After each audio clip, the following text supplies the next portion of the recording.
g'day race fans. Welcome to Lucas Oil Western Springs Speedway. And a big night it is tonight. It is the New Zealand Midget title we're racing here for. And I tell you what, look at this.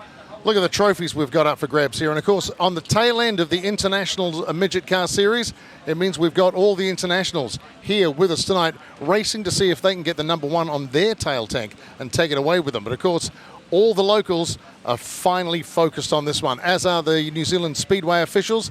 They'll be looking at all aspects of the race to make sure that we get through this. We've got 9 heats to go. We get into the main to shake it down for the feature tonight. 22 cars will make that feature. It is going to be a great night here. It is the 82nd running of the New Zealand Midget title here at Lucas Oil Speedway. In fact, in the last 20 years, there have been 2 Americans that have won the New Zealand Midget Car title. In 2010, 2011, Jerry Coons Jr. In 2017, 2018, it was Spencer Baston that took it away. But last year at Ruapuna, it was Brad Mosen. And in the last meeting here at Western Springs, Brad's car got totaled. So he walked away from the 50, and he was looking at getting the car rebuilt. The focus tonight on maintaining the #1 on the tail tank. So it is wide open tonight. There is lots of merchandise for you, ladies and gentlemen. Get in there and pick out your favorite driver. Back them all the way to the wire tonight, because it is all about midgets and sprint cars tonight on the track. We've had quite a bit of rain in the last day or so, 24 hours or so, and early this morning here at Western Springs Speedway. So the track took in a bit of moisture. We're going to have the cars out. The midgets are going to run a couple of hot laps. Sprint cars are come and pack it down again so we can get that great tackiness back to the track. 2 nights ago, we had a great racetrack here at Western Springs, and boy, the midgets ran green to checker in the 50 lapper, and that was something special. That night, it was Buddy Kofoid that took it out from Michael Pickens. Tonight, who knows who's going to be there? A man that is well experienced with this, and when it comes to racing the New Zealand Midget title series, a man that's got his face firmly focused on what can happen on the track. Graham Standering with what to watch for tonight. Right, what to watch tonight? Watch everything. Watch 36 cars try and make it down to the first of the 18, and then watch the remaining 18 battle it out for the last 4 places to transfer to the biggest race of the year for these guys in midget cars, the New Zealand Midget Car Championship. There will be a #1 tonight. Wow, it doesn't get much better than that. In fact, there are 2 #1s in the pits. Logan Seavey has got the USA #1, and we've got, as I mentioned before, Brad Mosen with the New Zealand #1 on his tail tank, both racing out of the Greenway stable. Of course, the guys that ran 2 and 3 last season will be their eyes focused on where they can get around to move in. And we've got the Americans here as well. Ethan Mitchell. We've got Caden Brown from Australia, and boy, has he been a hot shoe when it comes to get around there. So tonight, it's all going on the racing out there. We'll have a chat to Hayden Guptill up in the commentary box. Hayden, who's your money on tonight? I'm going to ask you early before we even get started, mate. I think that Buddy Kofoid has probably carried the most car speed over the past few weeks. We've seen Michael show some really good short distance car speed, but over the long run last week, it seemed like he probably, I say last week, 2 days ago, we've been treated to regular racing here at Western Springs, but 2 days ago, probably paced himself a little bit much. But what we're going to see tonight is more of a sprint format where we know Michael carries a lot of car speed. So I'm looking forward to seeing those two battle it out, and I think the race for the podium is going to be the exciting one. Absolutely, and one of the things we've got to take into consideration, we've got 9 heat races to sort out all the cars before we get to the feature. So it's going to be big stuff tonight.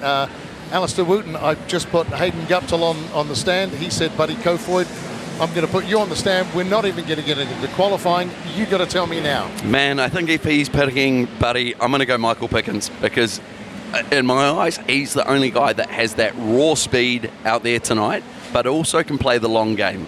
Although Buddy would have been my #1 pick if Hayden had picked him. Here's an interesting thing. If Michael Pickens makes the #1 spot tonight, that'll be his 11th New Zealand title. That's never been done before, has it? No, exactly. And something else. And I think the thing is here, a couple of nights ago for the 50, the only thing that caught Michael out was that there wasn't a yellow flag. Yeah. And that's the thing. Well, you couldn't pick it. You try and anticipate these things when you get your set up for the car. And then when it doesn't happen, it kind of ruins the game plan for a bit. So tonight, as Hayden has mentioned, pretty much more of a sprint race for these guys.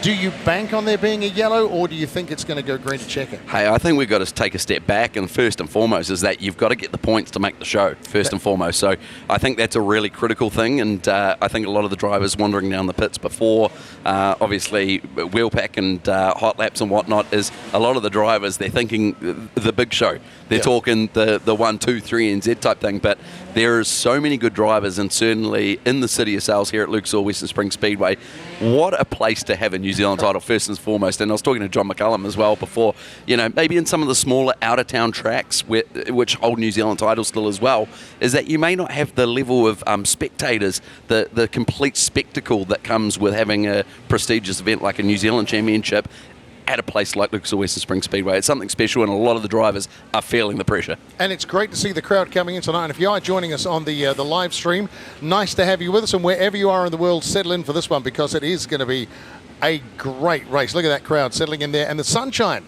has caught up with us this afternoon. A bit of rain earlier today. And I do have to make this comment. Over this summer period when we've had so much great racing, the International Series here at Western Springs Speedway and across Bay Park and at Waikaraka Park as well, I've kind of lost track of what day it is, because it used to be Saturday night was racing night. And it feels like there's been 4 Saturday nights in a row. I don't know. So it is Saturday, and we are here at Lucas Oil Western Springs Speedway, and we've got the New Zealand title coming up. One of the questions that has to be raised is about how the track is going to go. We had a super track for the midgets just 2 nights ago. Yeah, it was, and I think, as we can all testate from that, is it caught a lot of drivers out. It caught a lot of teams out.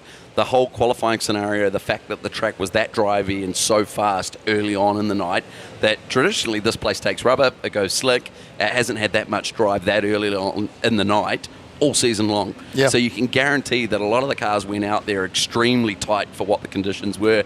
They were over-gripped, and a lot of the drivers that ended up in a lot of trouble, ended up high-siding, ended up tipping over from that point. So it caught a lot of people out, and I'm intrigued. I think tonight's going to be somewhere in between. A man to ask about this thing, because he's always spending some time out there. He checks out the track before each race. Graham Standring, how do you think the track is going to hold up tonight, and what does it present? The track tonight, I think, will have a lot of changes. Earlier on, with the amount of sun that we've got on it, I expect it to cap off. That means just seal the top over. The Dalton guys are busy out there at the moment, and they'll be busy all night trying to break the surface up and get the moisture that we've had from the rain this morning and the water that they've put on come up through the surface to the surface, and that will make us with 2 really good racing lines. That's the absolute best option if the bottom by the pole line is quick and by the wall is even quicker, so that the cars go into the turn together and come out together. We will see the best racing then, and that's my prediction for the track. I think it will be excellent given the urgency of the field tonight.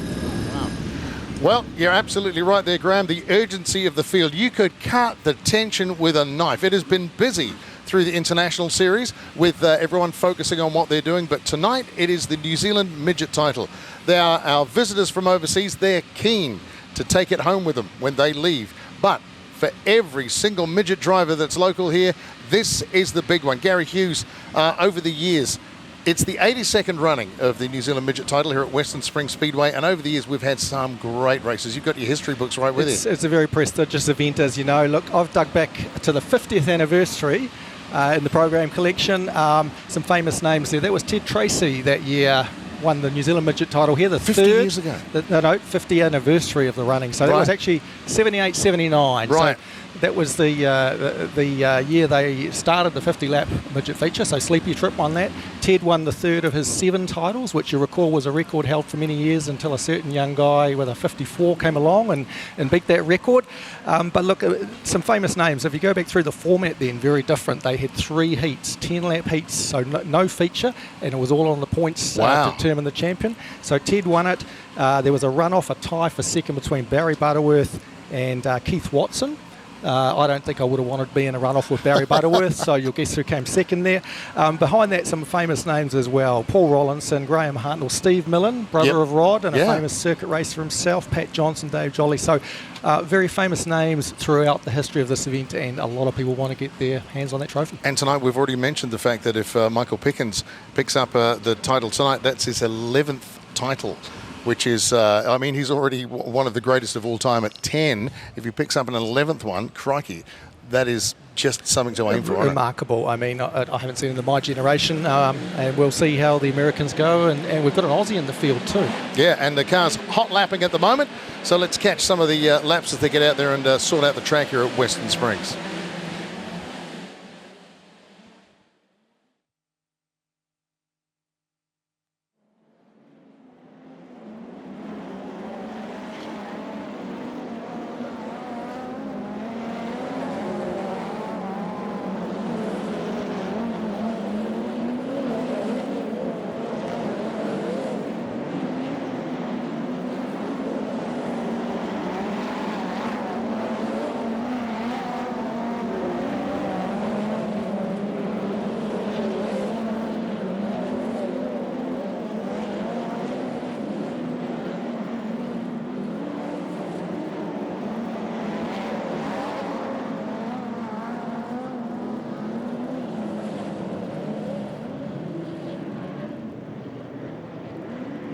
There you go, just on camera, the black and white number 1. That's Brad Mosen's new car. As you remember, the last time here at Western Springs, 2 nights ago. It's so hard to we're getting so many Saturdays in a row. 2 nights ago at Western Springs, the car was totaled, and Brad had to make his way back to the workshop, and the team have worked overtime to get a car ready tonight for the defence of the New Zealand Midget title. The other number 1 from the Greenway stable, that's Logan Seavey, the USA number 1. There it is right there.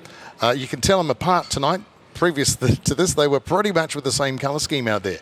But other cars to watch for. Yeah, the Brad Mosen is the white one, and the one with the red flashes, that's Logan Seavey's car.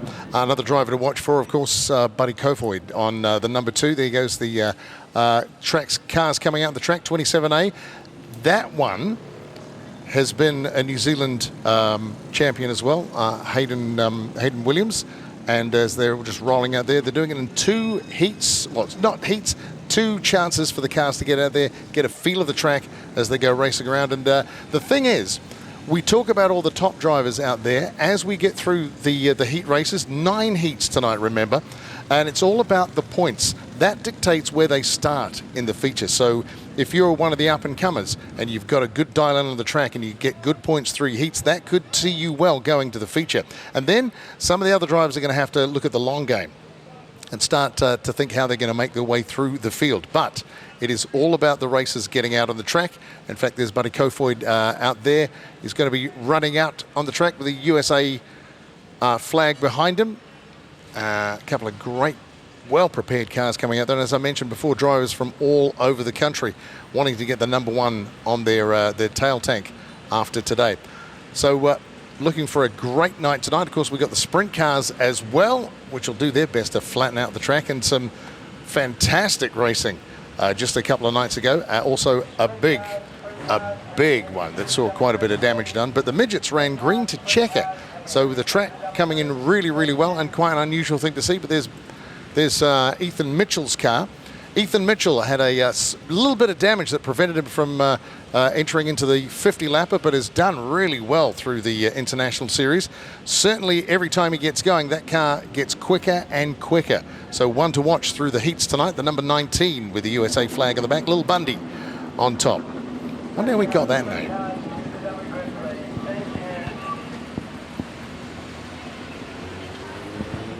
There's Zoe, our other Australian counterpart, the number 91 car. Not a great tour for her at this stage, so she'll be looking to get a little bit more out of the car as she gets around the track and make sure she can qualify quite well. There's the past New Zealand champ who's been number 1 New Zealand twice that I know of, Hayden Williams.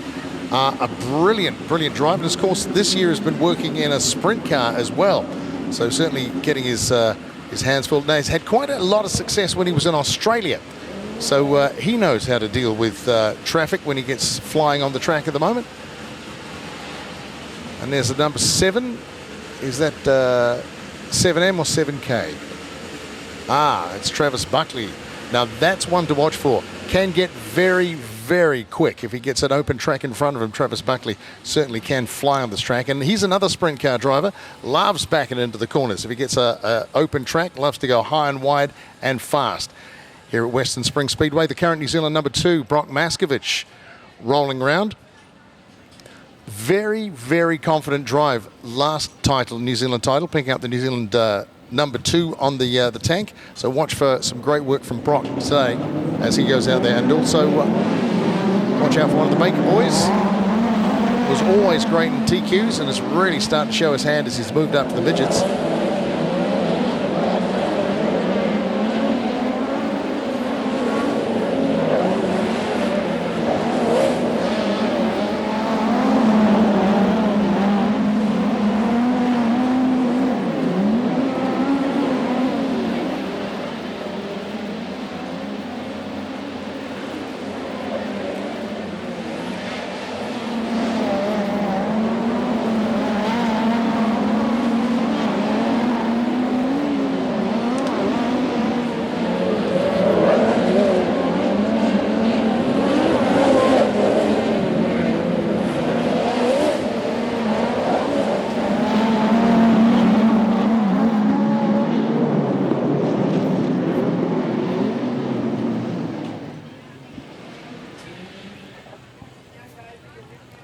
That's the end of that hot lap sessions. The cars go out there and get settled down.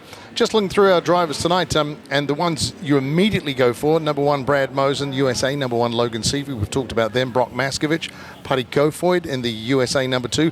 Mitch Fabish in the 3NZ has had a great season last season and this season. Once he'd moved up and got the 3 on the tail tank, he is definitely looking to increase that number tonight. Connor Clark in the 4, and also Jack Lowe in the 4M is one to watch out for tonight. Trent Way in the 9A is one of the hot young drivers to watch out on the track at the moment. Hayden Williams, we mentioned it before.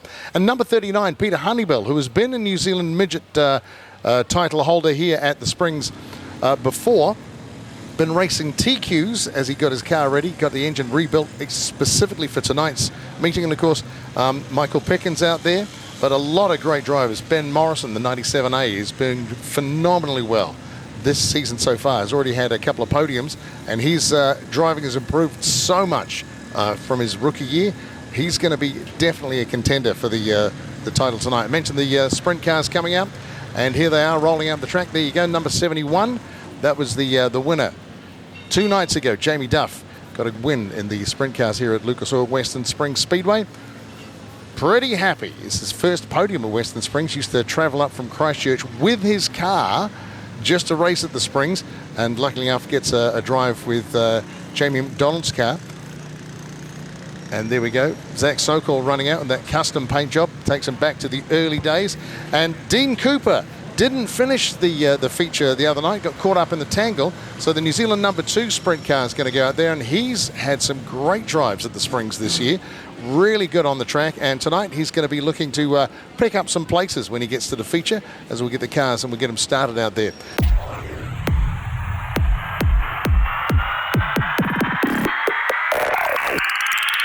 It's action for the whole family. With 23 tracks around New Zealand, there is no better way to spend your weekends than at a Speedway New Zealand track. Here they come to the start-finish line again. There's something for the whole family. Sprint cars, saloons, stock cars, sidecars, midgets, and much, much more. Pack up the family and make a trip to adrenaline-filled, action-packed bashes and crashes that only Speedway can deliver. Visit www.speedway.co.nz to find out the track nearest to you. Speedway, it's our summer thing. If motorsport is in your blood, then Speedway Garage Palmerston North and Wanganui is your home away from home. From Speedway trivia nights, car reveals and good dirt track banter, along with great food that has our famous steaks, roast of the day and classic pub meals, Speedway Garage is the place to be. We look forward to hosting you at one of our 2 locations, 528 Main Street Palmerston North or 45 Anzac Parade Wanganui. Don't forget to check out the Pits TV Garden Bar. See you at the finish line. The tension is starting to build here at Lucas Oil Western Springs Speedway. We're getting ready for the midget title. The current New Zealand number 1 is Brock Maskovich, and Graham Standring is down in the pitch. Current New Zealand number 2, is Brock Maskovich. I was talking him up already for tonight's racing. Graham Standring's going to have a word to him right in the pits, right behind me. Yeah, thanks, Nick. I think by the end of the night he'd like to be able to say number 1, but Brock, pretty good season so far here at Western Springs. You've done a wheel pack. How's everything formed for you? Yeah, you know, we started off the season really well. We sort of lost our pace a little bit, where we seem to be gaining it back, but track definitely looks to be in our liking tonight. It looks nice and smooth, and hopefully it's nice and black by the end of it, because we like those nice slick tracks. So yeah, hopefully we can be there at the end tonight. Pretty hard qualifying with 36 cars here, trying to make it down to the initial 18, and then if you're unfortunate enough in any of those, you have to come out of the B main.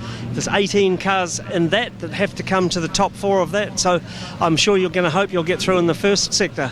Yeah, it's all about finishing. You just got to pass a few cars every heat race, and you really want to finish all 3, but the more you can pass and when just capitalise on your front grid, you should be there at the pointy end at the end of the night. Your R&R Malum car's been really up to speed all season, so no other issues with anything? It's just been as it should be? Yeah, no, my guys, Steve Morris, my dad, Brendan, my cousin, they work super, super hard, and obviously my amazing sponsor, Richie and his dad from R&R Malum, they're the huge help to us, and without them we wouldn't be here, so they're here tonight, so yeah, thanks guys. Okay, well, again, we wish you all the best. There's a whole lot of talent here and a whole lot of excellent machinery. Nothing better than yours or your talent. So let's hope that you can get to the number 1 tonight. Definitely, hope so. Thank you. Well, there you go, the current New Zealand number 2, and as I mentioned, he's looking to increase that number on the tail tank, as is just about all the field.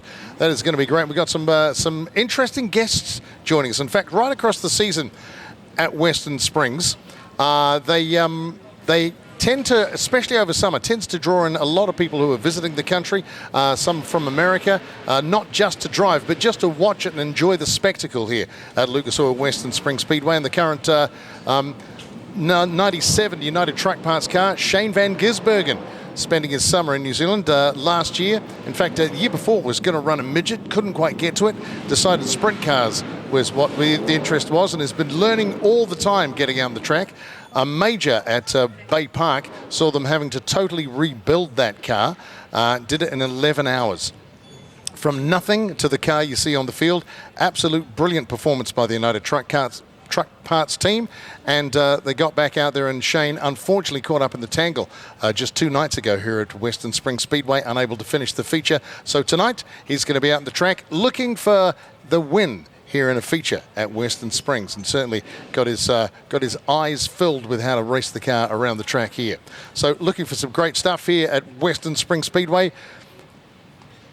Features are going to be sprint cars and midgets, and of course the midgets for the New Zealand Midget title. We have 9 heat races to get through before we start to shake them down. And Graham Standring actually in the pits with a previous New Zealand Midget title winner, Tony Fabish, here at the Springs. Hi Tony, yeah, look, it's good to have you here. It must be awkward having your son racing and stuff, but have you been able, as past champion, and know what we actually go through in these sorts of things, to be able to give your son any advice?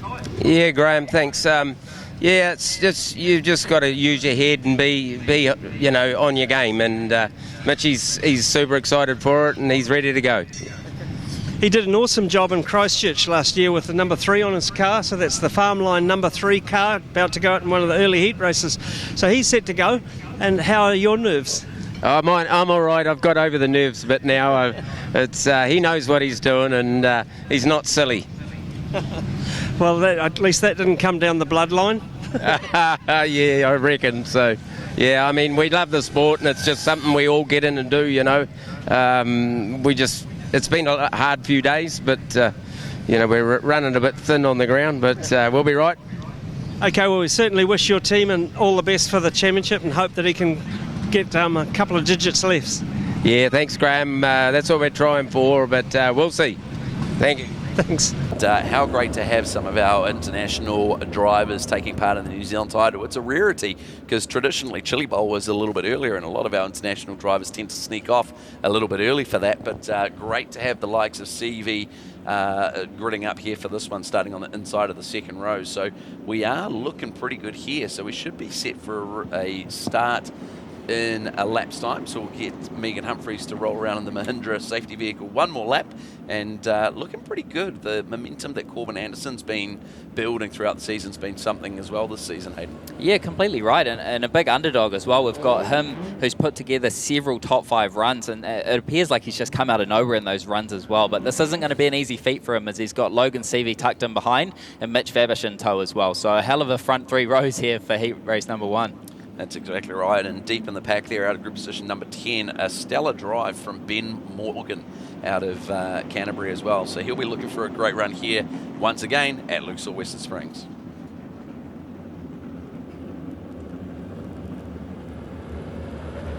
As we head past the CRC 556 cone, we are set for heat race action here at Lucas Oil Western Springs Speedway for the New Zealand Midget title. And we're green, and Corbin Anderson with a great start. Look who slots in behind him, the One USA machine of Logan Seavey, two-time Chili Bowl winner, breathing down the tail tank of the Garrett Turbochargers, number 69 on the opening lap. Deep in the pack, Michael Pickens picked off about 4 down there in turn number 1, so he's getting his charge underway nice and early as he slots in about the 10th position there. We can see Aaron Hodgson, the first one to run a second lane up, and he's going to get the move done around the outside of Jack Lowe. Yeah, great pass there from the Esslinger 360 Property Management through 35M, and now he sets his eyes onto the back of Mitch Fabish, but just bobbles there coming out of turn number 4 and loses that momentum. But already the dust is flying, and I think we're in for a dry slick one here tonight. Yeah, majority of the field working the low side of the speedway as McHugh opens the inside lane, and Fabish is going to force his way through there, trying to bring Hodgson in tow. Hodgson's going to have to settle back there in about 5th position, but the 3NZ is looking fast as he slips off the bottom down there out of turn number 2, but diamonds off the corner and carries a ton of straight line speed as Hodgson's actually going to move into 4th as well. Yeah, that's exactly right, and Mitch Fabish is in fact the fastest driver on the racetrack at this point in time by a couple of tenths of a second. So your current 3NZ doing everything he can to not only hold on to that 3NZ, he wants to go 2 better. Yeah, dragging the inside line down the back straightaway here. There's a little bit of moisture down there to hold on to as Michael Pickens has worked his way up to the 8th position, but has stalled out and behind Brent Hughes there in 7th. Seems like a 3-car race there as Hodgson is trying to get something working on the outside, but it's not going to close the gap for 3rd. Yeah, that's right. The front group of cars in this one, obviously this is their front group draw, so they're trying to maximise their track position, especially when the track is going to be as slick as it is tonight.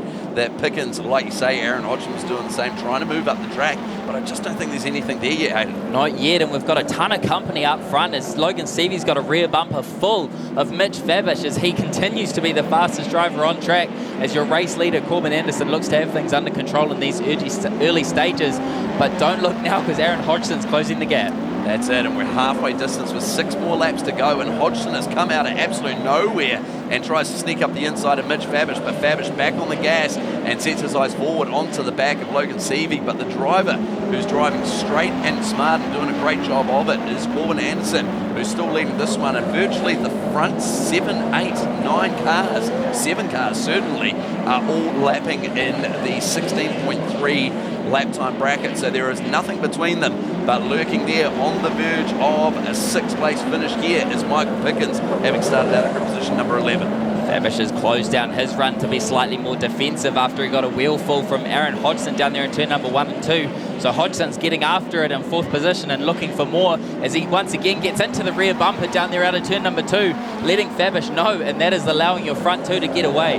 That's it, and with a final move there for Michael Pickens, it looks like as the white flag is out this lap, he's going to try and get a little bit closer to Aaron Hodgson, but Pickens now up into the 5th spot with only 3/4 of a lap to go. Corbin Anderson starting to stretch out now on Logan Seavey as they head round the final 2 turns for the final lap of heat race number 1, and Corbin Anderson is going to take victory in the all tank. Garrett Turbochargers number 69. Seavey comes home in 2nd. Fabish in the 3NZ coming home in 3rd. and Aaron Hodgson hasn't seen the checkered flag and comes home 4th, and Michael Pickens rounding out your top 5.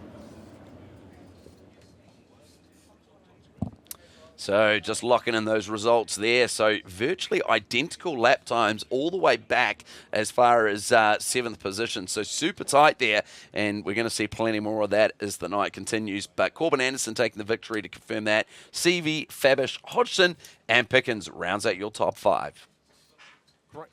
A great way to start his tilt at the title, the New Zealand Midget title. Corbin Anderson taking out heat race number 1, maximum points there. Logan Seavey, one of the favourites, picking up the 2nd position. But Mitch Fabish, a great driver, the current New Zealand number 3. But the one to watch out for, 35M, as Hayden alluded to. He said, where does he come from? Aaron Hodgson flying in the 35M. Michael Pickens moving up from 11th to 5th. So that could be an interesting feature as we get ready for heat number 2 of the midgets with the 9 heats that we have running through tonight. So heat number 2 getting out there, and we'll see who picks up the points for this one as we head towards the New Zealand Midget title here at Lucas Oil Western Springs Speedway. Thanks very much then, Nick. And as we roll out for event number 2, heat 2 for the New Zealand Midget title here, once again, 12 laps the distance. And it's going to be Ben Vaughan in the 57M McDonald's machine starting out at 1, with Tyler Robbins in the 5K starting out at 2. David Wilson in the 47P starts out at 3, with Nick Davey in the 68P out of 4. The 4A of Connor Clark starts out at 5, with Hayden Williams in the 27A machine out of 6. Zoe Pearce from Australia in the 91AU out of 7, with Peter Honeybell in the 39A out of 8. Visiting driver Caden Brown from Australia, 97AU out of 9, with Ben Morrison in the 97A out of 10. And off the back row is going to be Ethan Mitchell from the United States in the 19 USA out of 11, with Ryan Baker in the 87A out of 12. A lot of work to do for some of our stars in this one as well, seeing ex-New Zealand champion Peter Honeybell out of the 8th position, Ben Morrison and Caden Brown coming out of row number 5, and Ethan Mitchell after his tumble the other night. So first time back on track after his accident in the Mictonel Racing number 19 USA, starting out of grid number 11. So those guys have got a lot of work to do in an early heat race, and especially when passing is not easy at this stage of the night as well. So we'll keep an eye on the back half of the field, but should be an interesting heat race, but also with ex-New Zealand champion Hayden Williams out of 6. He'll be looking to get things going early in his New Zealand title campaign. That's it. So just flicking through the grids for the upcoming heat races, just going off that performance of Michael Pickens, given that he started out of 11, so that was his back grid draw. His middle grid draw is a 5. So it's actually on the front side of the middle, you'd say. And then his front draw is a 3. So Michael Pickens, he's done the hard work, let's say. So no doubt he picks them off. Even if he holds that position that he starts in, he's going to be in good stead to make the show, and no doubt he'll be working his way forward. But hard charges in this one to keep a lookout for, as you say. Hayden Williams out of grid position number 6, Ben Morrison on the outside of the 4th row, and obviously Brown, Morrison, Mitchell and Baker starting deep in this one for their rear grid draw. As Nick Brown referenced, Zoe Pearce from Australia in the 91 Australia in the Cut Above Academy Bryce Townsend replica car has had a pretty challenging run over this international series, but looking to get things going here tonight, and it's not going to be an easy start for this one as she's deep in the field starting out of grid number 7, but she's going to have to get to work nice and early. Ben Vaughan having his return as well.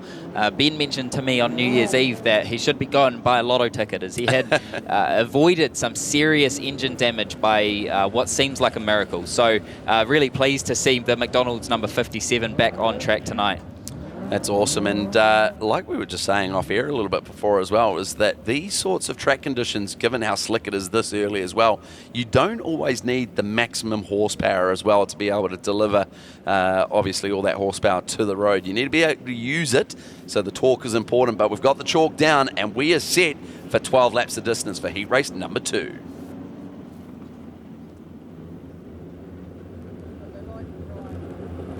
As we roll down the back stretch for heat race number 2, it's going to be Ben Vaughan and Tyler Robinson as our front row lookout as we roll across the chalk. Who's going to get the jump down into turn number 1? Watch out, David Wilson with a run up the inside and bangs wheels there with the McDonald's number 57 driver and finds himself into the lead. So early contact, and the lookout for the likes of Connor Clark getting into Vaughan there as well. So Vaughan under all kinds of pressure. And watch out, here comes Caden Brown already up into the 3rd spot. Yeah, Caden Brown from 9th, working to the outside of Connor Clark for 3rd, and he's going to take that spot and look for more out of turn number 2, and he's side by side with Tyler Robbins, who takes that lane away from him into 3, and he's going to settle into 3rd position. That was impressive around turns 1 and 2 for the visiting United Truck Parts 97 AU man as he sets around the outside of Tyler Robbins now. So the King TRD package is absolutely hooked up now as he rounds up Tyler Robbins around the outside of 1 and 2 and looks to finish the job down here at NZ Safety Blackwoods, turn 3 and 4, and gets it done. So watch out, Caden Barker. David Wilson is coming for you. David Wilson just looking after the lead at the moment, but he has no idea that Caden Brown is all over his rear bumper as he just opens the inside lane for him as well. And Caden Brown just grabs the moisture on turn exit, and he's gone from 9th to the lead in only 3 laps. So definitely driver of the night so far. As we look slightly further back, Ben Vaughan way out of shape back there in about 5th or 6th position as Hayden pulls through in 4th, and Ben Morrison has moved up to the 5th position, but we are yellow for Connor Clark in the 4 down there in turn number 2. That's it. So Connor Clark looks like he got around on his own down there, and that was happening all around that sort of 5th, 6th, 7th spot in the A-game hydration machine. So unfortunate there for Connor, but man, we thought the drive from Michael Pickens from the back row to 5th was impressive. How about the United Truck Parts DHL Chems 97 AU of Caden Brown? That is impressive for your ex-Australian Midget Car Champion. And at this stage, not many other drivers have really moved forward too far. Ben Morrison's the best, going from 10th to 6th, but Hayden Williams has only gone +1 at the moment. Well, those drivers at the front of the field have tended to hold on to their position. So we've still got David Wilson, who started inside of row number 2, holding on to your outside front row starting spot, as he had a great start as well, Alistair. That's right, and by the looks of it, just sort of ticking them off there, it seems like a lot of the drivers have gone back or forward 1 or 2 spots, but the driver, honestly, seriously impressed here with only 4 laps in the books of our 12-lap heat race here, and no doubt the team standing on the sidelines observing this one will be keeping their eyes firmly on the Sean Inslee Racing 97. We mentioned how important your back grid is as well, especially because that's the one you've got to do all the work. So you need to get your work underway right away, and it's partially luck. I don't think there was much luck involved in that. I think he went out there and got after it. That's exactly right, and as the track gets slicker, it gets harder to perform like that. So Caden Brown doing all the work early as we get set for the restart. As we head past the CRC 556 cone on the restart here for Caden Brown is going to be our pace setter, and he gets the early jump ahead of the 47 of David Wilson. And big check up there from Tyler Robbins, and that causes a big concertina effect there. And Connor Clark, and it looks like the 68 of Nick Davey caught up in that as we see Tyler Robbins pull off to the infield on the Kimwash number 5. But Caden Brown has already checked out from this one, and here comes Ben Morrison and Hayden Williams in the 3rd and 4th spot. Yeah, Ben Morrison shot straight through a gap that opened in front of him there as we see Tyler Robbins, pulled at the infield. But Ben Morrison looks to the inside of David Wilson down here in turn number 3, and he's going to move to the inside and get that one done out of 2, but he's got a straightaway behind Caden Brown, who's our current race leader and has just set the quickest lap time of the race with a 15.897. So David Wilson under all kinds of pressure in the Razos Engineering number 47 as Hayden Williams now sneaks past as well. So move the 27 machine out of HLR Racing Stables up into the 3rd spot as the laps kick down with 6 to go. Ethan Mitchell further back, struggling to get his campaign going as he's sitting back there in about the 8th position with Zoe Pearce in tow in 9th. But it's all Caden Brown at this stage with a 2 and a bit second lead as he continues to tick the laps off with only 4 left in this one. But still a straightaway back to Ben Morrison, Hayden Williams in tow behind them, and David Wilson holding his own back there in 4th. And Caden Brown is just checking out in this one well and truly, but the guys in the front 4 are lapping in virtually identical lap times. So they've checked out from the rest of the field, but the next driver looking to work his way forward is the 87 Auto Super Shops man of Ryan Baker. But 3 laps left to run for our leader at this point in time, and he looks like he's signed, sealed and delivered. Yeah, Hayden Williams putting together some good lap times as well, but still 0.3 of a second slower than your current race leader. So as Caden comes out of turn number 4 on Salters Straight, he's going to take the white flag in heat race number 2, but there's a lot of drivers who have got some major work to do later in tonight's program. Ethan Mitchell is a good example as that, as he heads down the back straight and into turn number 3. Yeah, extremely impressive drive for the Sean Inslee Racing United Truck Pass number 97 AU, and he takes victory in heat race number 2 from Ben Morrison. Hayden Williams takes out your 3rd spot.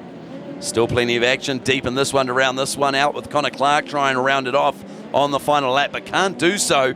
And this man on screen, absolutely dominant performance for his rear grid draw here, and confirming that result with by far the fastest lap time of the race. Caden Brown taking victory, with the fellow King Toyota driver coming home in 2nd, Ben Morrison. Hayden Williams for HLR Racing comes home 3rd, David Wilson 4th, and Ryan Baker rounding out your 5th spot.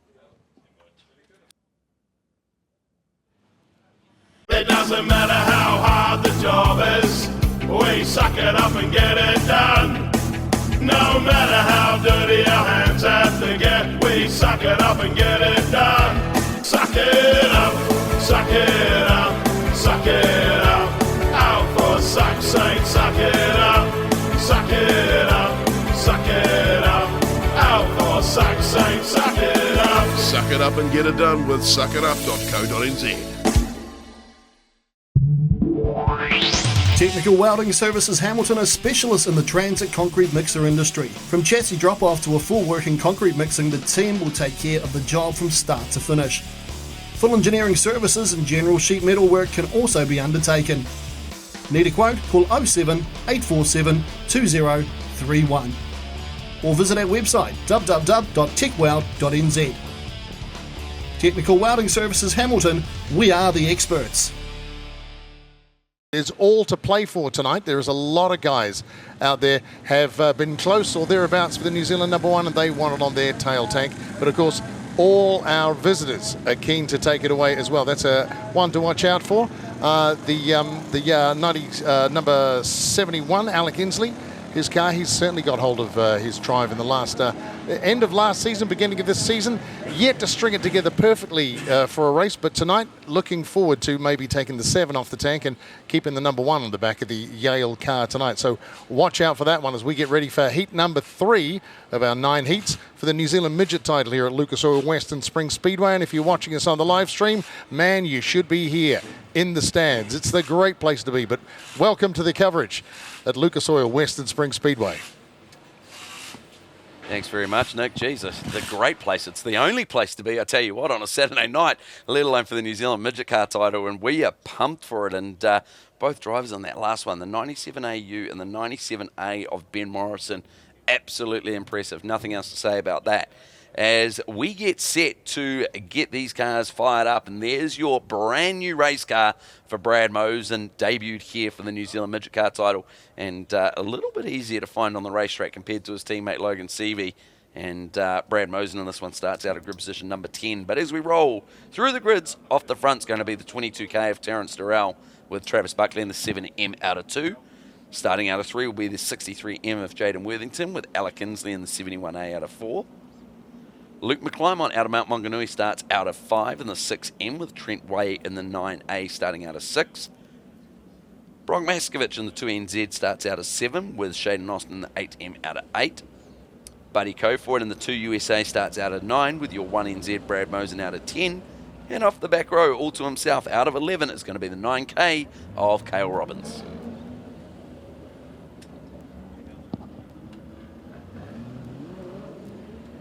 So the team there at Greenway, as we've been mentioning, working overtime, getting that race car put together for Brad, obviously to make sure that he's here to defend that 1NZ title.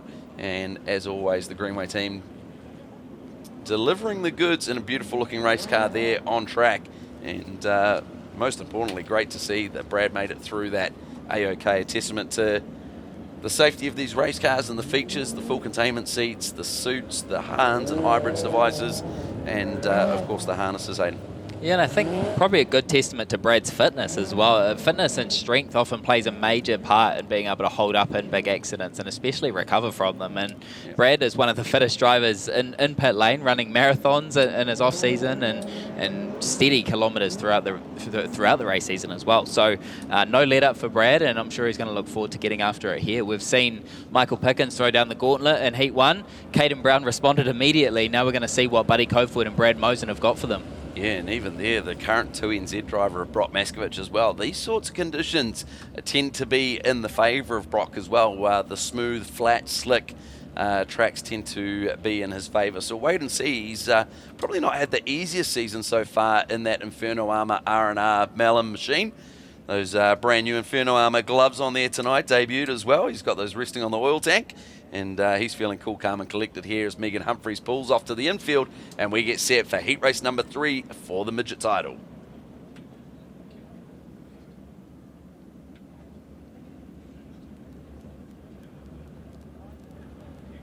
As we get set for heat race number 3, rolling out around turn number 3 and 4, Travis Buckley, Terence Durrell, your front row. Extremely slow there for both the Esslinger drivers, but Travis Buckley gets a slightly better start, but Terence Durrell runs him in hard down into Midas turn number 1, and Travis Buckley looks like he's going to hold on to it, but here comes the hard charging Yale 71 man of Alec Inslee around the outside on the opening lap. Yeah, Inslee all over the left rear of Terence Durrell as Jaden Worthington jumps the infield.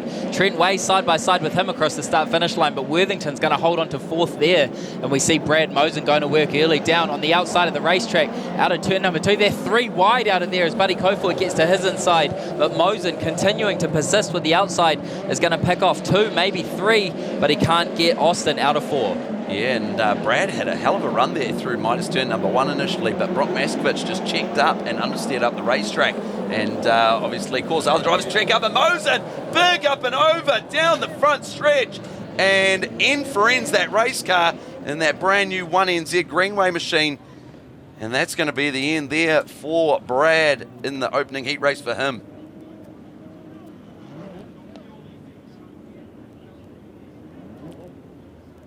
So with fuel leaking out of the back of that race car, Western Springs safety crew going to work there to get Brad up and over on his wheels there. But Brad is moving around in that race car and he's quick to get out of that car.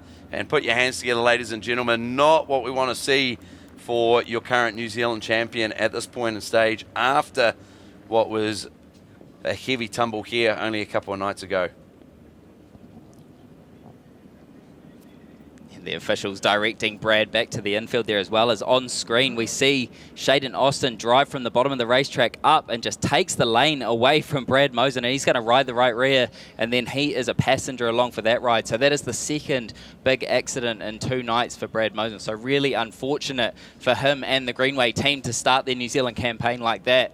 We can't see too much in terms of chassis damage or anything major from here, just the angle that we're on, but there's a lot of front end damage, and I wouldn't be surprised if there was some significant chassis damage as well. Yeah, and it's unfortunately one of those ones that the harder you look at it, no doubt the worse it'll be. And when you see that amount of fluid leaking out of the race car, and we see that car of Shaden Austin gets into Worthington, and then the squeeze goes into the pit gate, and Mosen was the innocent bystander there on that outside lane, and a couple of really hard hits as that car dropped into the racetrack. But yeah, a lot of fluid leaving that race car from both ends as well, the front and the back. So with the Greenway team with plenty of work to do there for Brad, great to see him there moving around under his own steam, but no doubt extremely dejected, Hayden.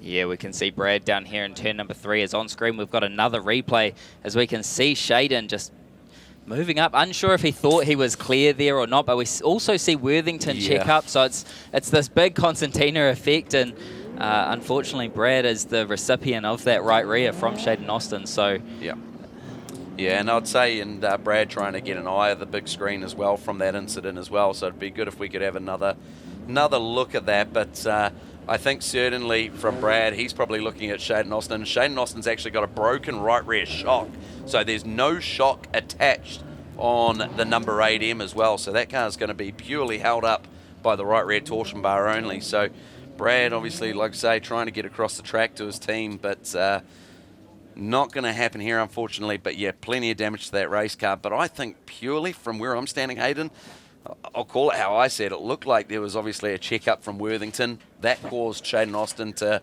obviously check up and get into the left rear, and Brad was just on one hell of a run to the outside down the front stretch as they pull the number 8 M to the infield of Shaden Austin. Something else we're looking at here as well is these drivers have been circulating for quite a while, so they're burning off fuel, tyres are getting cold, that whole system is getting cold, so we'll see how these drivers go. They've got the opportunity to make adjustments to the car with the onboard shock adjusters as well. As we see Shaden Austin come out, he's going to get a feel for it. We can see the car will lean over a long way. It's not going to be the nicest ride of his career. However, as you said, he's going to be able to pick up some points, and it honestly didn't look that bad. It didn't look that bad. It might feel a little bit bouncy and a bit more sort of pogo-y, you could say.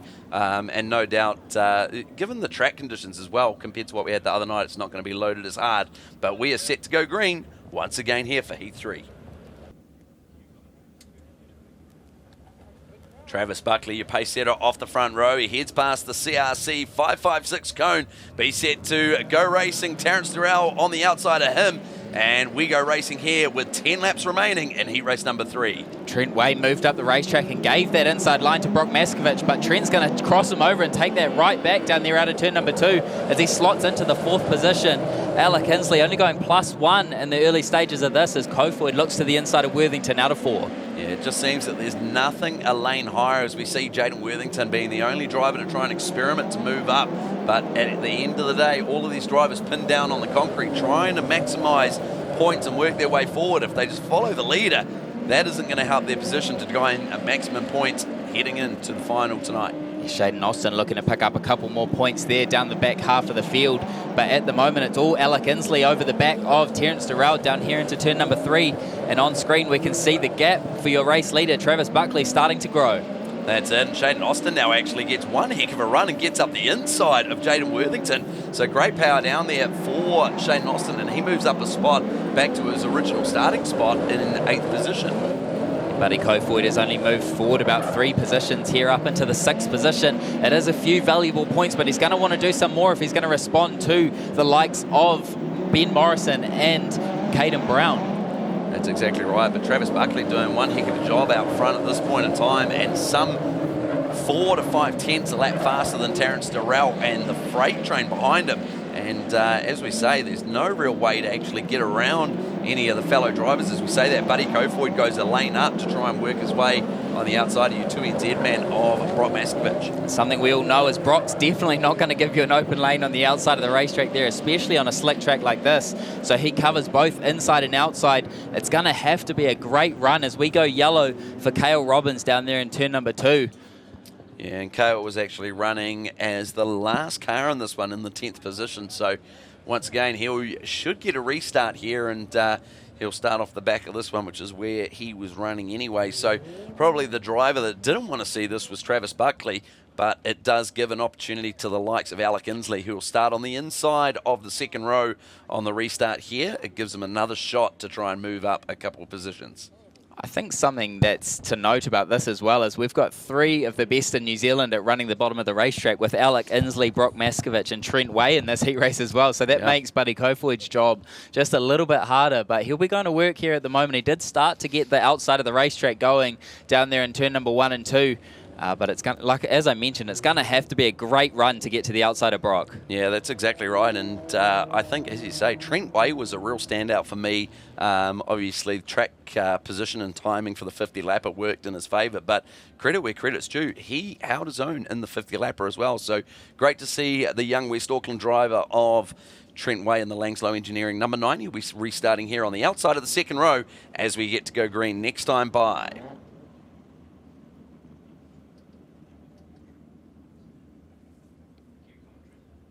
Buckley and Durrell do it again off the front row. Buckley, your pace setter, as they head past the cone. They can go green and get racing anytime from now, and Travis Buckley picks up the throttle. Alec Inslee doesn't maximise that opportunity of trying to get up the inside. In fact, he's going to be vulnerable to Trent Way as Buddy Kofoid tries to work around the outside of Brock Maskovich, and it looks like he's going to round him up here.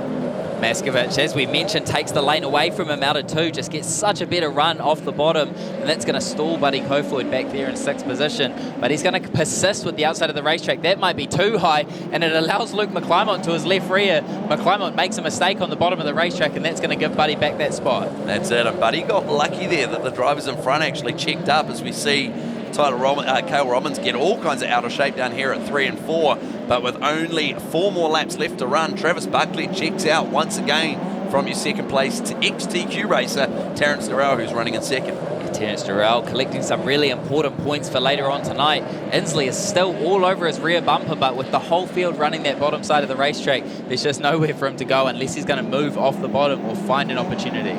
That's it, and with Terence being an ex-TQ racer, there's probably not many guys that are as good as that currently actually running on the bottom, given how fast the TQ category is these days. So he's trying to do everything he can to defend that position, and unfortunately for Alec Inslee, he's not wanting to risk moving up that lane and leave himself vulnerable to Trent Way, because we saw what happened to Buddy Kofoid as we see a wheel cover sling off one of the front running cars up here into the fence, and the checkered flag comes out for Travis Buckley, 2nd place Terence Durrell, and 3rd going to Alec Inslee.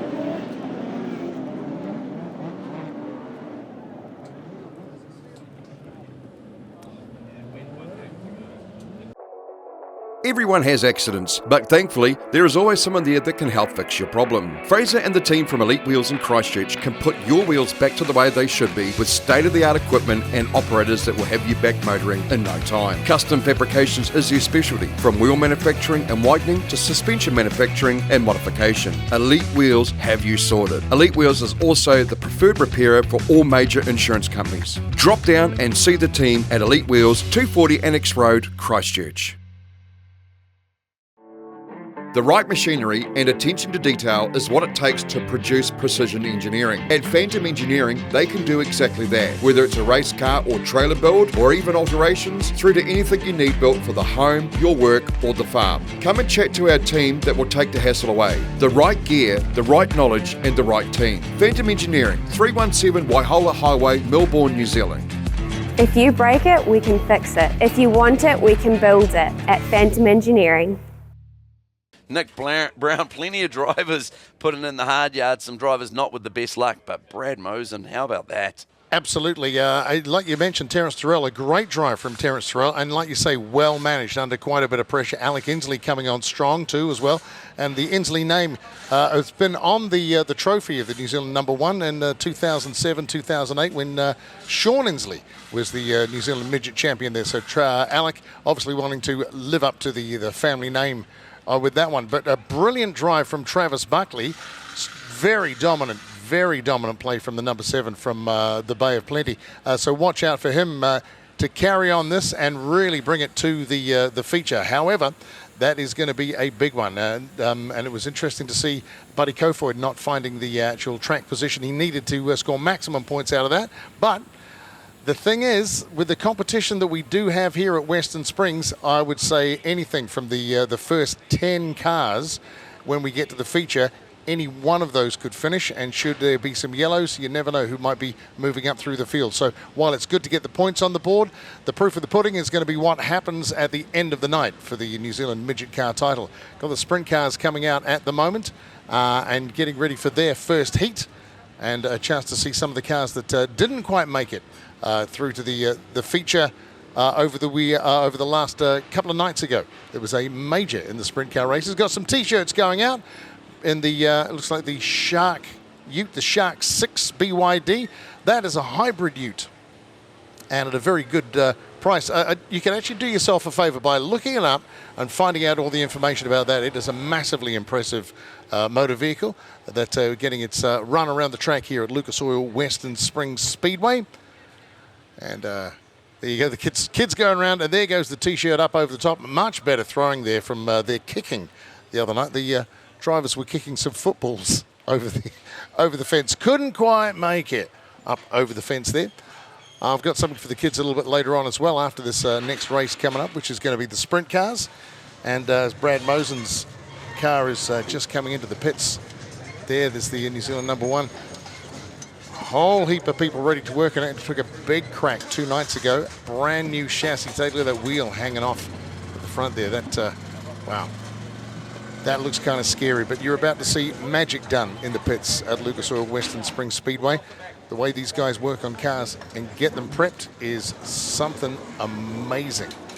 They swarm over it like ants. The car comes apart, it goes back together again, and then the next thing you know, she's back out on the track. And we've seen it so often through the season in both sprint cars and midgets here at Western Springs. And you see sometimes, the teams getting together and helping each other out, because for a lot of these drivers, part of the big thing about winning a race is making sure you've got all the challenges in there so that you get that feature win when you need it. Brock Maskovich in there helping. He's in the garage just right next door. So it's in his interest to make sure the competition is hot and heavy for this race tonight. I see Graham Standring is down there in the pits.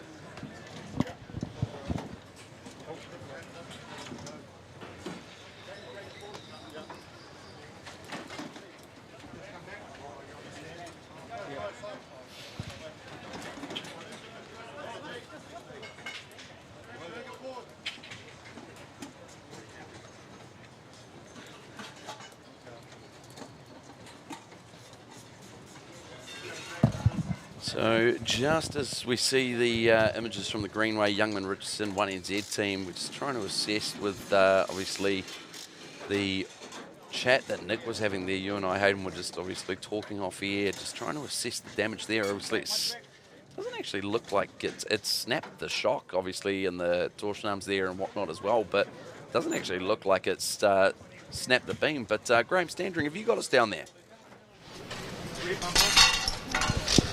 Yeah, I'm just having a look at this car, and I've just sort of walked around it, and I'm not an expert, of course, but my eyes looks like so far that the chassis doesn't look like there's anything that's obviously broken. So what they're working on now, the front axle, shock absorbers, and things like that are all consumable items. The Nerf bar on the left-hand side around here is broken.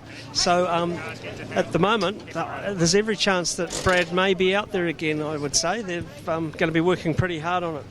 So the Nerf bar's damaged back here, and yeah, it looked like it went end for end for end, and so it doesn't look like, truly can't see anything that I would say is a major shock absorber.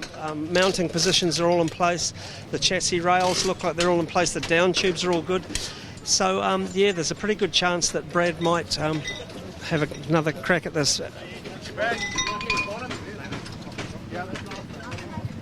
Yeah, so once again, seeing Brock Maskovich just chip in there as well. Just everyone mucking in to try and get Brad back into the show here. And I tell you what, it's so demoralising and sad to see the unfortunate luck there for Brad. And you know, I guess a couple of nights ago, Hayden, it was his own doing, no doubt. It was, you know, track conditions and maybe car handling characteristics, and just ended up in that position. But he was the only man. He put himself there, right? Unfortunate is what it was, but he was literally in that incident there. He was just wrong place, wrong time, and had one heck of a run coming out of Midas turn number 2, and just found himself getting the squeeze, and yeah, obviously in the position that he is now.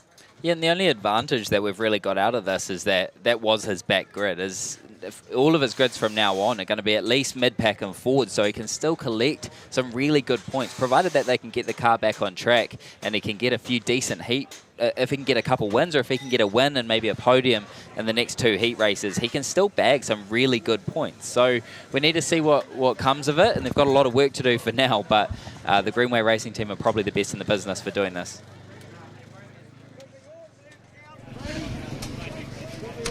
Brad, that was quite a ride. Second one in 2 weeks. It went like the length of the straight. Just from your perspective, what happened? Well, I just spoke to Shaden. He said he hit some water or something, came up the track. I think I just got pinched in the wall there. Looked like Jaden was out of the throttle for some reason as well, so it's just in a tight spot, obviously too tight for my car. Just a huge shame for all these guys, you know.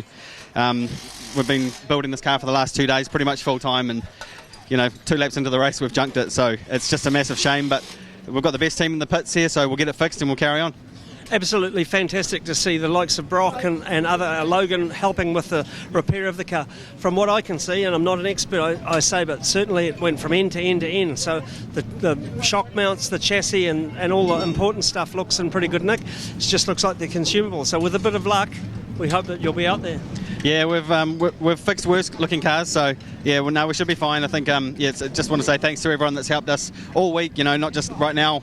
We've needed it. So yeah, big thanks to everybody. Obviously to Wayne, Tim, all the boys. Everyone from the Greenway camp, just for helping me get back on track. And it's a shame that it's kicked off this way, but we've got plenty of racing to do tonight and plenty of laps later on. So it's not over till it's over. We'll see how we go. You're right, and we certainly wish absolutely the luck goes with you from here on. But the most important thing from the audience perspective, and certainly ours, is that you're okay. Yeah, no, I'm fine. I mean, I'm 37 years old and bulletproof apparently, so no, I feel fine. So yeah, no, we're all good. We'll carry on. Okay, get on with the work, and we can't wait to see you out there second heat. Yeah, awesome. Thanks. Thanks very much there, Graham. And I guess the only way you can look at that, Hayden, is pressure makes diamonds. But I don't think Brad was looking for that kind of pressure tonight. Yeah, I agree completely. I think another thing that's going to go his way is the track's only going to get better. As the night cools down a little bit and the moisture comes back, the track's going to get better and he's going to have the opportunity to get after it, and this is only going to fuel him to be more aggressive and really make those points happen. So I'm sure we're in for a good show from the 1NZ car. Yeah, that's right. And as we roll out for our first sprint car heat race, event number 4, your front row is going to be the 2NZ of Dean Cooper out of 1. Zach Sokol on the 47A starts out of 2. Brian Edwards from Kiki in the 73K starts out of 3, with Nico Pinkerton in the 67A out of 4. Kerry Brocus in the 7M out of 5, with Jamie Duff, your feature winner from 2 nights ago, in the 71 starts out of 6. Bailey Clive in the 49C starts out of 7, with Luke Brown in the 89M out of 8. And Christian Hermansen starts out of 9 in the 99M, with Keaton Dahm in the 88M out of 10. And off the back row, Carl Fenton and the 77A. As we see these shots continue to come in from the Perspective Group production team trackside, we are set to go green for 10 laps of distance for heat race number 1 for the sprint cars.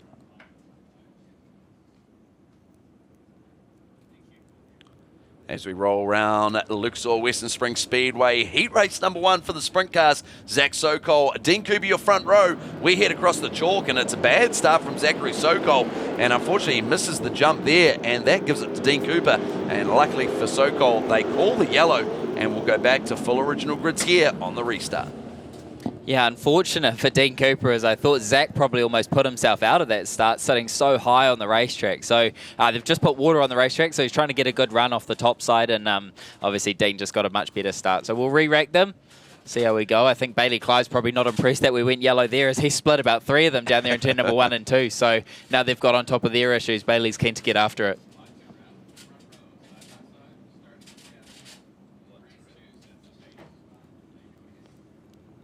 Lights are out here for heat race number 1 for the sprint cars. Sokol, Dean Cooper, your front row as they head across the chalk. 10 laps the distance here for the sprint cars, and Dean Cooper's going to lead them down into Midas turn number 1. Sokol tries to go high and wide around the outside of him, but can't build enough momentum. But the front 2, check out.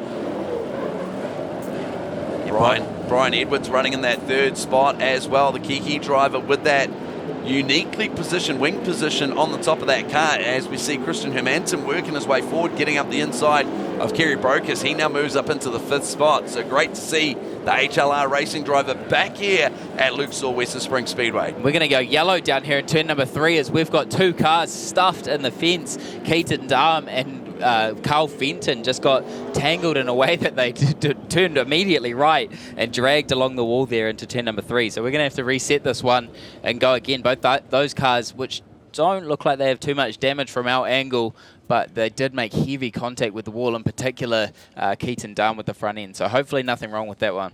And Keaton Dahm, we've got a replay here on screen as we see Keaton Dahm to the outside of Luke Brown.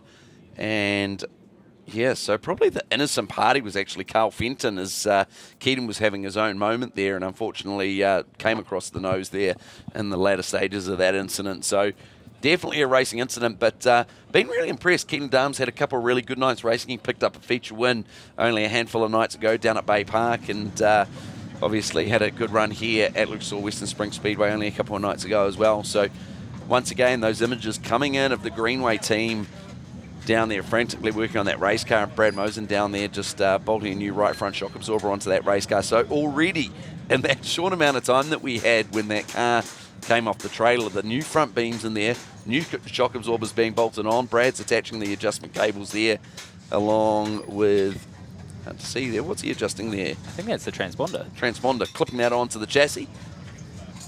And yeah, trying to get it as far forward as possible, obviously to help himself out. No, there's a ride in the wrong place, so Brad taking care of that. But the Manitou down here at work too, so it seems like these two cars are quite heavily tangled, and they're trying to lift the 88 Valvoline sponsored Keaton Dam up and out of that situation so we can move and remove the 77 of Carl Fenton.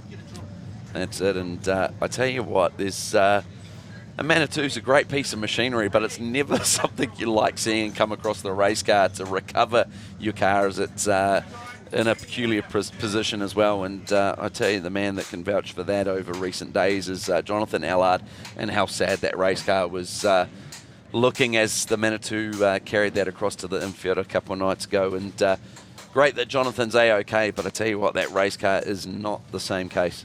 Yeah, Jonathan obviously missing tonight. They are selling merchandise, however, so if you are interested in some For USA merchandise, then head down to the pit lane and you'll see the team there. They could probably use the funds after the damage done the other night. That's a lot of T-shirts to sell to pay for that one, I can tell you that much.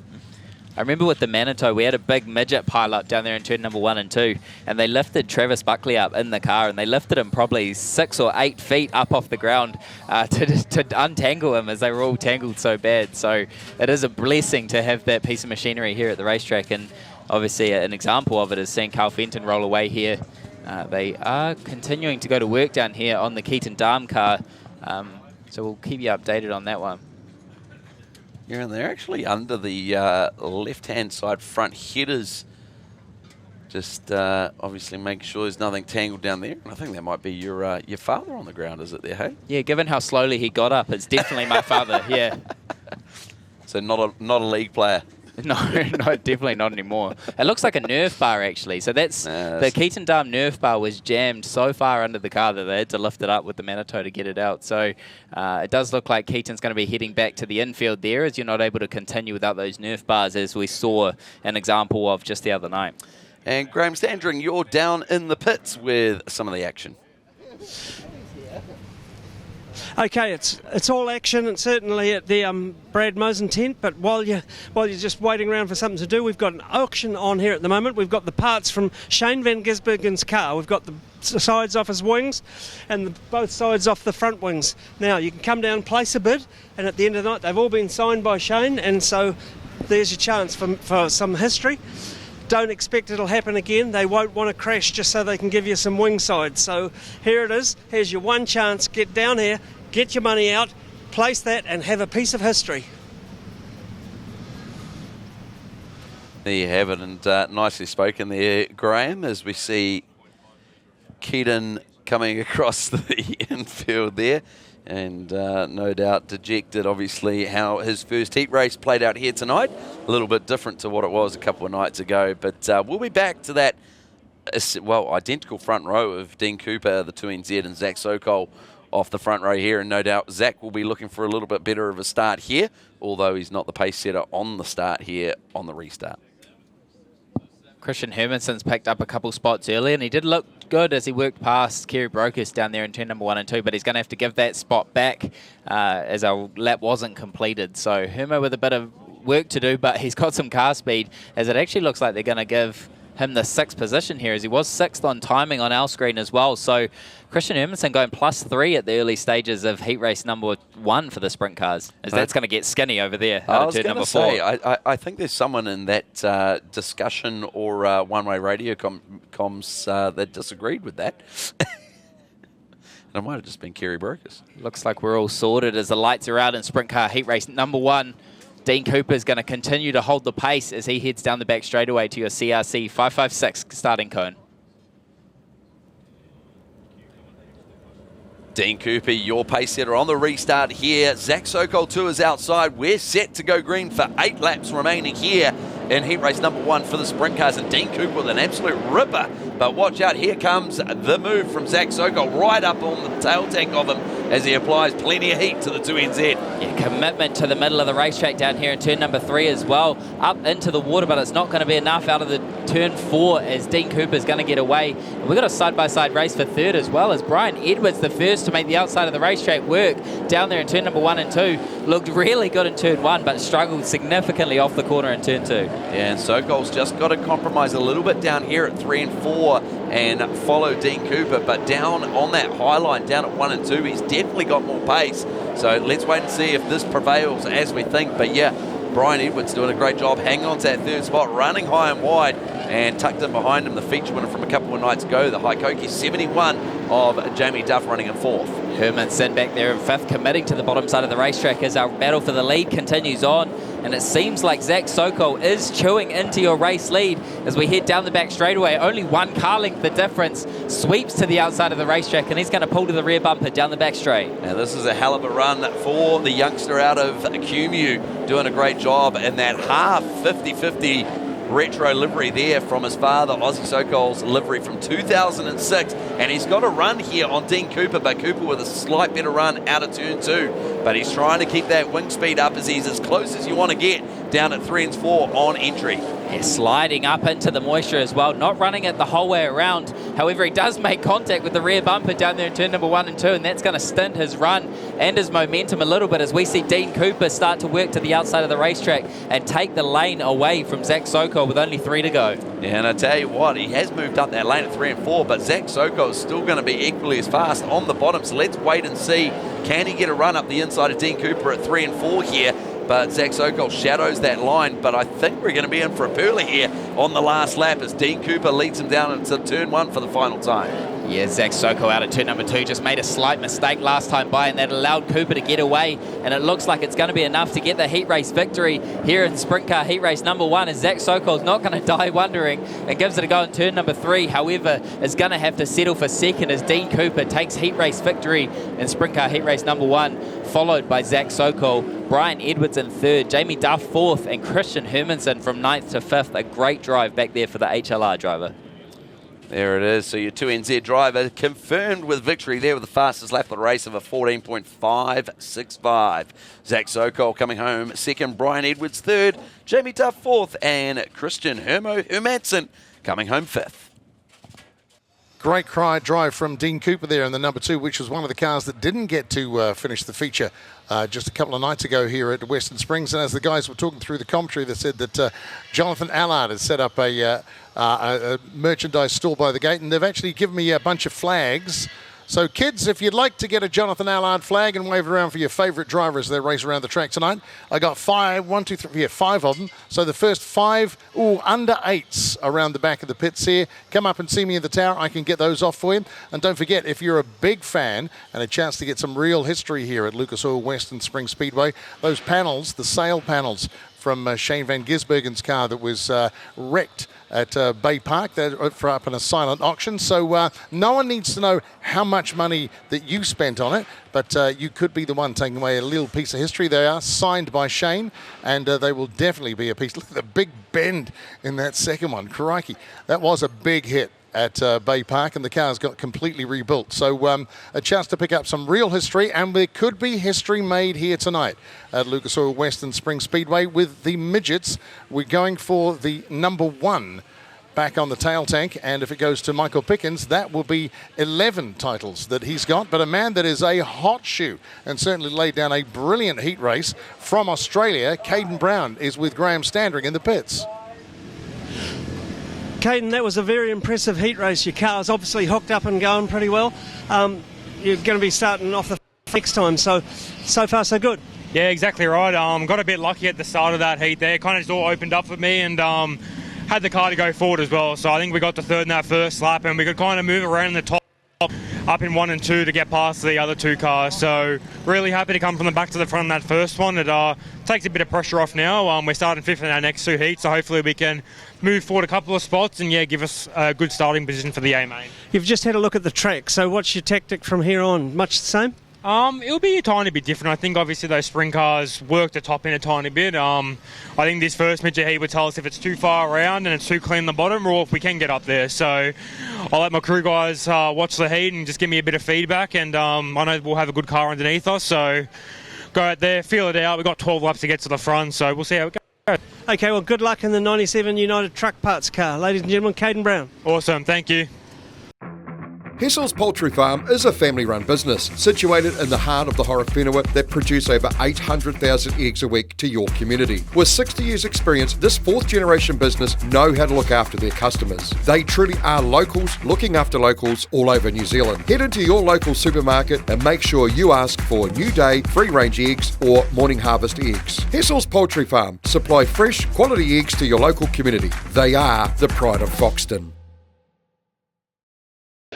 Are you building a new commercial business or home? Or is it time that your existing premises had a repaint anywhere in the South Island? Then Anderton Decorators have you covered. From floor to ceiling, wall to roof, Anderton Decorators offer the latest techniques, equipment and technology to make even the hardest tasks seem simple. Anderton Decorators also has the expert team to take the frustration out of your next project. Call Shane today on 027 Painting. That's 027 724 6846. Anderton Decorators. We have you covered.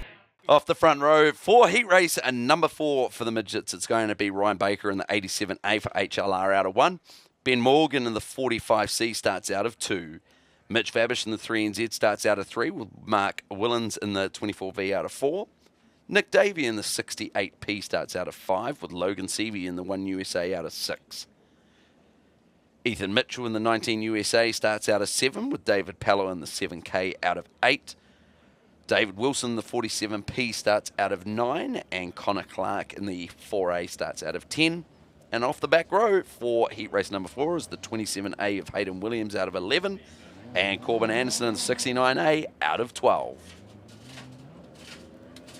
Ben Morgan looking to back up his promising run back a couple of days ago in the 50 lapper as we're going to head back. I'm in the pits. Yeah, I'm in the pits with the Mosen car here. They've had all the wheels on, then they've taken the rear wheels off. They've fueled it up.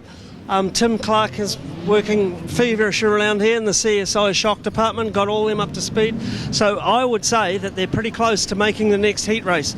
Brad's getting ready, so man, what an effort by everybody and other competitors, and especially the team at Greenway Racing here. Thanks very much there, Graham. So plenty of time to spare. So they're not out in the next heat race, but event number 7. So this event is number 5. So plenty of time. And Hayden, I guess the urgency for this one is the fact that Brad will be starting out of grid position number 1 for that next heat. Yeah, critical points to come from that one there, as he's got a tough competitor starting on the outside of him as well with Aaron Hodgson. So both of those guys will be fighting hard, but it's really important that Brad gets this heat victory, as he's going to be a heat down on points already. Yeah, it's exactly right. And whether he's wounded or not, the one driver that won't give any mercy will be the 35 of Aaron Hodgson. So the chalk is down. So we are set to go racing here for the 4th heat race. The front row, Ryan Baker, Ben Morgan from Canterbury.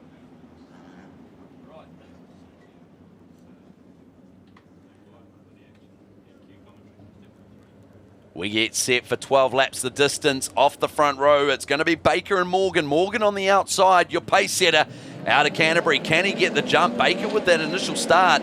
Ben Morgan coming off a great drive here in 5th place in the World 50-lap International Midget race here only a couple of nights ago. But here comes the hard-charging 1USA of Logan Seavey. Seavey straight to the top side of the racetrack down there in turn number 1 and 2. And you can expect him to head back up there again as we see a bit of contact further back in the field.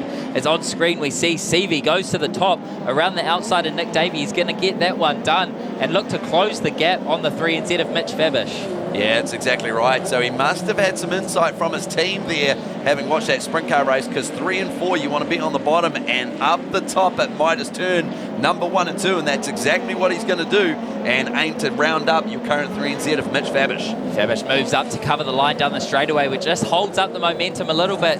He pulls side by side out of turn number 4, and Seavey's going to have 3rd at the line as he goes to the top side looking for more. Yeah, and he's going to wind up and round up these front 2 in no time at all, because he's charging, building that momentum, cleaning up that racetrack up top. and he's going to have the momentum heading down the front stretch here as he looks to wind up the driver out of Canterbury. David Wilson further back making contact with the fence, but it's all Seavey at this stage as he pulls side by side with Ben Morgan, as Morgan almost takes the lane away, as Seavey has to check up as he heads back to the top down here in turn number 3 and 4, and he's going to pull side by side, has to get hard on the brakes as Ben Morgan takes the lane away once again out of turn 4. And that took the wind out of his sails for sure, so Seavey is going to be aggressive on the loud pedal, and you can be sure he's not going to give Ben Morgan any mercy next time on that, but he's going to have to watch out. And Ben Morgan is certainly going to know the hard-charging American is right on him here and out. Definitely killed his momentum there for a second. It's going to take him a couple laps to get his speed back up as we're at the half race distance, and he heads back to the bottom down here in turn number 3 and 4 just to reset, and then expect to see him head back to the top side of the racetrack down there in turn number 1 and 2, and he does, looking to get that pass done as Ryan Baker's pulled a 1.2 second advantage for the race lead. Yeah, and Baker doing what he does best, squeaking around on the bottom there and playing the smart game as we're already past the halfway distance as Seavey's still under pressure, and it looks like he's going to round up Ben Morgan there as he's got that top shelf covered off around the Cantabrian, and he's going to clear him heading down the back stretch. This should give him a much better opportunity to, with the final 4 laps, to have a go at your race leader, but Ryan Baker doing everything he needs to do. Consistent 16.5s around the bottom of the racetrack down there as Seavey continues to work 0.2 of a second faster last time by. That's it, and Seavey goes top shelf once again down at turns 3 and 4, but with only 2 laps left to run next time by, he's put in the work, and it's helping a little bit. But I tell you what, the driver who's led this from the very beginning is Ryan Baker, and doing one heck of a job, but the man on a mission is Logan Seavey. But is he going to run out of laps? He heads to the bottom just to reset one final time as they come to the white flag. The gap is going to be under a second, but it might be too far. Seavey's going to have a go anyway as he heads to the top side down there in turn number 1 and 2. Ryan Baker about 5 or 6 car lengths ahead of him. He heads to the top side down here in turn number 3 and 4, but he's not going to be able to get it done. And your race winner is going to be Ryan Baker in the 87 HLR machine from Logan Seavey in the One USA, and Ben Morgan through in third. That's exactly right. And the HLR Auto Super Shops number 87, Snooks Motorsport machine, getting it done and maximising that opportunity with that front grid jaw. So congratulations, Ryan Baker, picking up his race victory from Logan Seavey. One heck of a race there as he came from grid position number 6. Ben Morgan third, Fabish coming home in 4th, and Hayden Williams rounding out your top 5. Williams with an 11th to 5th run as well. Very impressive. Absolutely, and Ben Morgan there actually coming up from Canterbury. I was talking to him at Bay Park the other night. They're just happy to be here competing for that, so a great third place there. But Logan Seavey, I believe, laying down something you might want to watch out for when it comes to the feature, going up for the high line and starting to reel them in. So although, you know, doesn't score the maximum points, he'll certainly be in the mix when it comes to the race, and it could be a US and an NZ number 1 on that tail tank at the end of the meeting. Michael Pickens just having a chat with Brad Mosen and talk about how things are, and Brad Mosen getting ready to go racing, meaning that car is ready to get back heat racing here for the New Zealand Midget title at Lucas Oil Western Spring Speedway. Your defending champion in the Greenway number 1. It's on the ground, and that'll be coming out on track soon. Getting ready for the next heat race coming up. Remember, 50-50 is up. In about 20 minutes, we'll shout it off and we'll find out who the winner's going to be. Remember, there's more than $1,300 to win tonight if your driver wins at Lucas Oil Western Spring Speedway. All right, let's get back to the racing. So there we have it as we roll out, as we see the king of the 2-eye hole, Balaclava, Brad Mosen, as he gets set to roll out. He'll be coming out in not the immediate heat race that we're rolling out for, obviously, right now, but the next one we'll be starting out at grid position number 1. And as we get set to tear through the grids here, Hayden, it's going to be Buddy Kofoid and Zoe Pierce, the 2 USA and the 91 AU off the front row. The 6M, Luke McClymont, comes out of grid position number 3 in the 6M with Cale Robbins in the 9K out of 4. Caden Brown in the 97 AU starts out of 5 with Shaden Austin in the 8M out of 6. Ben Morrison in the 97A starts out of 7 with Tyler Robbins in the 5K out of 8. Travis Buckley in the 7M comes out of 9 with Peter Honeybell in the 39A starting out of 10. And off the back row, Brock Maskovich in the 2NZ and Ben Vaughan in the 57M out of 12. should be a good test for Caden Brown in this one as well, with Buddy Cofoid off the front row. So he'll get a good eye for where his pace is at for our later heat races and for the A main, as it's one of the best things to start around those other fast cars in your heat races, just to get an idea of where you are. So sometimes you can tick off some really good results, but you haven't raced any of the favourites yet. So this heat's going to be really important for the 97 team. Yeah, that's exactly right. And one of the conversations that I've had with a few people over the last couple of days, certainly with the performance of Ben Morgan in the CP3X with the RSI under the hood, is that these conditions, as we said a little bit earlier tonight as well, you don't always need the big engine, the big horsepower. You need usable power by all means, but a driver that certainly got power to weight in her favour heading off the front row is Zoe Pearce, dripping wet, I believe, at 49 kilograms. So certainly not a lot of weight over the rear wheels of that race car. To be fair, I don't think Buddy Cofoid probably weighs too much more than that either. So that front row, ultimate international front row with Buddy Cofoid and Zoe Pearce there. Luke McClymont's been putting together a solid international series so far as well, and he's looking for a good result in this one. And obviously all eyes are on your first heat race winner with Caden Brown, or second heat race winner, sorry, Caden Brown in the United Truck Parts number 97. But in tow as well, Ben Morrison back there in about 7th position. So Ben went 10-2 in his first heat race. So looking for another good performance here. Yeah, it's exactly right. So somewhat equal performances out of Caden Brown and Ben Morrison as well. So unfortunately out of this one, still deep in the pack. Brock Maskovich with plenty of work. He'll be starting out of the 11th spot as we see another shot of the Greenway man, Brad Mosen, starting off the front row for the next heat. But we are looking good. Chalk over the turn number 4, NZ Safety Blackwood's turn. The Mahindra's off the racetrack, and we're set to go green. Once again, 12 laps of distance for event number 6, Heat 5 for the New Zealand Midget title.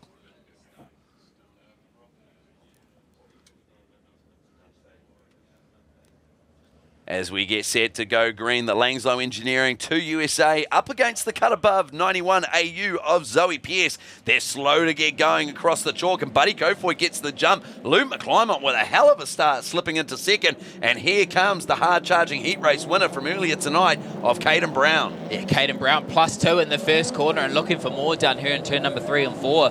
Cofoid makes his intentions clear right away and heads to the top side of the racetrack and starts building his momentum up right away. But Luke McClymont looking good at the moment and looking side by side with Caden Brown out of turn 2.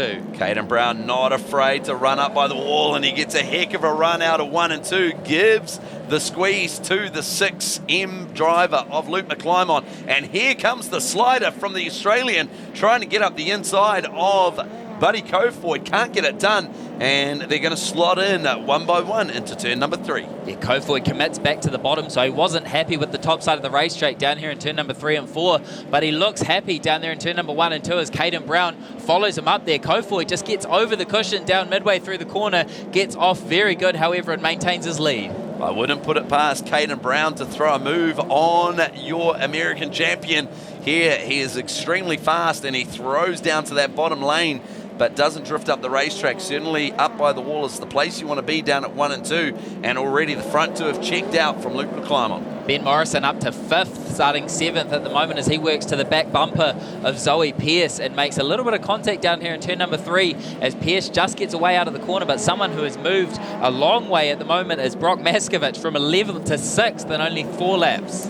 Maskovich in the driver's race trying to accumulate those points, but he's got to get through the roadblock in front of him of Morrison and Zoe Pearce. So look out for the elbows up approach for Brock Maskovich as he runs in that 6th spot. But back out front, it's still Buddy Cofoid leading Caden Brown. Caden Brown still down on that bottom at 3 and 4 and closing in on that gap on Cofoid. Ben Morrison with a big mistake down here in turn number 3, and that's going to allow Brock Maskovich to get to his inside, and he's going to take over the 5th position. However, they stay side by side down there in turn number 1 and 2 as Brock Maskovich just gets balked slightly by Zoe Pearce, sends it to her left rear, and Ben Morrison commits to the middle of the racetrack, but he's going to give that position up to Brock Maskovich. So 11th to 5th at the moment for Maskovich in the 2NZ. And Maskovich climbs all over the concrete down there on the pole line on the entry to turn 1. He's got the momentum on Zoe Pearce, but both drivers vying for the same part of the racetrack with only 4 more laps left to run here, or 3 laps left to run, sorry. Maskovich still trying to work his way forward as the Langslow Engineering 2 USA approaches the lap traffic. That's the number 9 K machine out of Kiki Speedway. So Buddy Kofoid now right in the thick of it as Robbins gets all kinds of out of shape. But Kofoid does what he does best and makes light work of it and heads around the outside of the 9K, as does Caden Brown with only one more lap left to run. Robbins pulls to the infield and lets those two go through, but Maskovich getting all kinds of out of shape, and this is where we still are. Watch out. Maskovich with the elbows up, bangs wheels with Pierce, and that leaves Morrison the opportunity to get up the inside, but that's a closing door, not an opening one, and rounding up Morrison is the 7M driver of Travis Buckley around the outside. So Maskovich prevails and will take home the 4th spot here in this hard-fought battle in the mid-pack.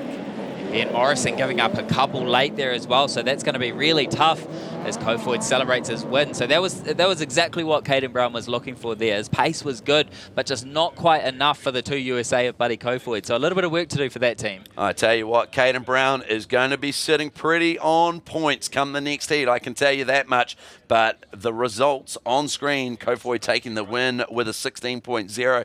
Caden Brown coming home second with driver of the race. Luke McClymont on third. Maskovich elbows up as ever, coming home in 4th. And Zoe Pierce coming home 5th. Graham Sandring, down to the pits to you. Well, I'm standing here beside Tim Clark from CP3 Chassis. This is a CP3X chassis. Tim, what an amazing job. The car's on the grid, set to go out. A little super tape in there, but certainly set to go. Yeah, guys did a hell of a good job. I mean, we're lucky the chassis stood up perfect. There's nothing broken, so everything else that just hangs off, it's wrecked. But anyway, we've got it turned around. We're out the gate, so that's good. What an effort by everybody. Even some of the other competitors got involved and offered their help and offered things to do. And Brad seems okay, so let's hope that he can charge his way forward. Yeah, I hope so. He's feeling real positive tonight, and we're hoping for a good run the first one, but it didn't happen. But we're not done and dusted yet. Absolutely not, especially the way that the guys have really put it in. So, ladies, when you see and gentlemen, when you see the car come out on the track, remember just what it's taken of an industrious crew to get this thing back together and a good chassis. And please applaud the situation, even if he's out on the race. Thanks, Graham. Technical Welding Services Hamilton are specialists in the transit concrete mixer industry. From chassis drop-off to a full working concrete mixing, the team will take care of the job from start to finish. Full engineering services and general sheet metal work can also be undertaken.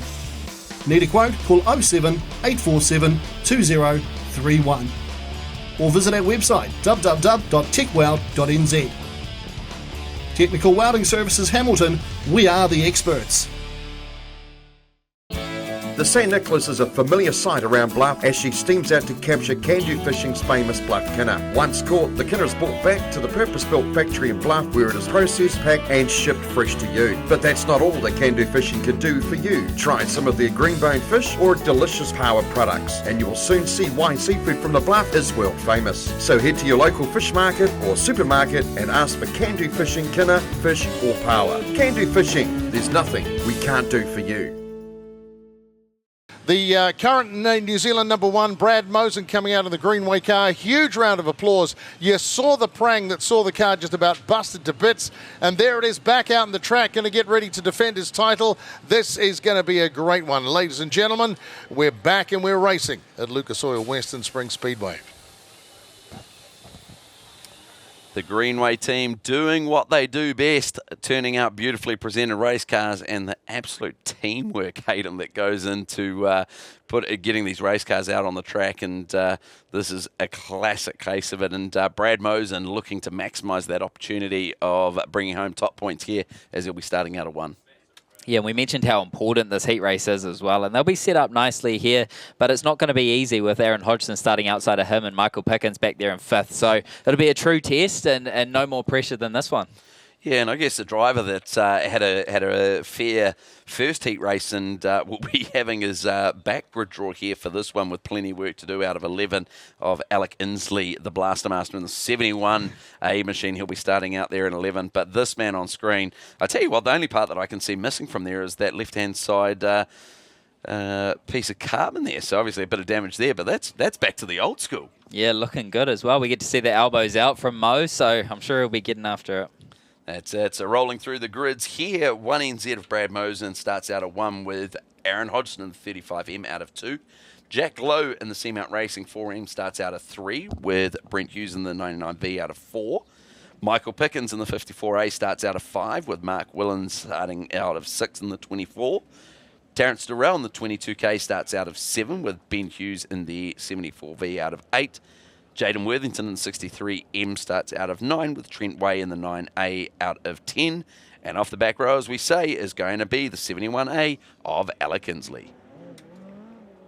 I think this is the time of the night when you've had your first round of heat races as well, and you realise you really need to get going. If you didn't move anywhere, or if maybe you lost a position or didn't move as far as those other favourites, it's really, you're running out of time. You get to the point where you know that you're sitting pretty, or have a heck of a lot of work to go. As we see, Aaron Hodgson stopped here in turn number 3 as well. So Hodgson in the Esslinger Engineering, number 35. So that race team managed by Shane Alec. So obviously an issue for the 35 car. And remember, we do have our 3-minute bell system as well. So if there is an issue in that car, the team has 3 minutes to fix it. As we're having a bit of a conversation here, we might give it another go to start it. Yeah, and it fired up. And Hodgson was down there revving that race car, and it was obviously we could see the torque and the twist in the car as he was taking throttle. But no, he actually fires, but pulls that race car straight to the infield. So problems there for the Esslinger 360 property management machine,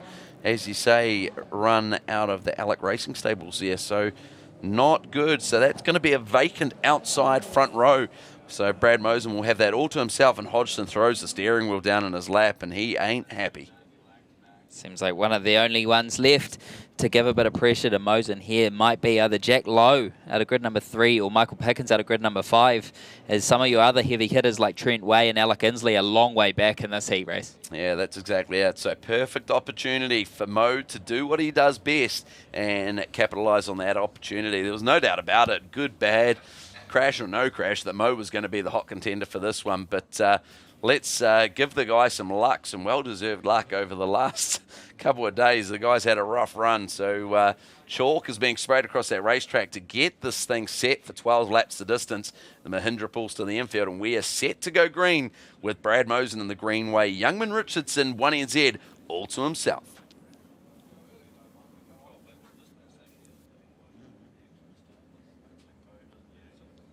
Mosen with a front row lockout all to himself. A DNF here for Aaron Hodgson early, as Mosen with the front row across the chalk goes for it and will easily get the run himself down into turn number 1, goes straight up to the top shelf.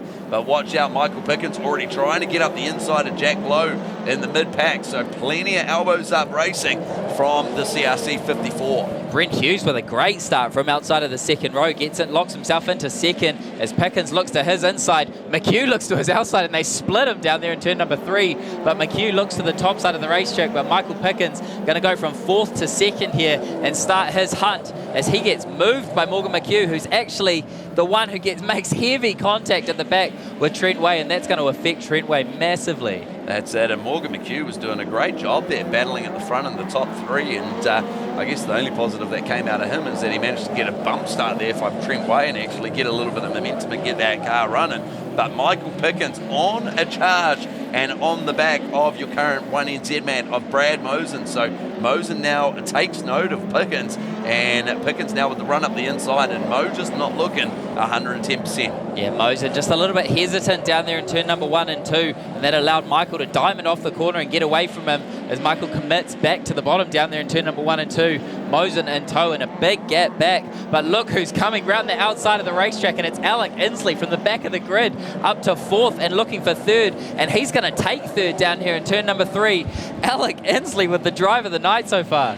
Heck yeah, Alec Inslee on an absolute mission, now up into the 3rd spot. There's a big gap between himself and Brad Mosen, but the rate that he's going, with only 6 more laps left to run, anything is open for the young Yale driver in the 71A. Huge gap between 1st and 2nd, and even bigger gap back to 3rd, as we've got a car around down here in turn number 3 and 4, and that's the 74V of Ben Hughes. So we're going to go yellow here, and that's exactly what Alec Inslee wanted to see. That's exactly it. And looking at how vulnerable Mosen is looking at this point in time, well, we say vulnerable, he's still running in second, but Pickens made him look like he was standing still, and we know how good Michael Pickens is.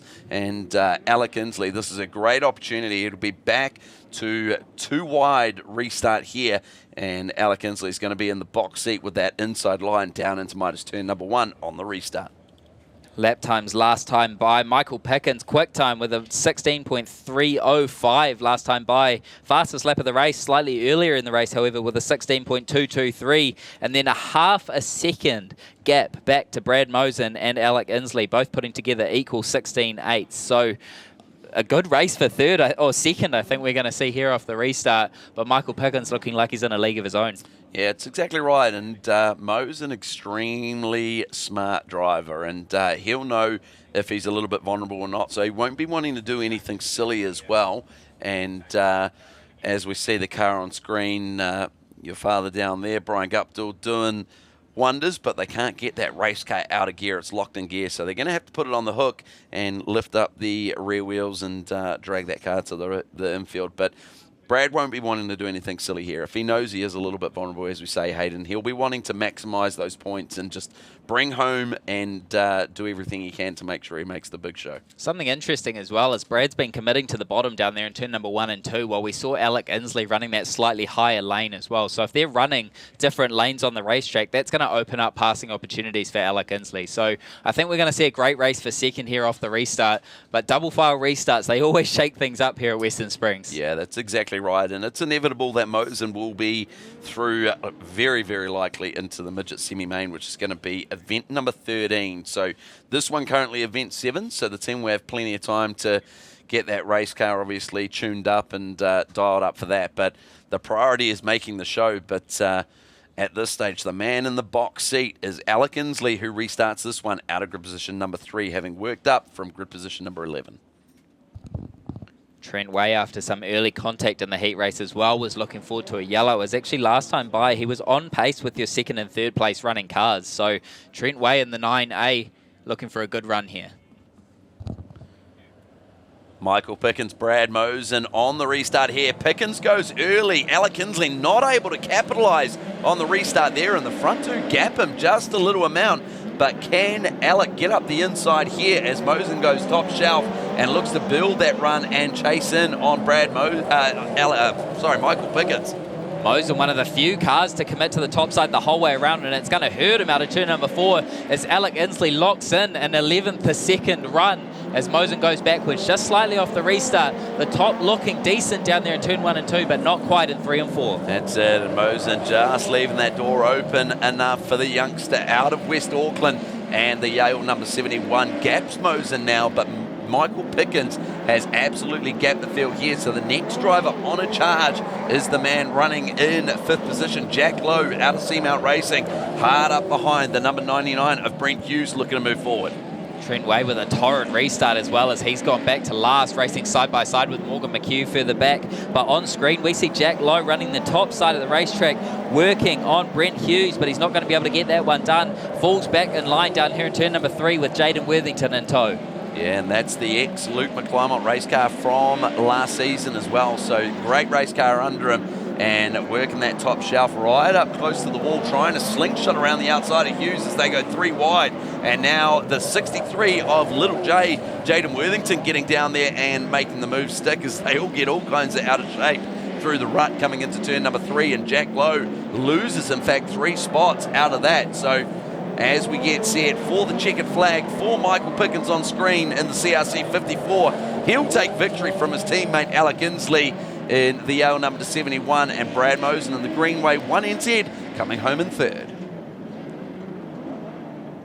So undoubtedly the fastest man on track in that one with a 16.116, and well quicker than anyone in the field throughout the race of that one. So Michael Pickens, congratulations, taking victory there from young Alec Inslee. Brad Mosen 3rd, Brent Hughes 4th, and Jaden Worthington rounding out your top 5. Thanks very much, guys. Michael Pickens, a dominant drive there around the track, and such a big gap. Alec Inslee doing a fantastic job as well, and of course Brad Mosen with a car that's just been put back together out on the track, and you could see him seeing if he could move the car up and around the track, looking for the fast line. Still came in third, scoring good points there, and that's what we need as we go through these heat races. And a man that had a great drive out on track not so long ago, Buddy Kofoid, Graham Standring in the pits right now with Buddy. Amazing who's at these speedway meetings and how important and how serious these guys are taking it. Obviously, Buddy Kofoid is a top American competitor, but that's attributed in part to this gentleman here, Jared Martin. Jared, you've been with Buddy for quite some time? Yeah. When he was racing for Keith, we got to work together quite a bit and had some good success. When he talks about Keith, he talks about the Keith Coons Motorsport, arguably the most successful race car team in the United States. And so you worked with Keith for how many years? I was with Keith for 5 years. I was able to work with Buddy for most of that time when he first started.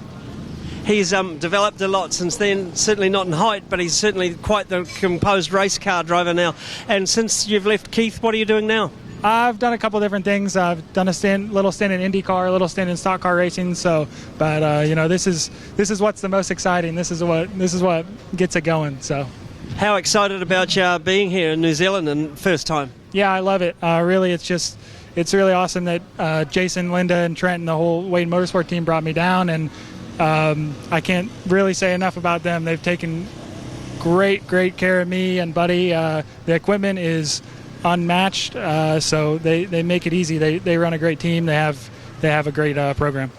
Okay, well, we're certainly going to wish Buddy the best of luck, but I'm sure that attributes to your input in the team, and well done you. Thank you, I appreciate it.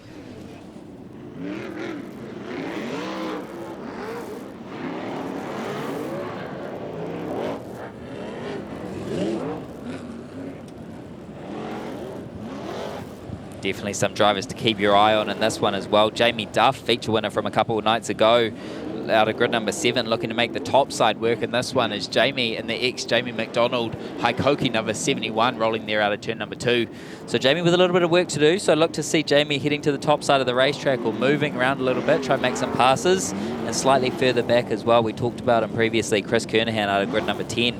James Dahm also with a feature win in the last couple of weeks. So a lot of success in the sprint car class has been shared around in the past couple of weeks. Yeah, it's exactly right, and great to see that Haikoki number 71 machine on the table, on the top step of the table only a couple of nights ago, and it's been a long time since we've seen the 71 at the top step as well, so great to see with Jamie Duff at the helm there.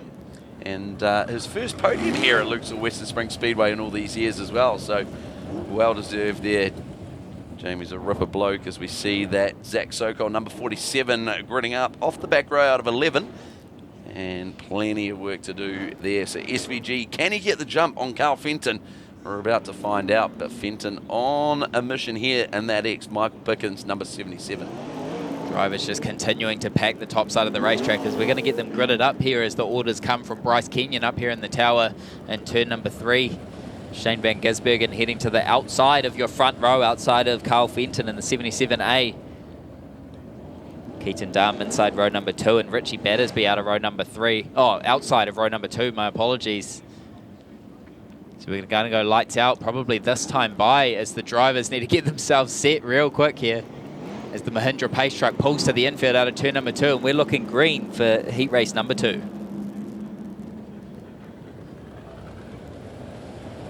So the lights are out. Fenton needing to slow down well and truly. They're going to throw the yellow, no doubt, again straight away for this. They're not going to go green, surely not.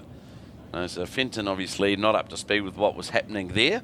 And SVG just held back and let him settle himself back down.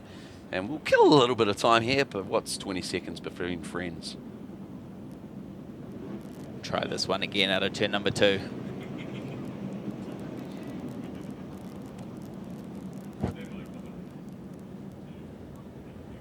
Carl Fenton, Shane Van Gisbergen, your front row as SVG, the pace setter on the outside of the front row. We look to head across the chalk. No doubt SVG will be looking for another heat win here to finish off his campaign at Lucas Oil Western Springs Speedway. And he gets off to an early jump there as a few of the drivers check up at the mid-turn of Midas turn number 1 and 2. Carl Fenton slot into that second spot, and Keaton Darm into third with Luke Brown tucked in there. But Fenton looking to fight back on SVG at the front. Yeah, the bottom of the racetrack down here in turn number 3 and 4 still looking racy as Fenton looks to the left rear, but Shane Van Gisbergen carrying all the momentum down the back straightaway and committing to the top side of the racetrack, and he's going to stretch that lead as I mentioned, the next car in line up on top, back there in 5th position, Jamie Duff getting after it outside of Ryan Barry. And SVG just looking a little bit vulnerable there on the opening lap.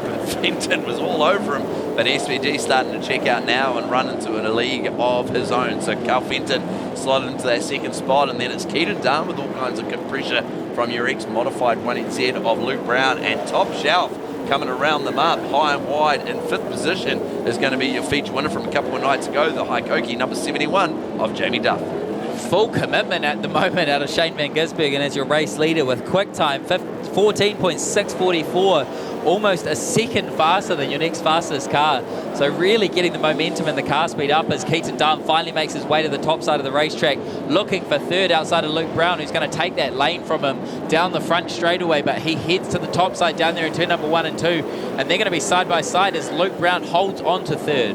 That's it. So while these drivers are deep in the pack and running nose to tail, obviously that affects the wind speed of the air flowing over the top of the front and rear wing as well. So SVG with clear track in front of him at this point in time with 3 laps left to run in a league of his own, taking advantage of that clean air around him. But Carl Fenton's still doing a good job hanging on to second, and Luke Brown running in third. Yeah, 3 different lane choices for your first, second and third place cars. Shane Van Gisbergen hyper committed to the top, high car speed. Carl Fenton running the middle of the racetrack, and Luke Brown committed to the bottom. So a lot of lanes here at Western Springs Speedway available, and they're all running different lanes. Shane Van Gisbergen the fastest one. However, last time by, Carl Fenton was actually 0.2 of a second quicker. And SVG just absolutely blowing that right rear tyre to smithereens. Look at the smoke coming off it. He just doesn't care. He's keeping that right foot planted as he heads down into NZ Safety Blackwoods, turn 3 and 4 for the final time. And SVG is going to pick up his final heat race win here at Lucas Oil Western Springs Speedway for the summer. Drag race to the line for second as well. Carl Fenton just holding on to it by 0.06 of a second over Luke Brown, who made a late run for your second place position. How Keaton Dunn following back there in 4th, and Ryan Barry back in 5th in the 16A. So as the SVG celebrates, results on screen, look at that lap time. He absolutely blasted them there in heat race number 2, taking victory from Carl Fenton. Luke Brown with a great drive in 3rd, Keaton Dunn 4th, and Ryan Barry rounding out your top 5. Shane Van Gisbergen picking up another heat win here at Lucas Oil Western Springs Speedway. Just drove away with that one, didn't he? And as Hayden was saying, just threw everything at it, kept the right foot hard down on the floor, smoking out the tyre on the outside. We haven't seen that for a while here at the Springs. And the track looking like it's got 2 black lines in there. So looking for different ways around the track. And the high line in 1 and 2 really starts to make things work. And we'll see how that goes for the midgets. There you go. You see the 2 black lines on the track and moving up. There's a little bit of cushion on the outside. The drivers seem real keen to use that one. We'll do a bit of track work just to bring it all in there. Make sure, there you go. That's the look of the track. It's big, wide, and fast. And the cars will be slipping and sliding through there. Watch for the midgets, and they will be dropping up and running quite high up through the track on that one. And we got people heading in this, in this direction. I just got a quick ask with both Alistair and Hayden, who have been racing drivers here at the track. Boys, when the track goes like this, where would you be looking to put your car? Are we getting late into the night? Do you start to look for the high line, or do you play it safe and run down on the pole? Well, first thing I want to bring you up on there, Nick, is you said we've been race car drivers. Who said that we're not coming back, Hayden? I'm not counting it out of my. Neither am I, mate. We're not done yet, Nick, but we won't hold you to that. But that's fair right. enough. But hey, I tell you what, the racetrack has evolved a lot. We've called it early on with obviously the drivers running high and wide down at turn 1 and 2. That was the preferred place to be. Down low at 3 and 4. But you know, we spoke about it the other night, Hayden, as well, as far as the best drivers are the ones that are getting up to speed quicker feeling what's underneath them, and obviously maximising that grip level and moving around the racetrack accordingly. Yeah, and we saw that out of Buddy Cofoot as well, as he looked around and kind of searched, even while he was in the race lead, searched how a lot of drivers would typically either just roll the bottom until they see another car, or maybe rip the top side, and likewise until you see another car, and then make the lane change. So that's probably just that experience that comes in with all the racing that he does each year, well over 100 shows a year, which we just don't have the opportunity to do. I think we max out at about 25 each year. So very different schedules. If I was looking at the racetrack right now and I saw the water truck wetting the top and they've just tilled it, there's only one place I'm going, that's the top side. Yeah, that's exactly right, and it'll be really interesting to see, because the drivers that are going to try and maximise that, no doubt the American drivers, Buddy Cofoot and Logan Seavey, starting 9 and 10 in this one, so they'll be the ones looking to go top shelf and try and work their way forward. But it's a classic case, the cream rising to the top. They'll try and get on top of that as fast as possible. But Graham Standring obviously down in the pits, and we'll look to make use of him down there. What's happening, Graham? I'm just down here with Shane Van Gisbergen. He's just gone in to get his hat and come out and have a talk to us.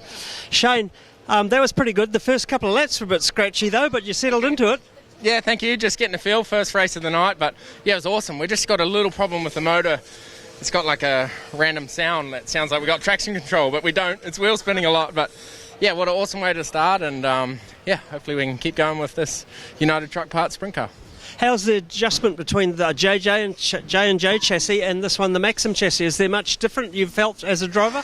Oh, very different. The J&J was good in the corners, but very weird down the straights. This thing is a lot easier to drive, but we haven't quite got there with what I need from the car yet. But yeah, what a good way to start, and hopefully it continues. Yeah, I saw you come over the scales. They reckon you've picked up a couple of pounds. You've been eating too much, mate. Had a good Christmas maybe, but yeah. No, the last car was really heavy too before I was in it, so yeah, we'll work on that for next time.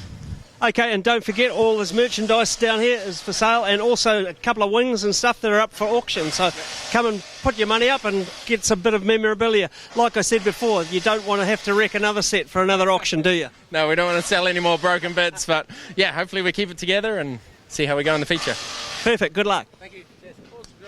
Thanks very much, Graham, and nice to see SVG down here. Like I did say, the merchandise is selling like hotcakes. T-shirts, caps. If you want one, you better get down there quick. And like Graham says, why not put in a silent bid? It is a silent bid, so it's totally up to you how much you want to spend on one of those things. But a little bit of a track prep going on there, so maybe it's a good time to go down there, measure it up, because one of those top wings make a lovely outdoor table, wouldn't it? Signed by Shane Van Gisbergen. There you go, people lining up already deciding on how much money they're going to put into for the silent auction on here.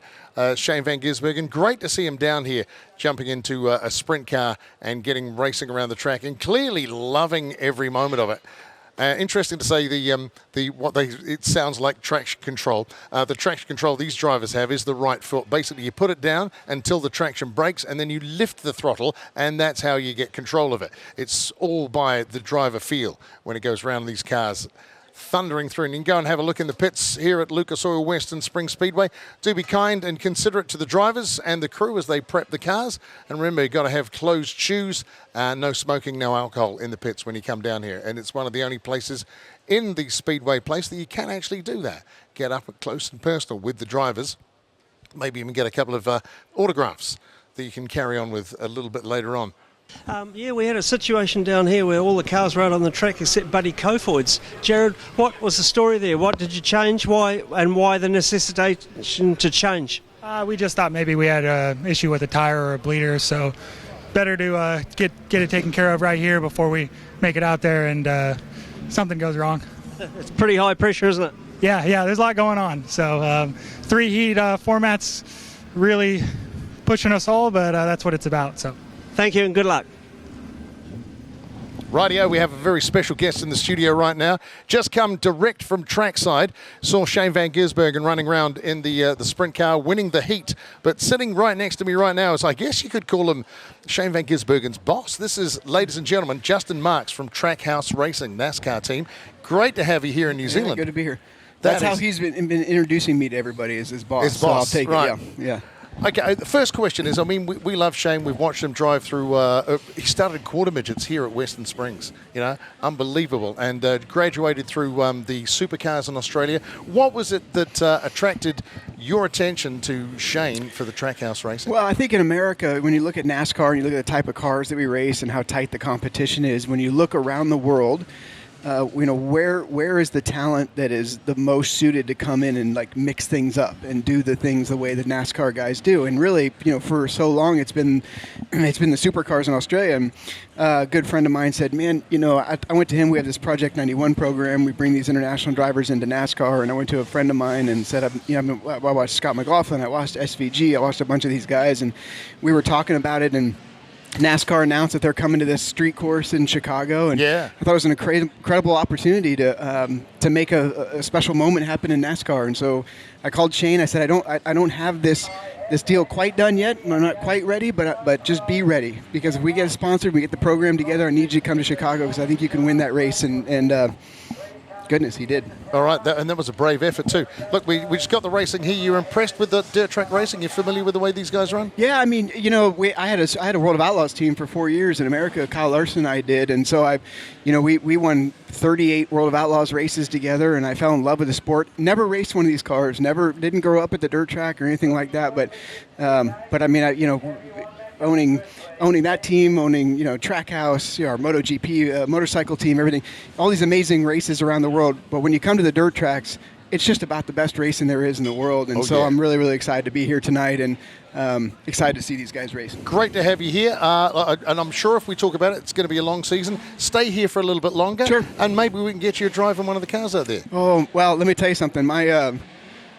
You got to convince my wife that it's okay, because she's got this open wheel thing right now. I race NASCAR, race sports car racing, all kinds of stuff, and she says, "Let's just watch the open wheel people. Let's just root for our friends." And I don't know. I guess never say never, but there's some incredible talent out here. I'm basically retired. I know I've got a day job now. I got to run this Trackhouse team. We got a lot of stuff going on. I'm pretty happy being a spectator at the moment. All right, let's get ready for the next heat as we get ready for the New Zealand Midget title here at Lucas Oil Western Spring Speedway. I'll take you over to the commentary team. Thanks very much, Nick. Off the front row is going to be the 2NZ of Brock Maskovich, with David Pallon in the 7K out of 2. Mark Willens in the 24V starts out of 3, with Cale Robbins in the 9K out of 4. Shaden Austin in the 8M starts out of 5, with Corbin Anderson in the 69A out of 6. Ben Morgan in the 45C starts out of 7, with Travis Buckley in the 7M out of 8. Buddy Kofoid in the 2 USA out of 9, with Logan Seavey in the 1 USA out of 10. Mitch Favish in the 3NZ out of 11. And last but not least, Luke McClymont out of 12 in the 6M. Cars at the moment just running single file around the outside of the racetrack, just trying to work in the water of the track prep that they did just before. It's still, you can see the sun's kind of come off the racetrack here, and the temperatures dropped just a little bit trackside. So we're going to have to work a little bit harder. The drivers are spinning the wheels, trying to turn that dirt over and just get the grip back in the surface. We can see a couple cars, however, rolling around the middle of the racetrack, so possibly not wanting that top side to dry out as much as the others. Yeah, it's exactly right. So there's a little bit of, I guess, insight of where the drivers are thinking they want to run, and the drivers that want to be packing down, and the guys that are standing on the gas whilst running up there is Logan Seavey and Buddy Kofoid. Funny that. Yeah, we see Luke McClymont up there as well. Mitch Fabish. Everyone knows Mitch loves to run the top side of the racetrack. Travis Buckley as well, a big fan of the top. So I'm sure we're in for a good show, and hopefully we can get this top dried out in time to go green.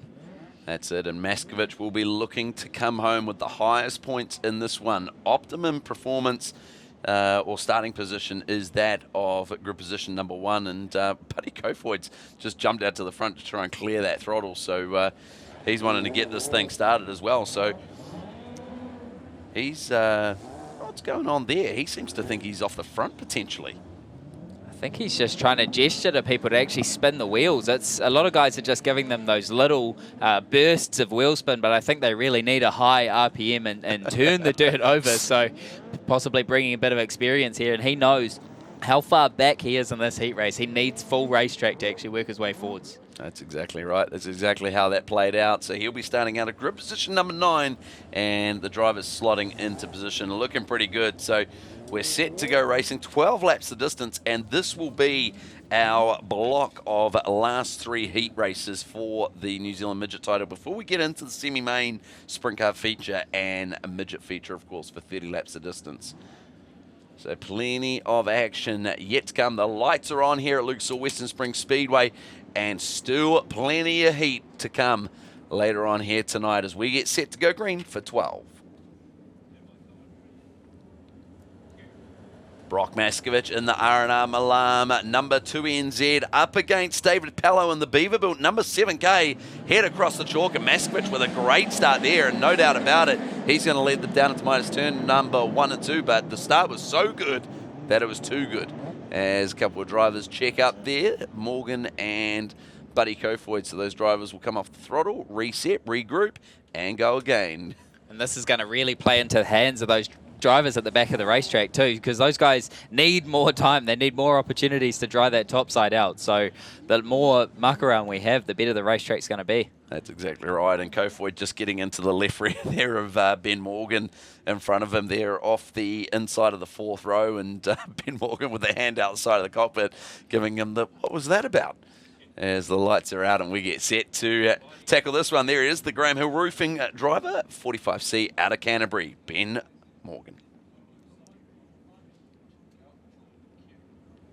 Brock Maskovich in the 2NZ R&R Milan brings us round the Beaverbilt 7K. David Pello, your pace setter on the 7K on the outside of the front row. Small little jump there again from Maskovich, but he'll lead them into minus turn number 1 and 2, and we stay green. David Pello slots in to that second spot, but it's going to be Brock Maskovich who gets out to the early lead. Kofoid splits the difference slightly further back and works his way to the middle of the racetrack, just waiting for that top side to dry out as it's still quite slippery, but picks off about 3 or 4 on lap number 1. Yeah, and the only drivers that are going to slide up, Kofoid does just a little bit, but Travis Buckley and Logan Seavey, the only ones that are up there. So Seavey, the only one that's actually looking to try and bring that lane in. And what better opportunity to do it with him starting out of grid position number 10. So Kofoid up top and slides up the racetrack, but he's on and off the gas trying to get that thing to drive forward and doing a great job of it as he slots in to the 4th spot, getting around the 24V machine there. Kofoid sliding up into 4th as he takes the lane away from Mark Willens in the 24V. He heads to the top side once again down there in turn number 1 and 2 as the rest of the field continue to run the bottom side of the racetrack. Logan Seavey also coming through as it gets very congested just in front of him, but Kofoid heading to the top side out of 4, and he's closed the distance rapidly on your front 3. Yeah, and Seavey's now starting to apply the pressure, so that top line has certainly cleaned up. Buddy Kofoid splits the hair and gets up in between Corbin Anderson and David Pello. So move Buddy Kofoid up into the 3rd spot, and it ain't going to be long until he takes that second off David Pello. Yeah, Logan Seavey just getting stunted by Shaden Austin heading to the top side in front of him, but he works through the middle of the racetrack and takes it away. Willens still holding on to about the 5th position there, but Seavey to the top side down here in turn number 3 and 4, and he's going to carry the speed out of 4. He can't quite grab 5th, however. Yeah, he just over-rotated that car on entry, and that just scrubbed the speed coming out of turn number 4. But he manages to clear Mark Willens now, so now he'll look to get around Corbin Anderson as the next car. But Buddy Kofoid is coming for Brock Maskovich and closing considerably. Maskovich lapping last time by at a 16.5 and some 3/10 faster. Michael Kofoid coming around the outside, and NZ Safety Blackwoods turn number 4. Kofoid 7/10 of a second faster last time by as he gets to the rear bumper of Maskovich, heads back to the top side down there in turn number 1 and 2. Maskovich just committing to the bottom, tries to take the lane away, but it's too late, and your race leader is going to be Buddy Kofoid. Maskovich still committing to the bottom, and Logan Seavey back there in 5th, working the top side, trying to work on David Pello and Corbin Anderson. That's it, and if you're a betting man, you'd be a safe bet at this point in time to put Michael Buddy Kofoid as your top qualifier going into this at a 15.7 up against a 16.6.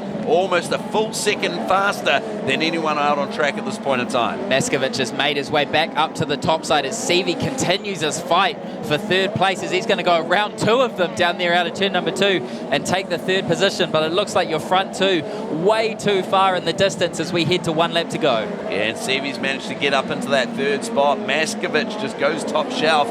too little too late, and Buddy Kofoid has checked out into the next area code and will take the victory in heat race number 7 for the midgets here tonight. Brock Maskovich coming home second in that 2NZ machine. Logan Seavey in third. But this man on screen, the Langso Engineering J.A. Russell, two-way 2NZ of Michael Buddy Kofoid, an absolute league of his own throughout that, with the fastest lap of the race of 15.4 up against a 16.0 out of Logan Seavey as the next fastest. So confirming that, Michael Buddy Kofoid takes the win from Maskovich, Logan Seavey, David Bellow, and Corbin Anderson, rounding out your top 5. Great drive from Brock Maskovich there, the 2NZ, but the number 2 from Buddy Kofoid. Boy, is that a lesson in how to move through traffic. But then again, Logan Seavey in the US number 1, that was a great drive to bring it home in third, and especially the 2 cars passed on the last corner. I think the cards have been laid on the table fairly and squarely by all the hot shots tonight, and they are going to be heading out on the track. But of course, one Caden Brown from Australia is coming up in the next heat. He laid down an absolute blinder in his first heat, so we'll see how things stack out tonight. But it's going to be interesting to see how the points go as we roll through this, and then we'll jump into the semi-main, and then that'll set the grid for our main feature tonight. And what a feature it is going to be! Remember, the winner of this is going to go away with the 1NZ on the back of their tank. And saying that, we saw the one that rolled out in the track, Brad Mosen, and there is Caden Brown rolling out in the track. So how do you think this is going to go, boys? Yeah, I think Caden Brown's looking like one of the favourites at the moment. We were actually, you interrupted us, Nick. We were just counting off who we think is going to start in the front 3 rows. So we've got Caden Brown, we've got Michael Pickens. We think Alec Inslee's in for a great shot to start in the front 2 rows of tonight's final. Yeah, it's exactly it, and we were actually just acknowledging the fast Kiwi drivers, and of course Michael Pickens was in there. The tough run that Brad's having tonight obviously is a bit of an upset, obviously, for the Greenway group. Obviously, Brad starting this one out of group position number 8, but suitably impressed with Alec Inslee, and I guess building that momentum. He was so good at that last year, and there's Brad Mosen on screen at this point in time as well as they get that car in gear, so they'll be looking to improve that race car from that last heat as well. But yeah, Alec is the one that's just been really building his momentum throughout the season, and peaking, I guess, winning is most important, obviously, for the New Zealand title. Yeah, Ben Morrison had a really good first heat race, but got punished at the back end of his second heat race and head backwards. So he's got a little bit of work to do in this one from grid number 6. Sorry, so he can actually. I apologise, I'm incorrect. He's starting on the front row of this one, so he's in a good position to have a really good starting position, providing that he can win this heat race and get those critical points. Yeah, that's it. And Alec Inslee will be right behind him. So both identical packages, both King Toyotas will be setting their sights. No doubt, top shelf, obviously trying to emulate and replicate that performance from Buddy Kofoid from that last one as well. But plenty of gun drivers in this one, and this guy on screen, the United Truck Parts King Chassis Toyota package of Caden Brown has been something else. He's arguably the gun fastest driver in what they call a speed car. We'll call them a midget here at Lucas Oil Western Springs Speedway. But Caden Brown's super impressive, and he's definitely leaps and bounds ahead of, I guess, his performance last time he was here in New Zealand. Yeah, and just a couple of years back as well, 2019, 2020, he was actually looking like he was going to win the New Zealand title down in Ruapuna. So Caden's had one slip away that he felt was close, so he'll be looking to get it done, and especially here at Western Springs, it's a fan favourite, and I know it's a Caden favourite as well. That's it, and he's a slick racer. We acknowledged that a couple of nights ago as well, that he likes the smooth, wide-open, slick tracks, and it tends to be looking like it's going to go that way. But as we see down here, still at turns 3 and 4, and not so much, a little bit down at 1 and 2, but not so much. But we've still got this sort of rut developing through the outside of the inside lane as well. So we've been talking about that off air a little bit, that you can still generate plenty of grip, obviously, by hopping from hole to hole there, as well as the deeper core of the track is exposed. Yeah, we're going to be lights out this time by, as well as the Mahindra Pace truck pulls to the inside of the speedway with your front row, Peter Honeybell and Ben Morrison. Row number 2, Trent Way and Alec Inslee. We're in for a good one. Peter Honeybell, Ben Morrison, our front row. Morrison, your pace setter in the promo lab, number 97A. Look for the momentum out of the outside row. The first two drivers looking a slingshot around the outside.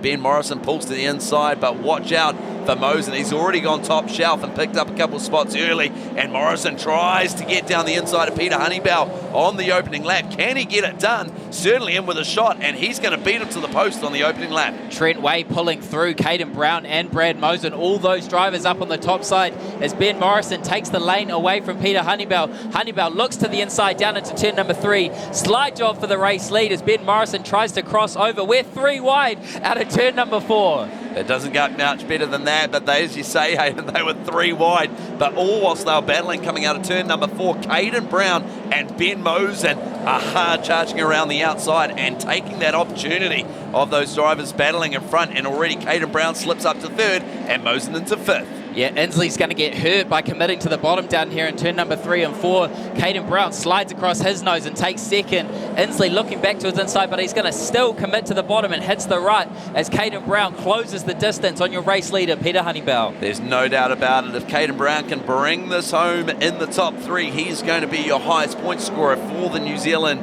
Midget title in the United Truck Parts, number 97. He is looking smooth, he's looking fast, and he can put that United Truck Parts 97 wherever he wants. Slide job into turn number 1 as he slides to the inside of Peter Honeybell. Honeybell crossover move out of turn number 2, but Caden Brown, too much momentum out of 2, turns right down the straightaway to get back to the cushion as well and carries that car speed round the top side. Honeybell almost closes the distance but makes contact with the wall down the front straight. Caden Brown just showing the class act that he is. Beautiful equipment, well presented, and the right package for the driver at the helm, and making light work of it as Caden Brown leads another one with only 5 more laps left to run in this one. Peter Honeybell still in 2nd, Alec Inslee settling into 3rd, and Brad Mosen still trying to work his way forward to gain some vital points. Mosen looking a little bit better than Inslee at the moment on the top side of the racetrack as he works into 4th. It's just in front of the commentary box. We see Ben Morrison make contact with the fence, and they are on the fence down here in turn number 3 and 4 as your race leader continues to pull away. Mosen still just closing the distance just a little bit on your 3rd place car, Alec Inslee. That's it, and the top shelf has come alive, and this racetrack is getting wide now, and Caden Brown, the driver that's making the most of it as he keeps lapping quicker and quicker, but Mosen right now on the tail tank of young Alec Inslee in the yellow number 71. But with only 2 more laps left for this man, Caden Brown driving off into the city of South Sunset here at Luxor Western Spring Speedway. As we see a slider from the Greenway 1NZ. He clears Alec Inslee, but Inslee with a fight back up the inside down into turn number 3. Mosen's going to take that lane away and remove the opportunity for a slider by Inslee. Inslee sticks to the bottom of the racetrack out of 4, and he takes the spot back as we've got 1 lap to go. And Caden Brown a mile ahead of 2nd place Peter Honeybell as he makes his way here into turn number 3. A perfect last couple of corners out of 4, and your top point scorer is going to be Caden Brown for tonight's New Zealand Midget Championship. Peter Honeybell in 2nd, Alec Inslee winning the drag race to the line over Brad Mosen, and Ben Morrison back there in 5th. There you have it, ladies and gentlemen. There is no doubt this guy has been the class act of the evening so far.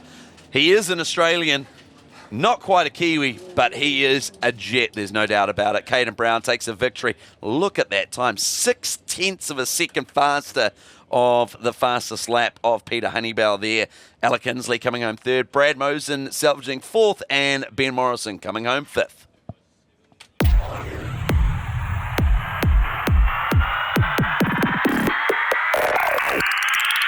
It's action for the whole family. With 23 tracks around New Zealand, there is no better way to spend your weekends than at a Speedway New Zealand track. Here they come to the start-finish line again.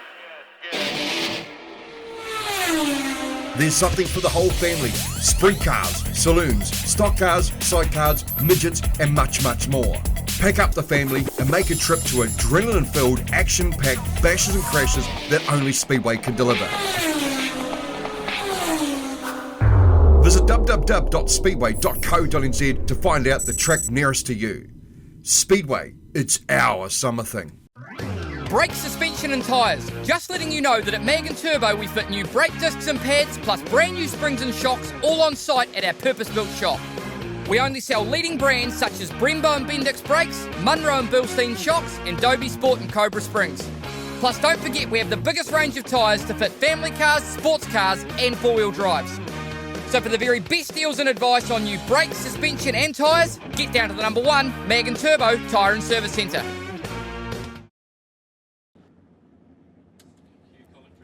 Ethan Mitchell, Hayden Williams, your front row for heat race number 9 for the New Zealand Midget Car title. We get set to roll across the chalk as they move a lane higher. And watch out, here comes the sandwich of Michael Pickens and Hayden Williams. They leave Little Bundy like he's standing still, as does Michael Pickens as he leaps into that early lead and goes from position 3 into the lead. But it ain't going to be without a fight from the 27 HLR racing driver of Hayden Williams. And in tow, Ethan Mitchell. A lot of car speed down the back straightaway there as he brings Connor Clark through in 4th as well. And Ryan Baker slicing and dicing slightly further back with Aaron Hodgson, as Hodgson's going to lock into about the 7th position and head to the top side of the racetrack here in turn 3. Yeah, and good to see Hodgson managing to take throttle and work his way forward in this one as he runs in that 5th spot behind Connor Clark. But Michael Pickens doing what he does best out front in the CRC number 54 and checks out from this one as Hayden Williams right up, rubbing that right rear against the wall there, and Ethan Mitchell looking to go with him in that 3rd spot. Slide job for 4th from Aaron Hodgson there into turn number 3, and he's going to lock that position in as Michael Pickens continues to stretch his lead over Hayden Williams. Ethan Mitchell just hanging around, not too far further back, only half a second back from Hayden Williams, trying to plan a charge. Ethan Mitchell does look good, but he just loses a little bit of momentum there down at Midas turn number 1, which allows Hayden Williams to break free just enough. But this is the battle a little deeper in the pack. That's with Connor Clark, Ryan Baker, and the 74V of Ben Hughes in there as well. So they're 3 wide coming out of NZ Safety Blackwoods turn number 4.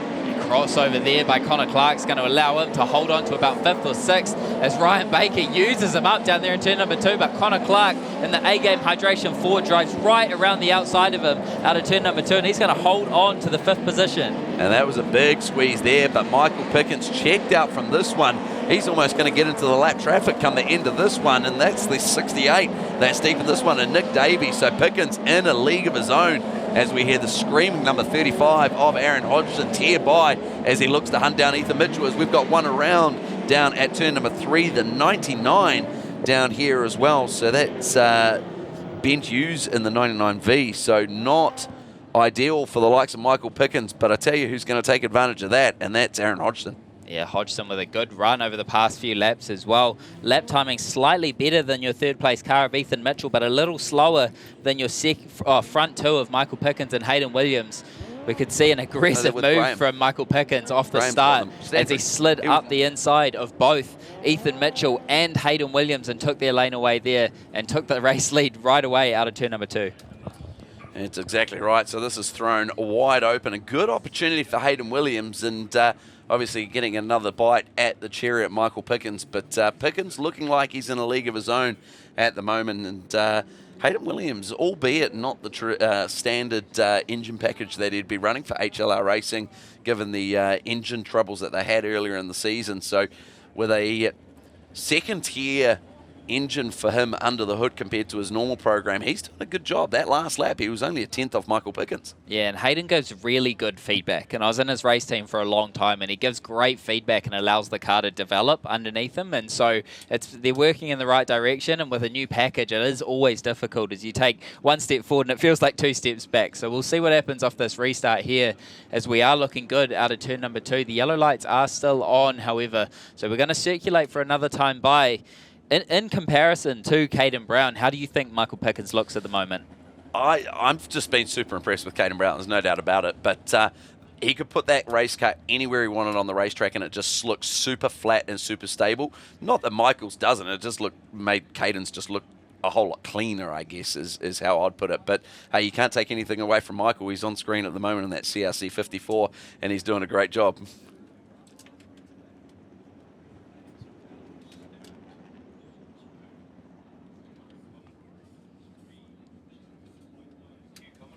As they head down the back stretch with 6 laps left to run, it's Hayden Williams in the HLR 27 up against Michael Pickens. Pickens goes and Williams slots in behind, and look for the charge down into minus turn number 1. Here comes the slider from Aaron Hodgson, moving up the inside of Ethan Mitchell, and here comes the charge from Hodge. Hail Mary from Hayden Williams as he gets super tight through the bump as Ryan Baker makes hard contact with the wall with the left rear down here right in front of us. And the other car involved is the 74 of Ben Hughes. So Ben Hughes making heavy contact down here into turn number 3, as well as Ryan Baker. Baker's got a ton of damage to the left rear, and I would be really surprised if the left rear rack wasn't adjusted there as well. Yeah, exactly. And just the left-hand side of the rack there, as you say, Hayden, just massive clump of clay clogged in there. So it's dug deep into the racetrack.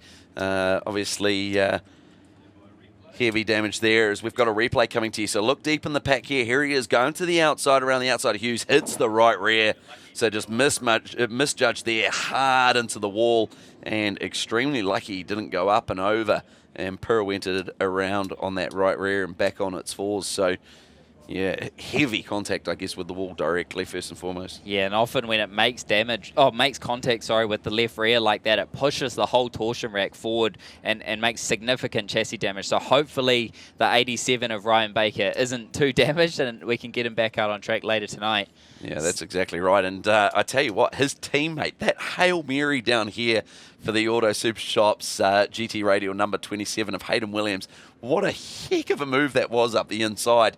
And it was all on for the taking there and almost understeered up into the inside of Michael Pickens. But well, that just goes to show that don't go without a fight, albeit if you're in a different car, a different package. Hayden Williams on one hell of a mission. Yeah, and that move started all the way back on the restart as well. Off the start, when Michael got the original jump, he turned down the racetrack, carried heaps of car speed into turn 1 and 2, ripped the topside around and had a huge run down the back straight on Pickens. And I really think if he didn't make contact with this rut down here in turn number 3, he probably gets that move done. Michael could have crossed him over, but we'd have a hell of a race.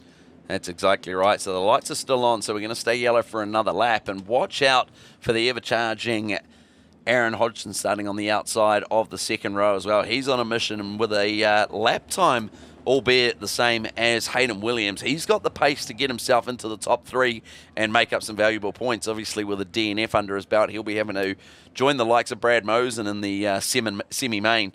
But there's the Hambley Haulage Auto Super Shops GT Radials number 27A of Hayden Williams. As the lights are out, we get set for the remaining 6 laps for heat race number 9.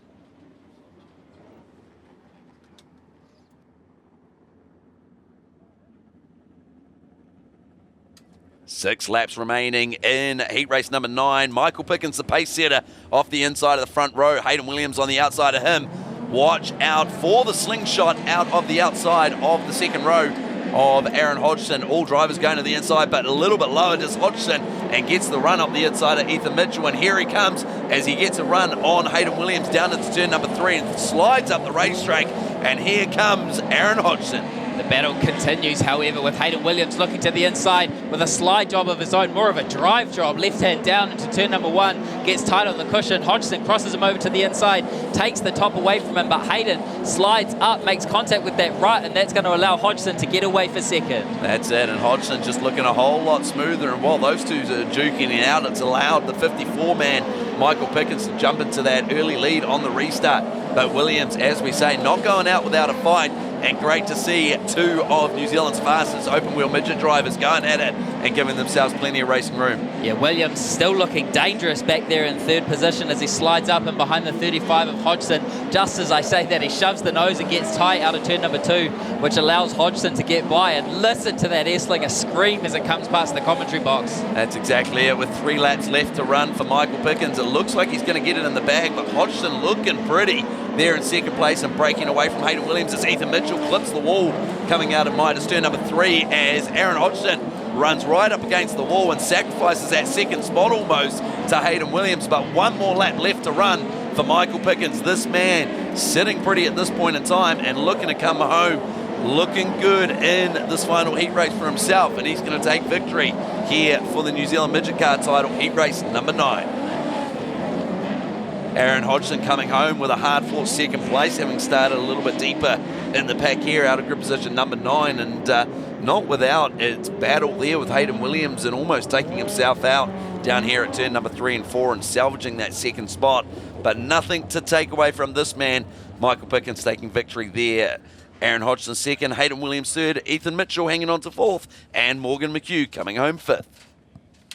A couple of ex-New Zealand number ones with Hayden Williams and Michael Pickens there, but what a drive from Aaron Hodgson. And I'm just going to ask you there, Alistair, what was the word you used to describe his car driving past when he came out on the track? It was flatter than a what? Flatter than a turd, wasn't it? Yeah, I think that's what you. And man, if that's what they looked like, how fast was that? That was a great drive. I wouldn't want to eat a turd, but I'll eat my words on that one because that thing was an absolute weapon. Fair enough. And obviously the track is working very well, and Graham Standring making his way out onto the track with a report. Mate, we are getting close to the real fight time, and there are some quick cars on that track. Yeah. I'm down on the track at the moment, and we're just going to tell you a little bit about the surface. So where I'm standing, you can see that from the audience. Hello, everybody. I'm down by the pole line, which was what we call the bottom of the track. So if we pan down, have a look at the track, and I've got my trusty screwdriver, you can see how hard it is. I can hardly dig it in. If we move just a margin here where this little hole is and get an idea that it's been a lot more wet, you can see that the screwdriver goes in quite a way, quite soft. So that's where there's a lot of grip, and there's a bit of a berm here, a bit of a cushion, what we call. So we'd say the cushion's about that high. So you imagine sliding the car and you're hitting a curb like that, and that's why the cars are getting unsettled. Now, if we move out a little bit further, again, where the track's black, rock hard, not much grip. But where all the good guys are driving, like the Kofoids and the Pickens and Hodgson, all those guys, and Shane van Gisbergen, it's out here where the track has got a bit more moisture in it.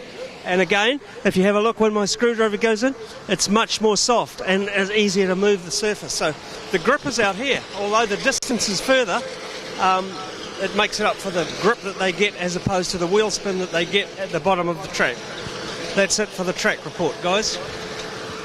Thanks very much, Graham, and you'll be able to watch exactly what Graham was talking about. You saw it in the midgets there where Michael Pickens was running high, Aaron Hodgson was running high, and they were getting the grip on the secondary part of the track. A little hard to get the grip just coming off the pole line because it tends to rut up just a little bit, and you can see where they're doing the work on the field with a tiller there that just digs it all up. Then we pack it all down, releases some of the moisture back into the track to put a bit of grip in there. But when the sprint cars go out there, you watch them. They're all going to move up to the top. There we go. Just called a nibbler. It just kind of breaks it up into little chunks as Graham's just thrown a handful of them back into the track. And then that'll be rolled flat, and then it needs to be packed down a bit. And the sprint cars will do that. They'll come down, pack the track down. But also watch out. If these guys really want to perform, they'll be pushing it up to the wall, and they will be moving their cars quickly around the track because if there's grip up the top and they can run on the cush, that's where they're going to run. Here we are for our final sprint car heat race here tonight, Lucas Oil Western Springs Speedway, event number 12. 10 laps the distance. Adam Davis in the 86M off the front row with Hermo, Christian Hermanson in the 99M out of 2. Chris Kernan in the 92A out of 3 with Bailey Clive in the 49C out of 4. James Dahm in the 6M starts out of 5 with Kerry Brokers in the 7M out of 6. Ryan Barry in the 16A starts out of 7 with Brian Edwards out of Kiki in the 73K out of 8. Richard Battersby in the 27A out of 9 with Dean Cooper in the 2NZ out of 10. And off the back row all to himself, SVG in the 97A out of 11. Christian Hermanson with a great first heat going from the back row all the way up to about 5th position. So he'll be looking good on points at this stage. And we'll have to keep our eye on the 97 of Shane van Gisbergen to see what he can do after his very strong first heat win as well. So a lot to look forward to in this one with some littered throughout as well. So keep your eyes on the field, front and back. That's exactly it. So great to see the lone HLR car of Christian Hermanson having a good night running here tonight. He had a bit of FOMO. He was here, obviously no HLR cars on the 50 lapper night, and he made his way here on holiday and just watching the race and taking it all in. But had FOMO and wanted to be here for the New Zealand Midget Car title night, and here he is starting on the outside of the front row as we get set for 10 laps of distance.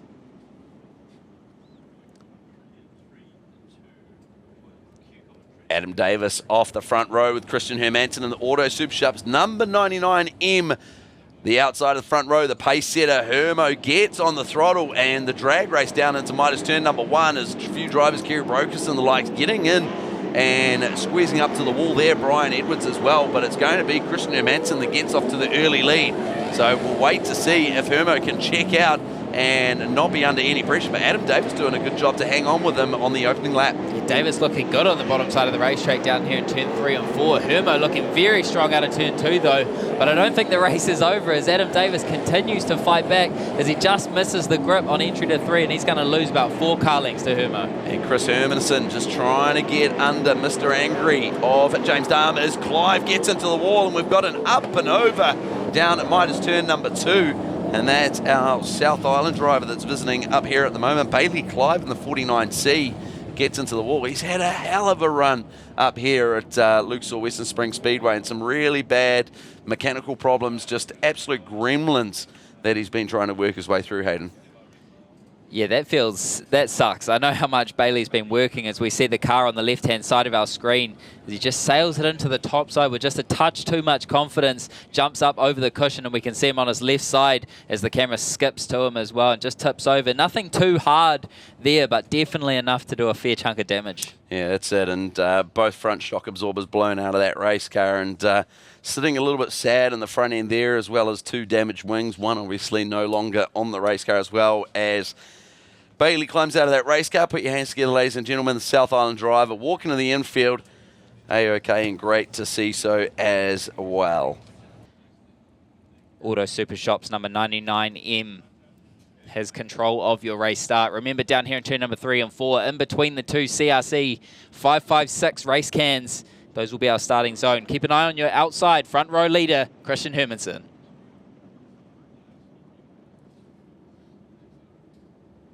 They creep down the back straight here. Hermo, your leader, on the outside of the front row, and he's going to hold a late start as Adam Davis creeped ahead of him. That's not a part of the rule set, but Christian Hermansen's going to have to fight back here as he heads to the top side of the racetrack, but we are going to go yellow, and we're going to try and reset that one as the cars pull back. Christian Hermansen, obviously your race leader on the outside of the front row. Therefore, Adam Davis in the 86 does have to hold up and sit inside of him until your race leader goes. So we're going to re-rack that one with a warning to the 86 car on the inside of your front row, as it looks like we're lights out and we're ready to try that one again.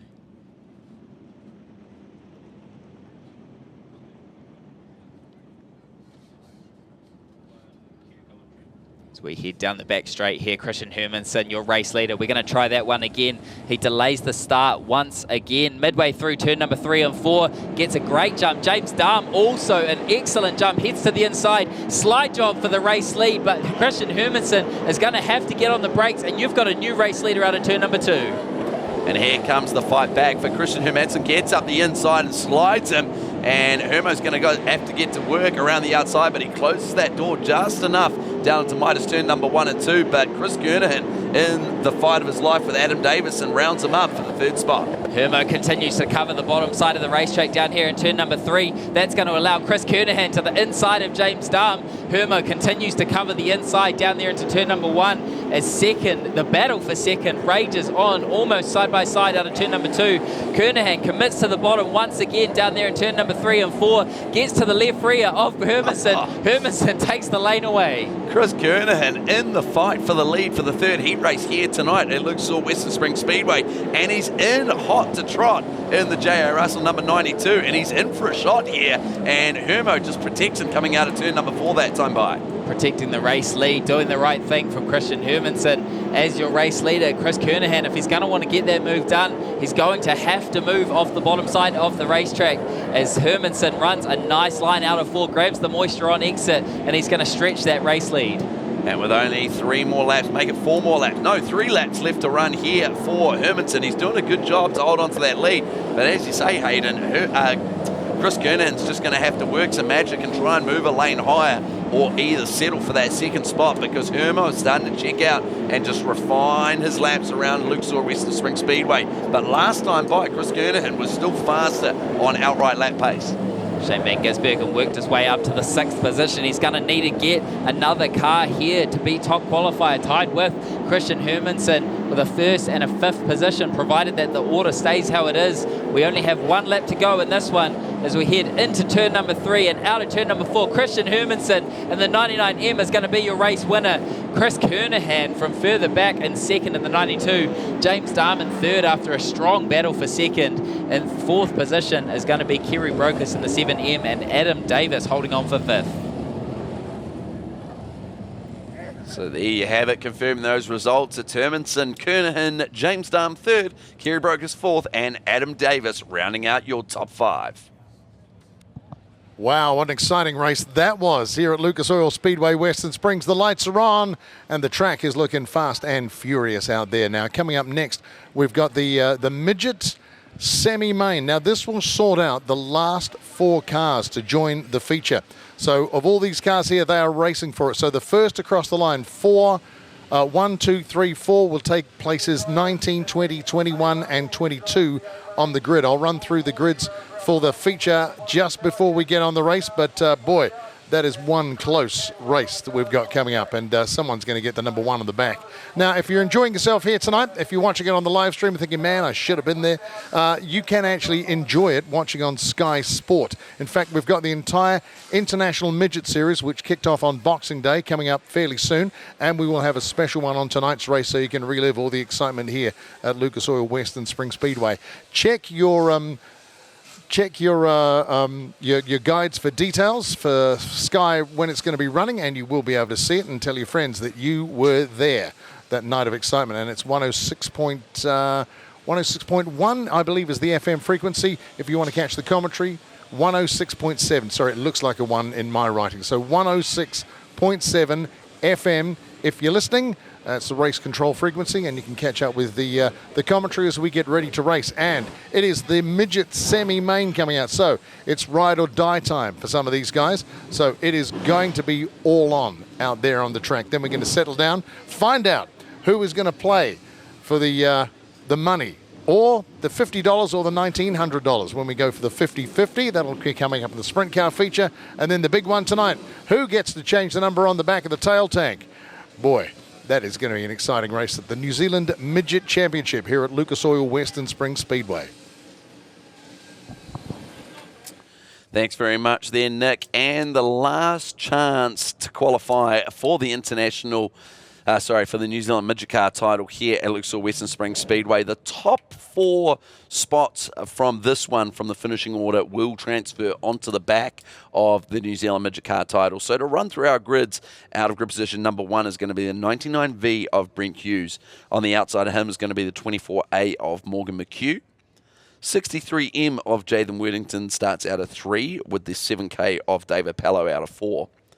Shaden Austin in the 8M out of 5, with the 45C of Ben Morgan out of 6. 4M of Jack Lowe starts out of 7, with the 47P of Dave Wilson out of 8. 91AU of Zoe Pierce out of 9, with the 57M of Ben Morgan out of 10. 4A of Connor Clark out of 11, and the 35M of Aaron Hodgson out of 12. Nick Davey in the 68P starts out of 13, with the 24N of Mark Williams out of 14. And off the back row, Ben Hughes in the 74V out of 15, with Cale Robbins in the 9K out of 16. Now, let's have this conversation. This car that's just pushed out on track. This is going to be do or die for Aaron Hodgson starting out at grid position number 12. That is going to be the car to watch, you reckon? Yeah, I think this will be worth the price of admission, I think, here. So Aaron Hodgson with, like you said, do or die, either makes the race or doesn't. It's that simple in this race here, and you have to make it to that top 4. So he's got a lot of work to do there as he's getting himself hyped up in the car, getting himself comfortable down there into turn number 3. So Hodgson, he put on a hell of a show, and he was on par with Michael Pickens in terms of car speed, in terms of lap times in that last heat race. So he's definitely got the car speed. Now he just needs the luck. That's it. So we'll wait and see. He's going to be coming deep out of grid position number 12. And there he is. I love the head shakes and the pump up, ladies and gentlemen. That is the old school racer, the do or die driver. And what better race car to do it in, running out of the Alec Racing stable there. Aaron Hodgson and the S-Linger 360 Property Management number 35M. So as the Mahindra safety vehicle rolls around the track and gets the field gridded up remembering only the top 4 transfer onto the back of the A-dash. So the do or die, the urgency, the last chance dives, the Hail Marys, whatever you want to call it, this is where it is done. Getting ready to make the biggest race of the year as well. It's just in front of the commentary box. We've got Ben Morgan, rolling round in turn number 3 and 4 after his great run for 5th place in the World 50 Lap International race just 2 days ago here at Western Springs Speedway. So a big contrast there as he starts out of grid number 6, and he's got a little bit of work to do to make it into the top 4. Your car who will be starting 4th is David Pello in the 7K, so keep an eye on the outside of the front row when we're getting gridded up, as that will be the bubble. That's exactly it, as we just hear that machine of Hodgson's just tear around. Seriously unique engine exhaust note, and he'll be on the gas. And as you say, Hayden, it'll be worth the price of admission to watch that machine work his way forward. And Hodgson will be on the gas as we get them set. And only 12 laps to do it in as well, Hayden. So not a lot of time, and Hodgson's got essentially 1 car a lap to pick off in this one. Fortunately, he only has to get to 4th. However, I don't think that's enough for Aaron. I think Aaron's going to be trying to pick his way all the way forward and get himself set for tonight's final. So keep an eye on the 35, just rolling around there, the white and red one down there in turn number 1 and 2. A lot of fast cars in front of him, however. Jaden Worthington, one of note. Morgan McHugh, Shaden Austin, Jack Lowe as well. Ben Morgan, Ben Vaughan. It's a good B main here tonight, and Aaron's got to pick through all of those cars to get there. That's exactly it, and I guess the positive for Aaron is the fact that that car had so much pace in that earlier heat race as he was charging down Michael Pickens. So just the unfortunate luck with that DNF and not even taking the green flag has really hurt him. But in saying that, we've had drivers that have had DNFs tonight, like Michael Pickens, Brad Mosen, and we thought Brad was going to be in this semi-main, and it's a miracle that he's made his way through after that heavy tumble early on tonight. Yeah, I completely agree. It's been an interesting night of seeing the majority of our expected cars running at the front, so we are due for a good show at the front of our feature tonight, but we're going to have some really good cars starting from further back, so you're going to have your pick of where you want to watch from tonight. That's exactly it. So be sure to see drivers trying high and wide to try and navigate their way round to move their way forward from the back to the front, but you'll also see probably the complete opposite from maybe the front end of the field, that a lot of drivers will go into protection mode to try and cover that inside line and not allow any drivers to sneak up the inside and claim track position. So the lights are out, the Mahindra is off the racetrack, and we are set to go green for 12 laps. New Zealand Midget Car title, semi-main, 12 laps the distance. Your front row, Ben Hughes in the 99V and Morgan McHugh in the 24A will lead us across the chalk, and we are green for 12 laps. Let's look for the last minute charge. The do or die moves, the slide jobs coming from the back to the front. Let's wait and see as Hodgson moves up a couple of spots, as does Ben Morgan in the opening couple of turns. Yeah, Ben Morgan immediately goes from outside to inside, so he is running 4th. Give that 3rd across the start-finish line as he races side by side with Jaden Worthington there into turn number 1. Hodgson deep in traffic further back. He's going to need to be patient just for these first couple laps as he's got the top side all to himself into turn 3. And I wouldn't put it past Hodgson to work his way forward and make it through into this one, providing he doesn't get checked up in front of. He's got to be very careful and drive with his head. But as we say that, the 99V of Hughes has absolutely checked out as we see the banging of wheels of Morgan McHugh and Ben Morgan out of Canterbury as Hughes gets all kinds of out of shape and loses that run down out of turn number 4, so the front 3 are on top of each other. Hodgson 3 for 1 further back as well, round 2 and under 1 down there into turn number 1 as Pello almost gets him up into the fence, but he is now up into the 9th position. Still a lot of work to do as Jack Lowe pulls a huge wheel stand out of turn 4. That's it, and the difficulty is going to get harder and harder for Hodgson as he gets further and further forward as the competition gets a lot steeper, but the good thing is that a lot of those drivers are checking up and slowing down the momentum of one another, so that's allowing him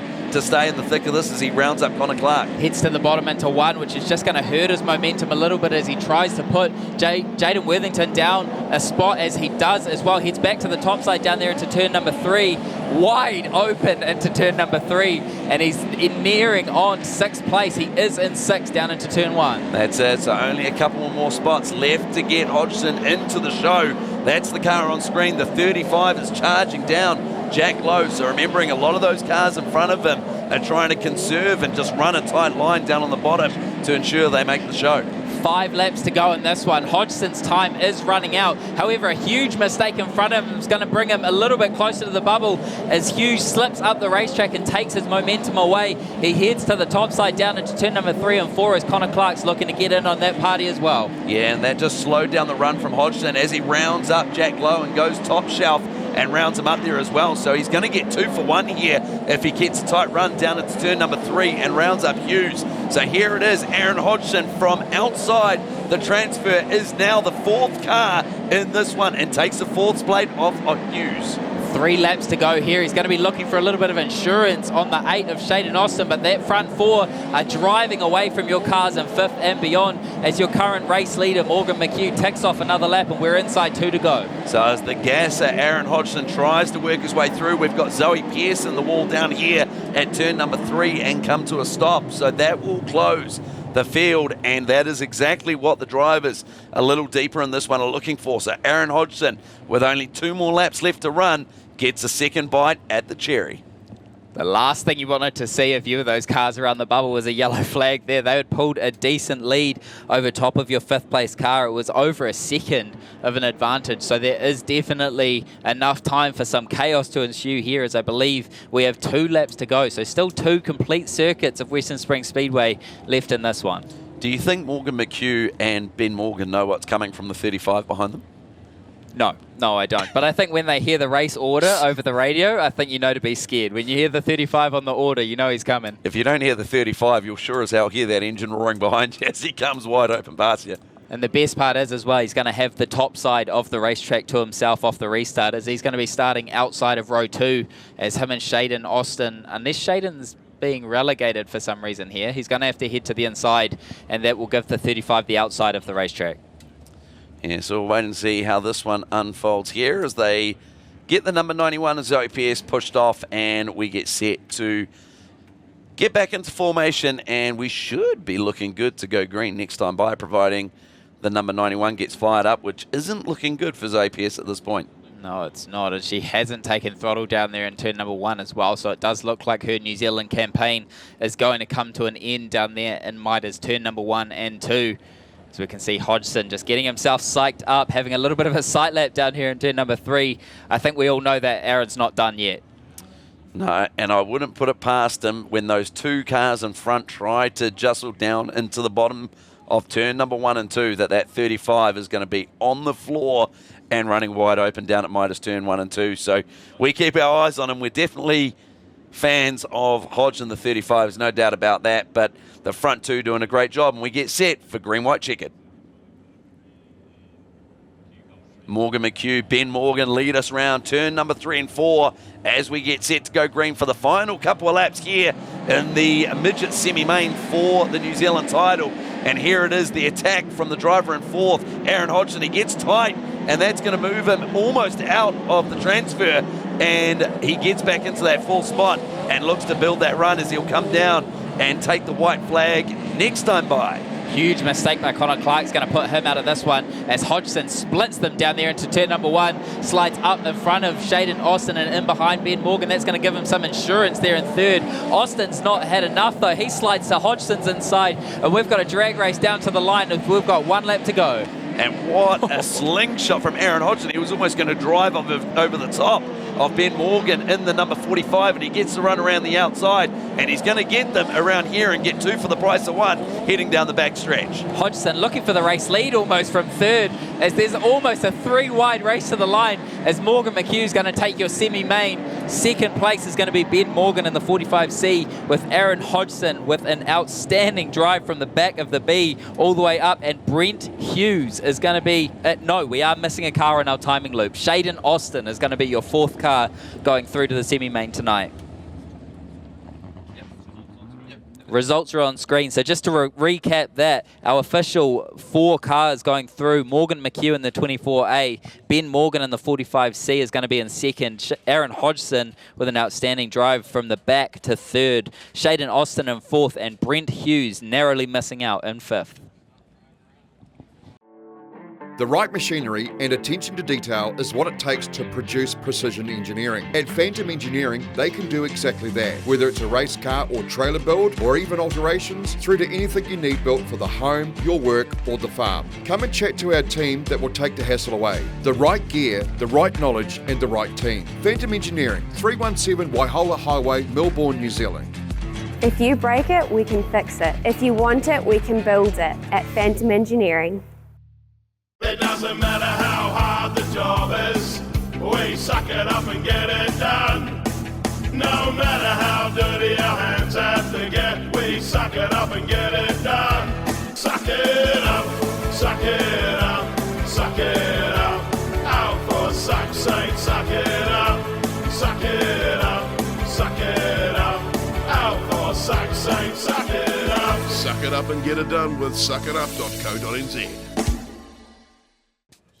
Your highest point scorer was Christian Hermansen in the 99M for HLR Racing.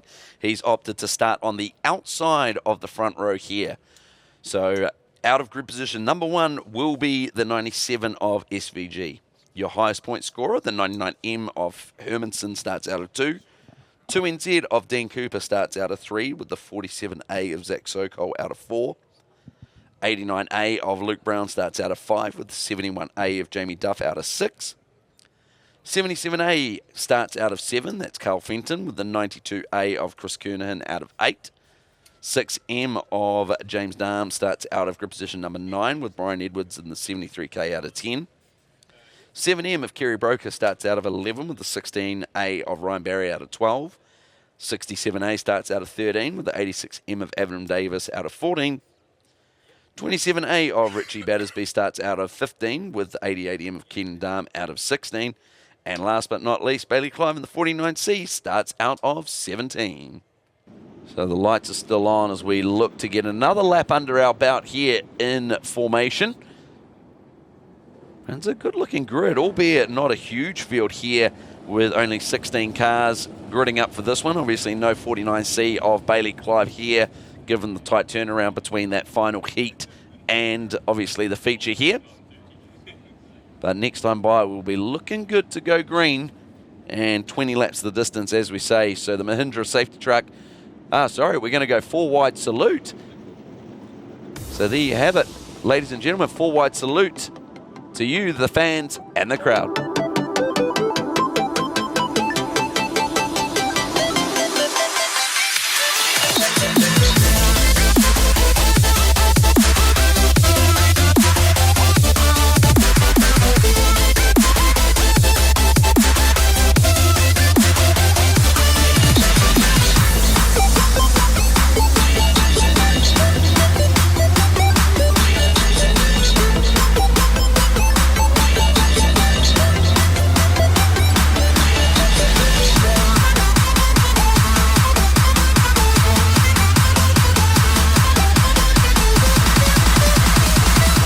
Cut to that shot of Nick Brown on the air guitar.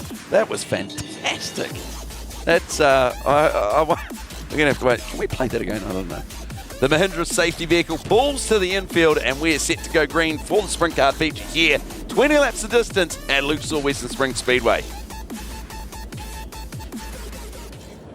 As we roll around, your highest point scorer here for the sprint cars tonight at Lucas Oil Western Springs Speedway, Christian Hermansen is your point scorer, but SVG thinks better of it and wants to take it off him. And as the 99 was the pace setter off the front row, we're going yellow flag, and Hermo's going to get a second shot at this one. Yeah, not a terrible start there, but still, as you mentioned, the outside front row is our pace setter down here in New Zealand. So we're going to restack them here. It's showed pretty clear intentions as well. Both cars looking to get to the top of the racetrack down there in turn number 1 and 2. So look for a great race and hopefully a clean one down there into 1.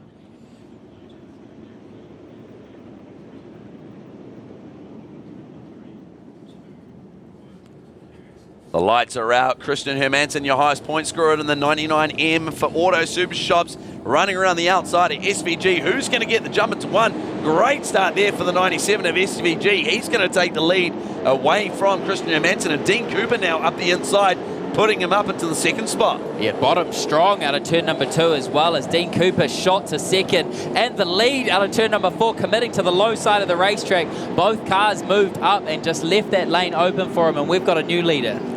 Dean Cooper running this one out and already stretching that lead in the 2NZ JB Hydro Extreme Machine. SVG there in the heat of battle with Christian Hermansen as he hits the rut in the middle of turn 4. And that just allows SVG to break away, and watch out the charging move from Zachary Sokol around the outside, battling with Luke Brown there in the 4th and 5th spot. So far, Sokol the only one to top shelf, along with Brian Edwards a little bit deeper in the back of this one. Dean Cooper all alone out in front, 1.2 seconds the lead in just a couple of laps, and he's driving into the distance. We were battling between Hermo or SVG. No one picked Dean Cooper, and he's showing us it was a mistake. That's it, and that's exactly right. He's driving off like no tomorrow in this one, and Luke Brown, after his first podium here a couple of nights ago, has got himself up the inside of Christian Hermansen and the Yale ITM Whangarei Pallet Supplies number 89, and trying to get onto that middle step again. Showing it's so important to hit the bottom on turn exit as Dean Cooper just starting to move up a little bit as he continues his momentum. Shane Van Gisbergen moves down to cover the bottom, and the battle for third continues between Brown and Hermansen. Yeah, and SVG just looking a little bit untidy down there at Midas turn number 1 and 2 last time, and that lost him a lot of ground into the clutches of Christian Hermansen. But the top 3, 4 and 5 are in their own battle, and that is where we set our eyes at this point as we jump to Dean Cooper. But he's got the length of the front straightaway as he now gets onto the back of the lap traffic of the 27A of Richie Battersby. Cooper now establishing a lead and heading to the top side of the racetrack, continuing to stretch that lead well over 4 seconds now. And as you mentioned, Alistair, he's going to be in lap traffic here, but there's no pressure from behind as we also see Luke Brown has made his way into the podium finishes. Yeah, great move by Luke Brown there, using that rut on the inside, exiting turn 4 to his advantage to slingshot up the inside of Christian Hermansen. Hermansen still staying high and wide, but he's leaving himself vulnerable. Now he's got Zach Sokol right behind him. Luke Brown now getting up the inside and wanting to get past the past V8 Supercar champion of SVG. Yeah, Luke Brown not done yet. It's still a long way to go. 11 laps remaining in this one as Cooper continues to close in on Richie Battersby, who is running the bottom. So it's going to give him an open lane to the top side of the racetrack here to go into lap traffic, as your next car will be Carl Fenton, who is running the top side. Let's wait and see how this one plays out. Is the lap traffic going to come into play for our leader, or are we going to see a yellow as we tick past halfway distance? SVG still in the battle with Luke Brown a little bit further back. Sokol in the 4th spot gets through on Hermansen, as does the 6M Hydrolink of James Dahm as well. Zach Sokol, huge contact with that right out of 4 and throws the nose across, allowing Luke Brown to get away just a little bit. Shane Van Gisbergen opening that gap up as well for second. So as we see that, Luke Brown and SVG in their own battle, as we've got Hermo around and parks it at the middle of turn number 4, and that in fact is going to bring out the yellow just as we said it. That is not what Dean Cooper wanted to see here. Yeah, brutal luck for Christian Hermansen there as well, going from the front row and really struggling with that racetrack as he was running in 6th position last time by, but he's going to be having to restart from the tail of the field back in 15th position. Yeah, and wasn't looking as strong as what we've seen out of Hermo early on here tonight, so whether just missing the setup just a little bit or whatever's going on there, but certainly not what we're used to seeing out of the Auto Super Shops number 99M. So drivers currently on the hunt forward. Luke Brown looking pretty good at this point in time. Zach Sokol, a couple of little hairy moments there, as you mentioned, coming out of turn number 4, Hayden, but he's also heading his way forward as well. Yeah, it looks like that rut that Hermo's actually parked on right now out of turn number 4, you either need to be above it or below it. If you hit it, it's throwing the front of the cars right across the racetrack. So you need to be really particular with what you're doing with your driving, especially if you're committing to the bottom. That's it, and almost the one on the entry here of turn number 3 almost wants to be used to straighten the car and keep it pointing at the bottom of the racetrack, and then using that one on the exit to kind of slingshot out like we saw out of the race with Aaron Hodgson coming out of turn number 4. He almost drove over the top of Ben Morgan in that last heat race, so on the semi-main, sorry. So Hermansen will get a restart down here and lock on behind Carl Fenton in the 16th spot.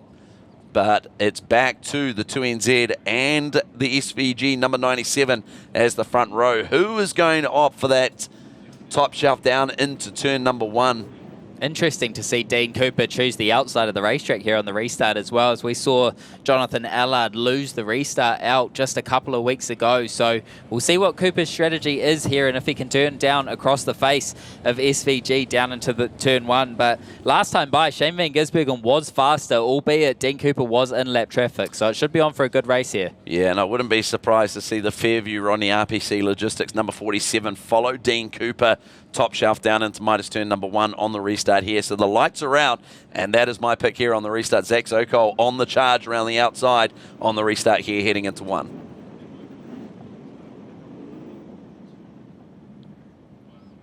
As we head down the backstretch, both drivers banging wheels down here as we look for the restart pass the CRC 556 cone. Dean Cooper gets off to a great restart, takes the nose off SVG, and watch out for the run out of the 47 of Zach Sokol. Can he get up on Luke Brown? Luke Brown just bogs down in the middle of turns 1 and 2. Sokol now gets up into the third spot as we've got Carl Fenton around down at Midas turn 1 and 2. But the drivers keep going with only 8 more laps. Make it 7 left to run for Dean Cooper. He starts to check out once again for SVG. Now it's Sokol's chance to lap up United Truck Parts 97 of SVG. Sokol has found the middle of the racetrack as we see a mistake out of Luke Brown. So suddenly Zach Sokol going from out of the podium finishing position to looking for second out of turn number 2. They're side by side, but SVG's going to hold it. Yeah, and SVG saw that coming, but it doesn't look pretty. And Sokol just had a run going there in the middle of the track, and he's going to have to build that momentum. Once again, he looks pretty there in the middle of the track, Aidan. Yeah, he looks really good on entry, carrying a lot of speed, a lot of wing speed as he heads down back to the middle down here in turn 3 and 4. Inches between his left front and the right rear of SVG. It's only a matter of time before he has a go for second. That's it. It is counting down with only 4 more laps left to run, but the momentum is building. The run from the 47, the youngster out of QMU. I say youngster, he's 24, but he is on a mission and looking to round up the ex-V8 Supercar driver of SVG. Just misses the middle slightly and gets up into the slick out of 4, and that's going to let SVG get away just slightly as we head into 3. A much better lane there from Zach Sokol, and he closes back in on the back of SVG for second. As Dean Cooper almost gets into the lap traffic with 2 more laps left to run for the 2NZ. Kerry Brokers is going to be the first lap car he comes up on. And is this going to be the move that Zach Sokol's looking for? Using the lap traffic to try and make that move on SVG as the white flag comes out for our leader this time by. Sokol committing to the middle there. SVG sliding up to cover that lane. Sokol looks back to the bottom, but he's going to take that lane away. He actually touches his rear bumper, but out of 4, your race leader becomes your race winner. Dean Cooper in the turn 2NZ. SVG in second. Third position will be Zach Sokol with Luke Brown in 4th, and rounding out your top 5 will be the 16 of Ryan Barry.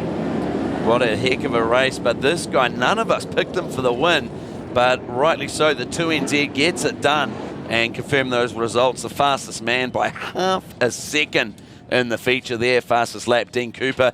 SVG coming home second, great drive from Zach Sokol on 3rd, Luke Brown 4th, and Ryan Barry rounding out your top 5.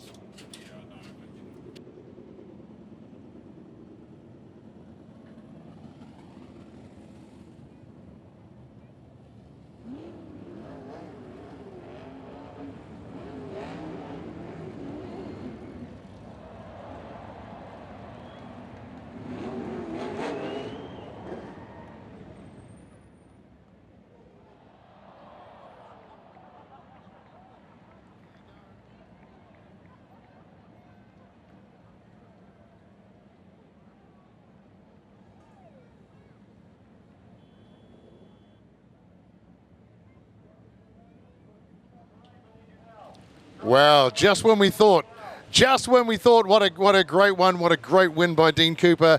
Donuts galore, front wheels up in the air, coming off and just manages to collect the other 2 cars in the race. But all the drivers in the right place now. Zach Sokol, he's congratulating him. SVG in front there, can do the wing dance in this one, but honestly, a stunning drive from Dean Cooper. Didn't race 2 nights ago, got caught up in the mess and shows what an excellent driver he is.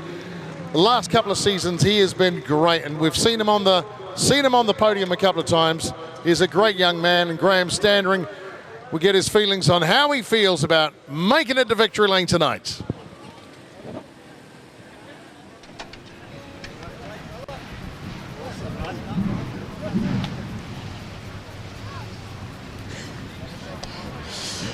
Right.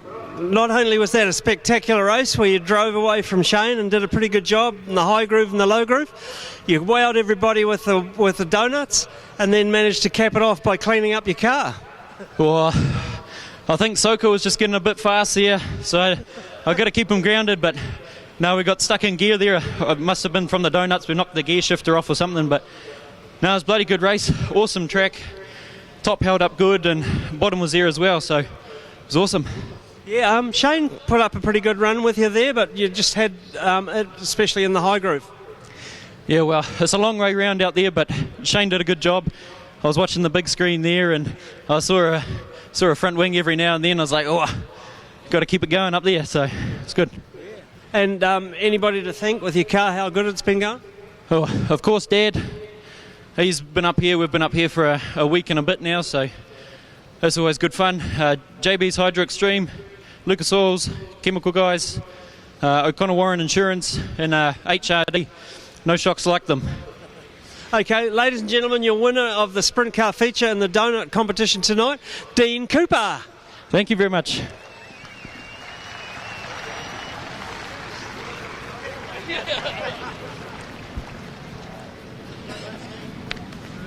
Hey, congrats, man. Well done. Got a hat for him? A hat? No, I don't have one. Right. Shane, man, that was a pretty good race. I thought you were going to give it up for a while, but you hung on, and kept going.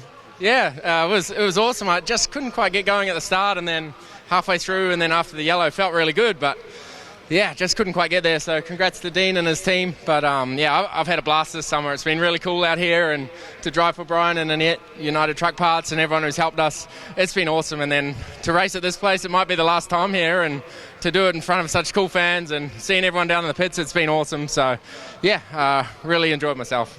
That's fantastic. It's probably running second's a good time to ask for a pay rise from the boss, would it be?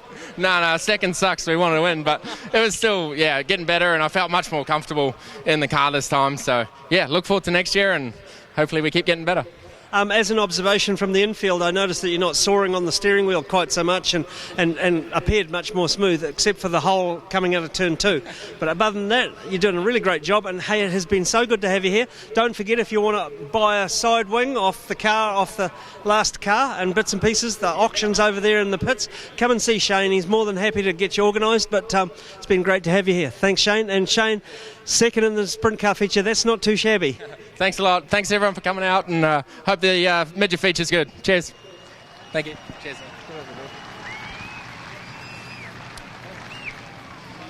Zach, what do we say? What did you say to Dean Cooper? Oh, I thought he did a really good job, so I thought I'd give him a little smooch at the end. He sort of checked out, and he was the one to beat tonight, and he deserved it well. Dalton's gave us a badass track all night, and I think it was awesome to be up on the fence, real technical. And we had a good run with Shane at the end, and it's nice to race some people in clean air and cleanly. Yeah, certainly. It looked like you got going towards the end, especially around the top. And there was it is a technical track. There's a few little glitches here and there.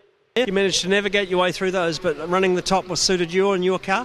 Yeah, definitely. I think that's sort of what we aim to do. After watching that last sprint car heat, everyone was sort of around the bottom, so we thought we'd give it a nudge and try rip the fence down, and it built a naughty little curb, so we thought we'd give it a little bang. Okay, and obviously, thankfully, no damage at the end of that little session by that. But ladies and gentlemen, just look, please put your hands together for Zach Sokol, third in the sprint car feature on the night of the New Zealand Midget Car Championship. And quickly, I just want to thank all of you for coming out. This is a pretty awesome crowd to have here.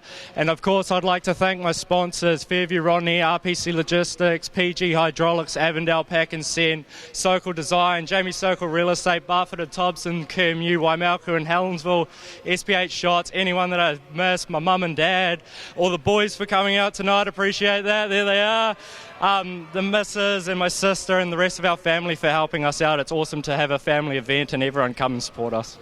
Well done and congratulations again, Zach. Thank you very much, Graham. I appreciate it.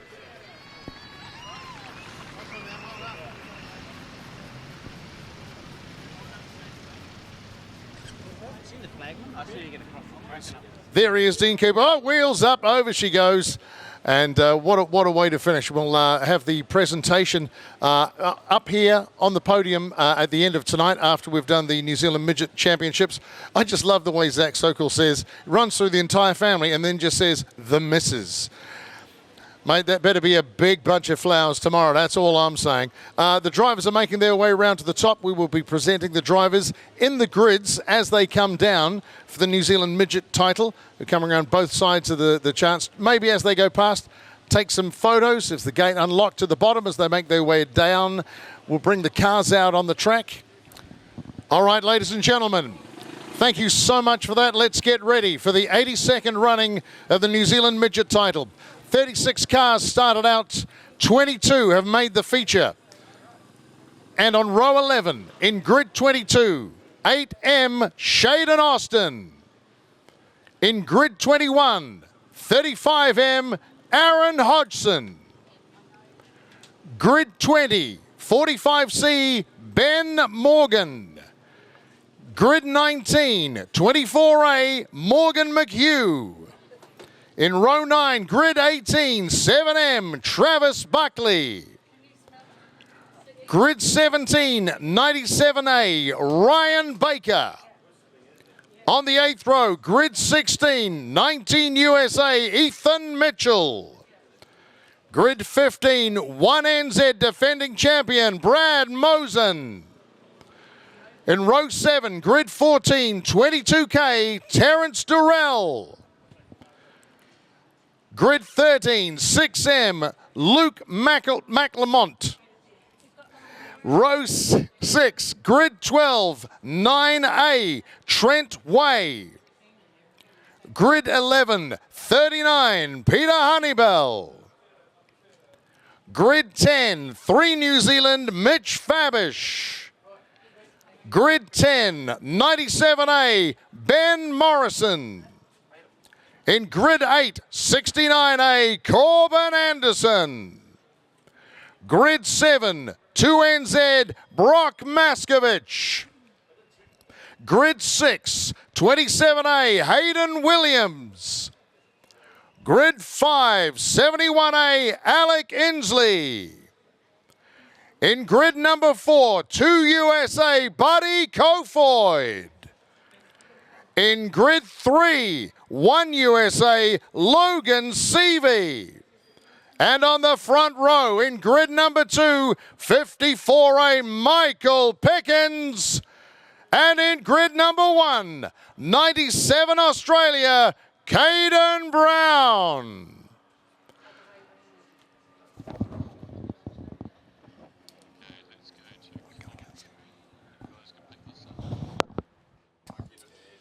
I tell you what, Hayden Guptill, that is one doozy of a field for a New Zealand title. I think it's almost best case scenario, minus Brad Mosen and Ethan Mitchell starting slightly further back. We've got all of our stars within those front few rows. Yeah, it's exactly right. Looking here, just apart from you putting down SVG starting out of grid position number 9, which in fact is actually Ben Morrison, so I'll give you that. You're just trying to stitch me up here on one of the biggest nights, no big deal. So yeah, so starting front row. So Caden Brown was in fact your highest point scorer, but much like with obviously the Christian Hermansen scenario, he opted to start out on the outside. So down to the track, Graham Standring. And get in the car. Actually, no, let's not go trackside to Graham Standring. So yeah, all getting a little bit busy down there. Obviously, last minute track prep going on and leaving it a bit tight. A lot of the drivers getting in nice and early to get organised. So Caden Brown, obviously, highest point scorer for this one. He's been a classed act and obviously the momentum's been building throughout the international series.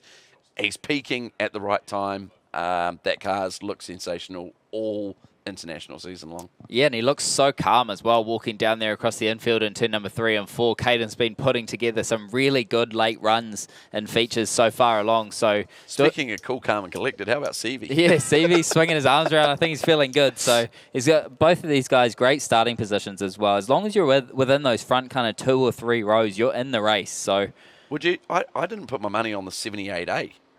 That's one hell of a race car. I think if you've got Justin Inslee behind the wheel, I think you probably would put your money behind that one. Well, it's Sean Inslee's one, so it's the 78 rather than the 77. So the year 2000 Erotica Gertie, driven by Daryl, who owns that car. It's a beautiful race car, nicely presented. It's just been fired up just recently. Jeff Harper's done the engine rebuild on that old Gertie, and very, very cool to see that as our pace vehicle here tonight. And it actually did wheel pack, so great to see that we are going to have a pace vehicle that's going to lead us around and run on all 4 cylinders. Exactly right. In relation to the 71 of Alec Inslee starting inside your 3rd row as well, so a pretty prolific family, that one, in the speedway industry. Yeah, it's exactly right. And there is, how good's the helmet? The War Pig of, there's that beautifully presented, restored 78A Erotica Gertie. The iconic Inslee NZ Spars. And what better way to match it with a Simpson Bandit helmet as well? That's just iconic. So as we see a shot there, that was Ethan Mitchell. And now Logan Seavey obviously on screen as the Toddy and Wayne Green put the tyre bleeders into the right rear of those Valco wheels, and we'll be set to get the first cars fired up in not too long, as the drivers are pretty much all in their cars ready to rip. And very exciting time. So you've made your pick early. Obviously, Kofoid, Brown, and Pickens, I believe, was your top 3. Yep, in that order, too. In that order. And Nick Brown is down at the desk. And Nick, I'm going to get you to pick a top 3 and in order as well, please, mate. Picking a top 3 in order, that is going to be tough. I tell you what, you cannot count out Michael Pickens at all. I mean, if he pulls this off, that's 11 titles under his belt. That is an absolute legendary performance. Buddy Kofoid looking high and fast, and Caden Brown. Okay, there you go. That's my top 3 in order. But here's my wild card. And I'm only basing this on the absolute brilliant drive to make Grid 21, 35M Aaron Hodgson. I just imagine that car is going to go straight to the top and wide open all the way around.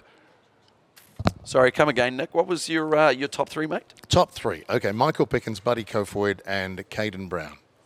That's the way I feel it's going to be. But one to watch out for, 35M.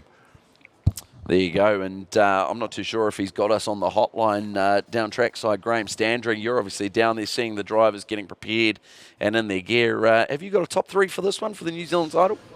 Yeah, Nick stole my top 3. He's a rascal like that. I suggested those guys pretty much when they first arrived here, but I'm not sure. I don't know who else is capable, so certainly, no.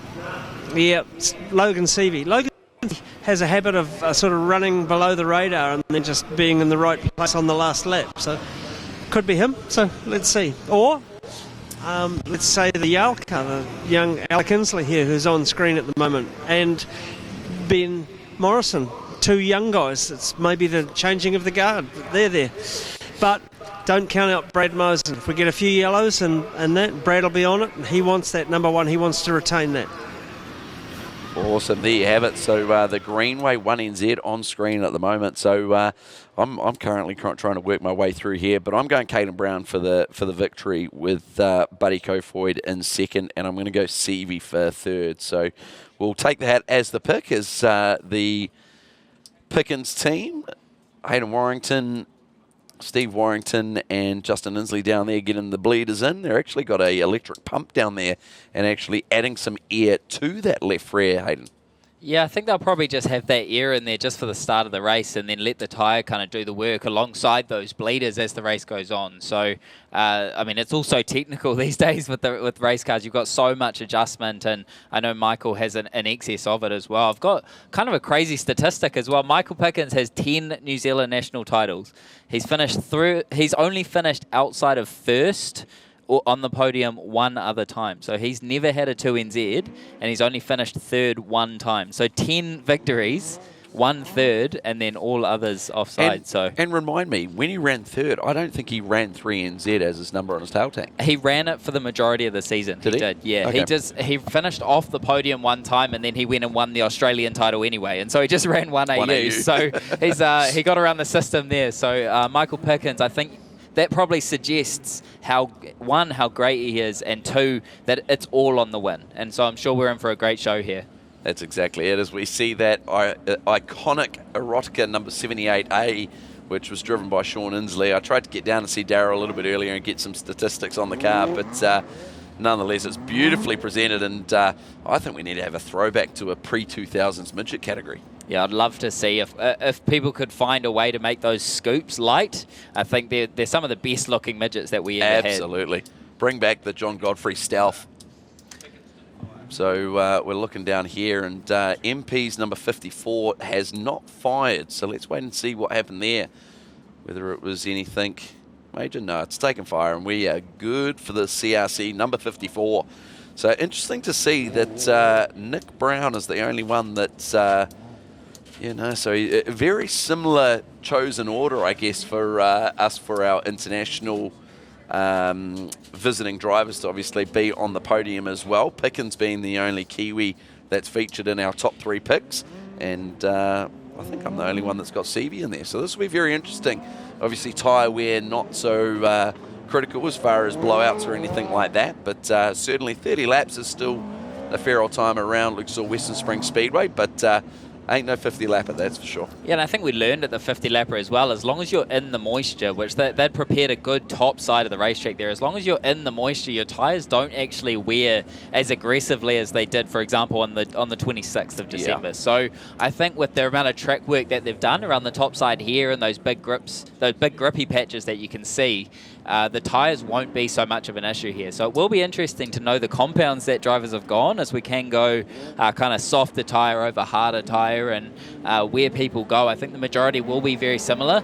However, there is window for opportunity there. Yeah, it's exactly right. As we see your highest point scorer, the United Truck Parts, 97 of Caden Brown, and one heck of a visit over here this summer for Caden, and great to have him over here. Great young bloke, and awesome to see the job that he's done here, as we say, just building that momentum throughout the summer.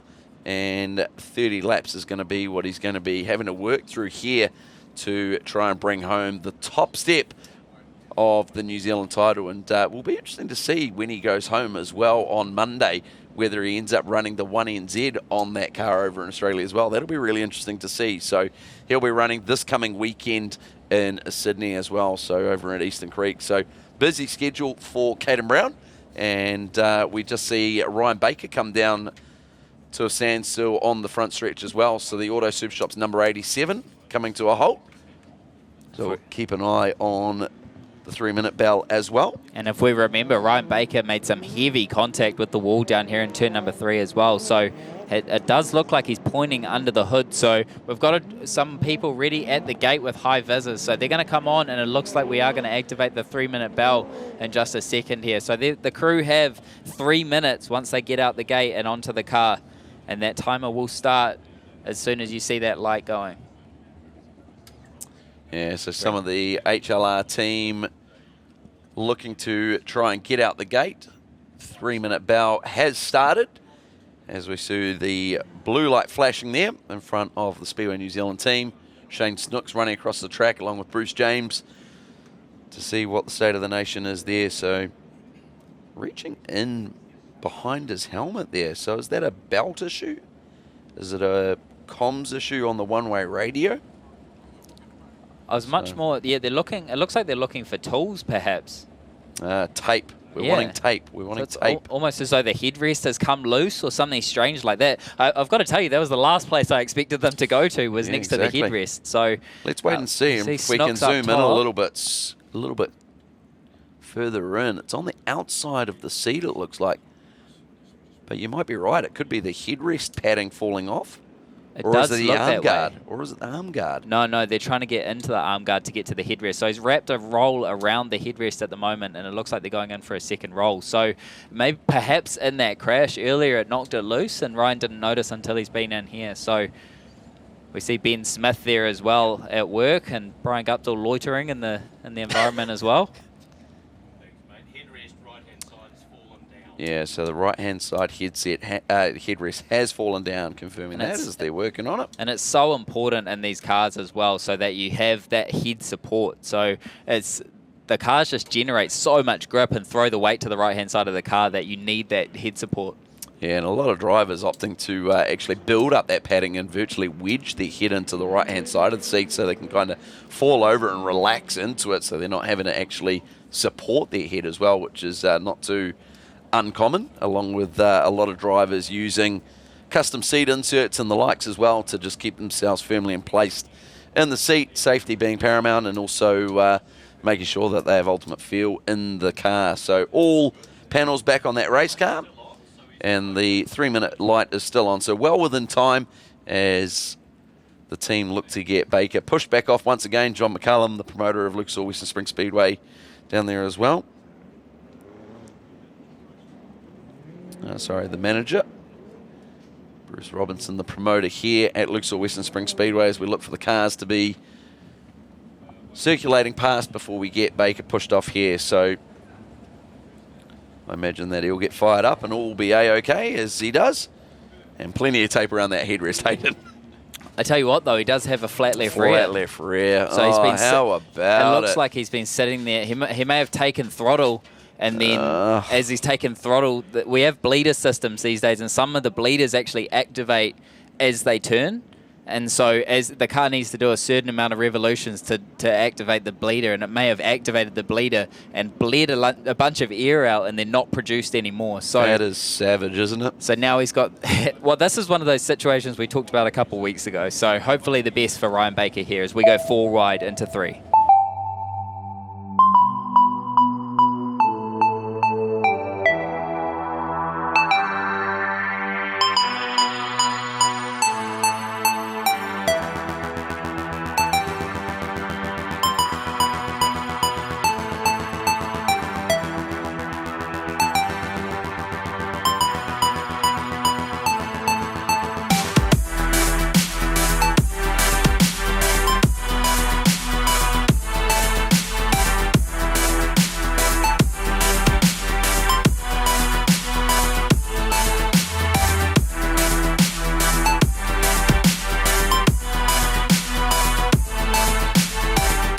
So as we break formation there, we see the number 35 of Hodgson go to the infield, but it does look as though that was just to get to the rear of the grid there. So a little bit strategic from Hodgson there. As we get the cars in their spots, ready to run around, and we should be looking good to take the green next time by, Hayden. Yeah, we've got a good 30 laps the distance heading up our way. Probably the best front row we could have asked for here at the moment. Michael Pickens on the inside, Caden Brown running on the outside, Seavey and Cofoyd your second row.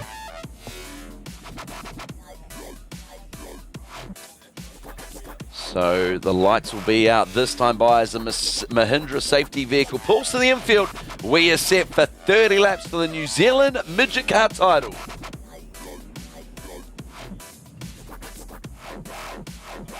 Ladies and gentlemen, the New Zealand Midget Car title, the front row, Michael Pickens, Caden Brown, as we head around turn 3 and 4 across the chalk, your pace setter on the outside of the front row. Caden Brown gets the initial jump and will run them down into Midas turn number 1. Pickens out of shape on the initial start, but Buddy Cofoyd wastes no time and goes straight to the top of the racetrack.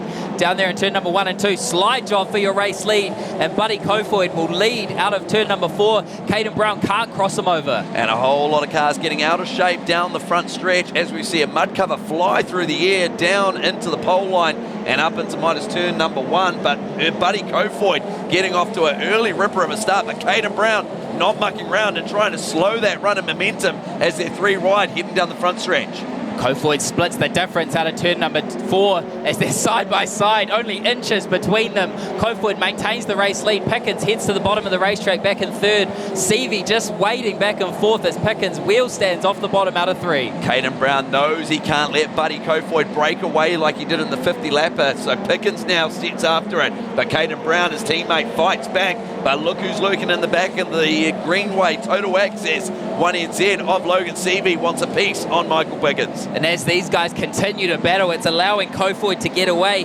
Cofoyd over half a second of a lead already in the early stages here as he just gets slightly tight into 3. Caden Brown locks in second, and Michael Pickens out of the top 3. There you have it. So Buddy Cofoyd leads from Caden Brown. Caden Brown looking comfortable up on that top shelf as we've got Travis Bunkley stopped down here at NZ Safety Blackwoods, turn number 3. Kofoid stamping his authority in the early stages here. 1.2 second lead the difference as the cars behind him continued to battle. Something we saw there was Michael Pickens drop out of the top 3 and Logan Seavey really turned it on. Alec Inslee sitting back there in 5th. That's it. So Alec Inslee doing what he does best and playing the long game as well and being extremely strategic. Corbin Anderson and Alec Inslee, Hayden Williams and Corbin Anderson getting a little bit out of shape on the opening lap, down through that rut exiting turn number 4, which jumped them up the racetrack and lost a little bit of momentum there. But Michael Pickens is probably the one that's on the move back at this point in time. And the 35M machine of Aaron Hodgson parked on the infield. Graham Standring will be able to come through with a message shortly as what the issue was there as we look for Travis Buckley to get fired up. So just while we've got the opportunity, Graham Standring down there on the infield, what's the word from the Hodgson camp?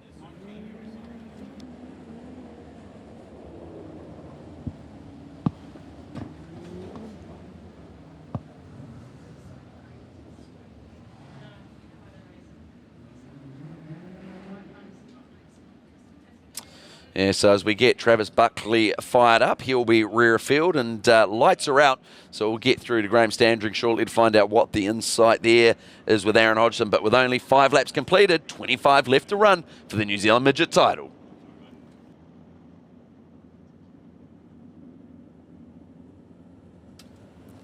As we set to go green, 25 laps left to run for the New Zealand Midget Car title. Buddy Kofoid on the outside. Caden Brown with a run down into turn number 1. He's going to try and slide him, but can't get it done as Buddy Kofoid runs right around him and will check out on the opening lap. Huge lead down the back straight once he cleared Caden Brown's slider, but don't look now. Logan Seavey working the bottom of the racetrack, gets to the left rear, but the momentum of the top of the racetrack is going to let Caden Brown get away. And Michael Pickens under attack from young guns Corbin Anderson, Alec Inslee, and Hayden Williams latching onto the back now. So Michael Pickens being left for dead by the 3 internationals. Seavey just looking to the inside of Brown once again out of 4. Kofoid and Brown, that lead stays the same this time by out of turn number 2 as Corbin Anderson further back gets tight and Hayden Williams moves into 4th. And a little bit further back down the pack, the Greenway 1NZ man of Brad Mosen is on the verge of locking into the top 10. So Mo's working his way forward. All he needs is a few more cautions. But as we go back to this battle, Seavey, Caden Brown vying for the same part of the racetrack. Both drivers opting to move down a lane now, so that allows Buddy Kofoid, your leader, to check out just a little bit more. 21 laps left. Brown and Seavey commit to the top down there in turn number 1 and 2, but down into 3, Brown protects. Seavey enters in the middle and tries to turn down through the moisture on turn exit, but he's going to lose a little bit over Caden Brown as Kofoid stretches his legs. Yeah, Caden Brown looking fast down there at 1 and 2, and he used that rut coming out of turn number 4 to his advantage. So is this the return and the attack of Caden Brown on the American Buddy Kofoid? Definitely closing the distance as that time by. He pulls it to within half a straightaway. Still stays around 7/10 of a second, but it looks good down here in turn 3 and 4. Yeah, Caden Brown was 1/10 of a second faster last time by than the American in front of him. So that low line certainly working for him down at turns 3 and 4. But we go back and Michael Pickens running in 4th and Hayden Williams now is checked out from the young guns further back. So Williams now in 5th. And then it's back to Corbin Anderson and Alec Inslee, 6th and 7th. The race continues for 6th and 7th as those two are side by side down here into turn number 3. Inslee committing to the top side. Anderson jumping out of the holes down on the bottom side. And Alec Inslee's going to get the best of that too. And Hayden Williams on an absolute mission as both Pickens and Williams hit the rut coming out of turn number 2. So the racetrack developing down there out of 2. So we'll wait and see how that develops as Buddy Kofoid not too far away from entering lap traffic. So let's wait and see how this comes into play, and does it allow Caden Brown another bite of the cherry? 0.8 of a second the lead as Kofoid continues to get tight in 1 and 2 and then again down in 3 and 4. Is there an issue on the 2 USA as Caden Brown starts to reel that lead in within 0.7 of a second now? And with 15 laps left to run, halfway distance for Buddy Kofoid leading this one. Logan Seavey just dropping off the back of Caden Brown, but Caden Brown is the fastest driver on the racetrack at this point in time. And Logan Seavey not too far behind, but with only probably a lap left to run before he's in lap traffic. The Langslow Engineering driver is getting a little bit out of shape, and this allows Caden Brown to get under the inside. And this is the battle for the lead, ladies and gentlemen. Caden Brown staying with him, but Buddy Kofoid not looking pretty as they come out of turn number 2. Kofoid's right rear is definitely getting low at this stage as Caden Brown starts to reel him in. Kofoid sees better and drives to the bottom of the racetrack as he gets closer to lap traffic. Back to the top in turn number 1 and 2 with Caden Brown in tow. Only 4 tenths back to Brown. Kofoid has used up the best of that race car. The right rear, as you say, Hayden, not looking good. And as he runs that top shelf at 3 and 4, it took super tight and almost runs right against the concrete there. So Caden Brown, does he have more to give? We're about to find out now. Is Caden now sets his eyes onto the back of Travis Buckley as Buddy gets into the lap traffic. This is going to come into play as KB with another run up the inside. 10 laps to go this side by all of the lap traffic in front running the bottom, so Buddy Kofoid has an open lane on the top side as he puts Morgan McHugh a lap down. Slide job attempt, actually drives to the bottom to the inside of Shaden Austin. There are now 3 lapped cars between himself and Caden Brown. Yeah, and that's exactly what Kofoid needed to do to try and give himself some breathing space, was to try and build the pressure and intensity to get through the lap traffic. But Caden Brown now in the thick of it, no cars between himself and the leader. So let's wait and see. Can he close the gap? Oh, it's Kofoid and Terrence Durrell bang wheels down the back stretch. Kofoid loses his run. Seavey gets a little bit closer, but Buddy Kofoid 7 laps to run next time by. 7 tenths still the difference as Caden Brown struggling to get by Terrence Durrell out of turn number 4. The next car in line for Kofoid is fellow countryman Ethan Mitchell as he slides in front. There's now 2 cars in between him and Caden Brown as Caden Brown deals with Terrence Durrell out of 2. Lap traffic not slowing down Buddy Kofoid. He's running that car somewhat straight down at 3 and 4 and it's helping him. And Caden Brown now just has that lap car around. It's Pickens around down at turn number 3. Your 10-time New Zealand Midget Car Champion turns it round all on his own down at turn number 3. That is the last thing that Buddy Kofoid wanted to see right there, as the pressure from Caden Brown was almost too much, and the only thing that Buddy had going for him was the lap traffic between. I tell you what, 7 laps left to run, and would you argue that Caden Brown's teammate is Michael Pickens? Is there something in that? I think you need to take your tinfoil hat off, Alistair. Sorry. Getting a bit carried away. Wow, who would have picked that? MP going around on his own.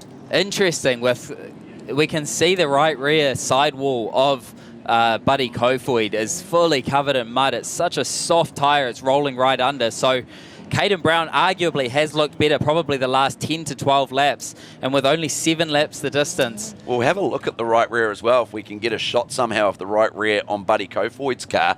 But there's some peculiar looking black rings on that tyre as well, so it'll be interesting to see how that's wearing and if we can try and pick that up as he goes past. I think as well with a soft right rear tyre, it means he can't go to the bottom in turn 3 and 4 as well as Caden Brown can. So let's keep an eye on the 2 USA of Buddy Kofoid as this race continues to bear on.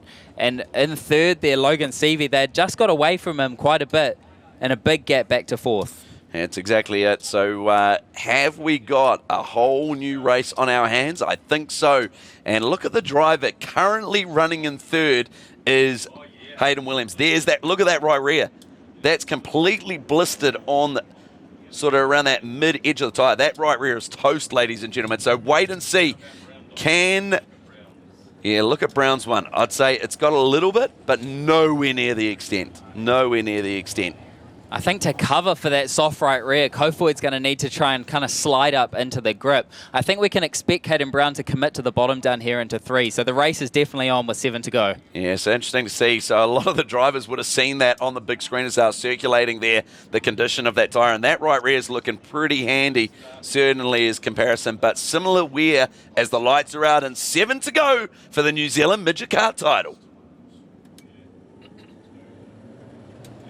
Buddy Kofoid, your pace setter with 7 laps left to run for the New Zealand Midget Car title. Caden Brown almost leapfrogs into the left rear as Buddy Kofoid gets off to an early restart lead here. But watch the attack further back. Logan Seavey in third.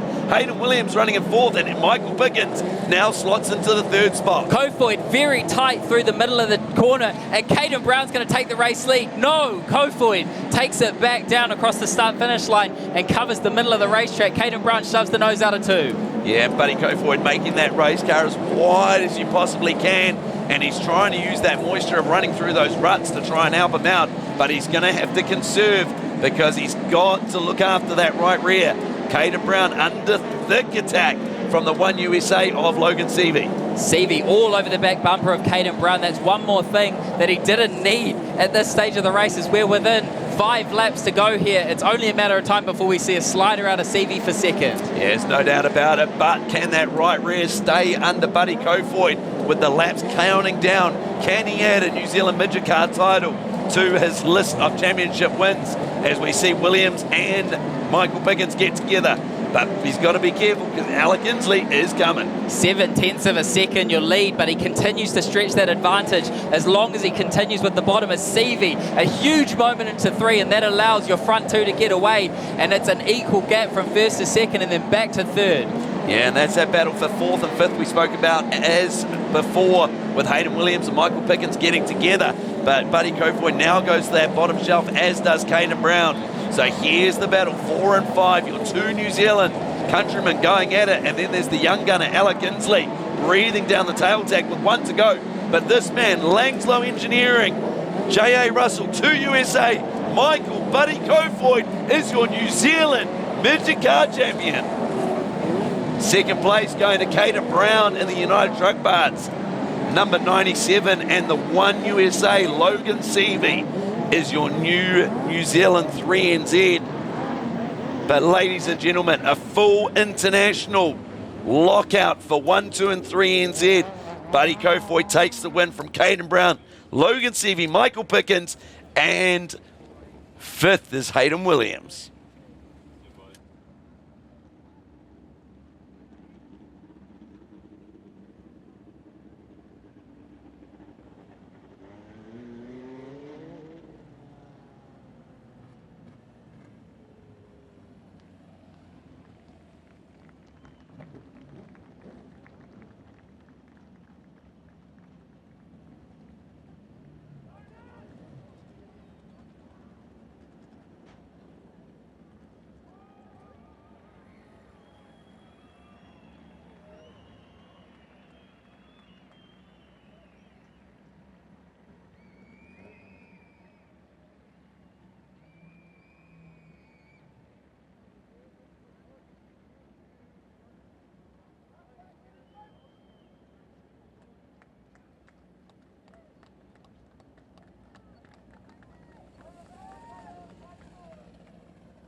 So there we have it. So it'll be interesting to see. We're just talking about, obviously, the rules and regulations of obviously driving backwards around the racetrack and what that means. Because at the end of the day, there's the donuts as he spins that race car around.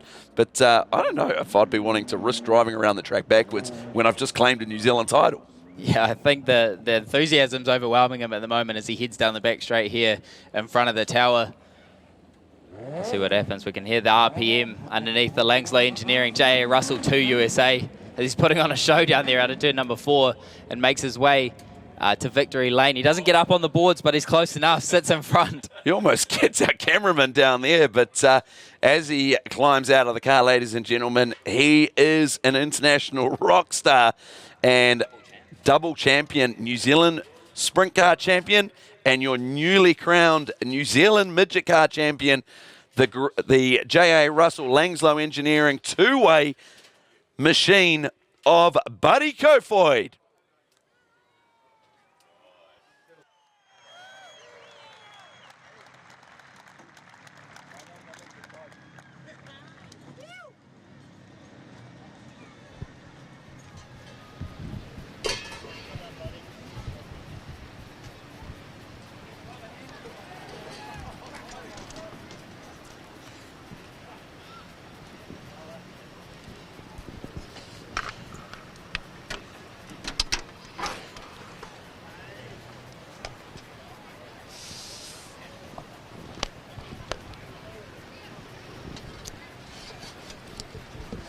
Right, with Buddy Kofoid.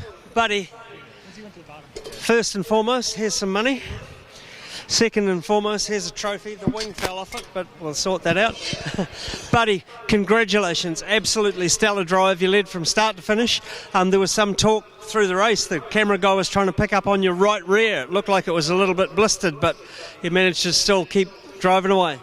Yeah, no, it's I don't know what to say. I'm not sure if an American has won the midget and sprint car title, so if they haven't, it's cool to be the first one. And but yeah, back to your question, our tire's actually less blistered today than it was for the 50 lapper, and yeah, track was not what I thought it would be. It was really treacherous and it's kind of sketchy, and you know, there's kind of holes everywhere, and you got to kind of pinpoint where you need to enter or pull off of it or exit or like kind of maneuver around. And I kind of, you know, knew I needed to go around the holes into one after I tried to turn it over a couple of times, and then there's a really big hole at it too, and I almost turned it over over there too, and I just knew if I could kind of square up the corner and get away from it, you know, I thought that was going to be way better than the bottom. And 3 and 4 is really treacherous, and made it a lot of fun. It was good early, just really, it was kind of smooth, and then it peeled up, and you know, I could see the dirt flying across the middle, and I figured people were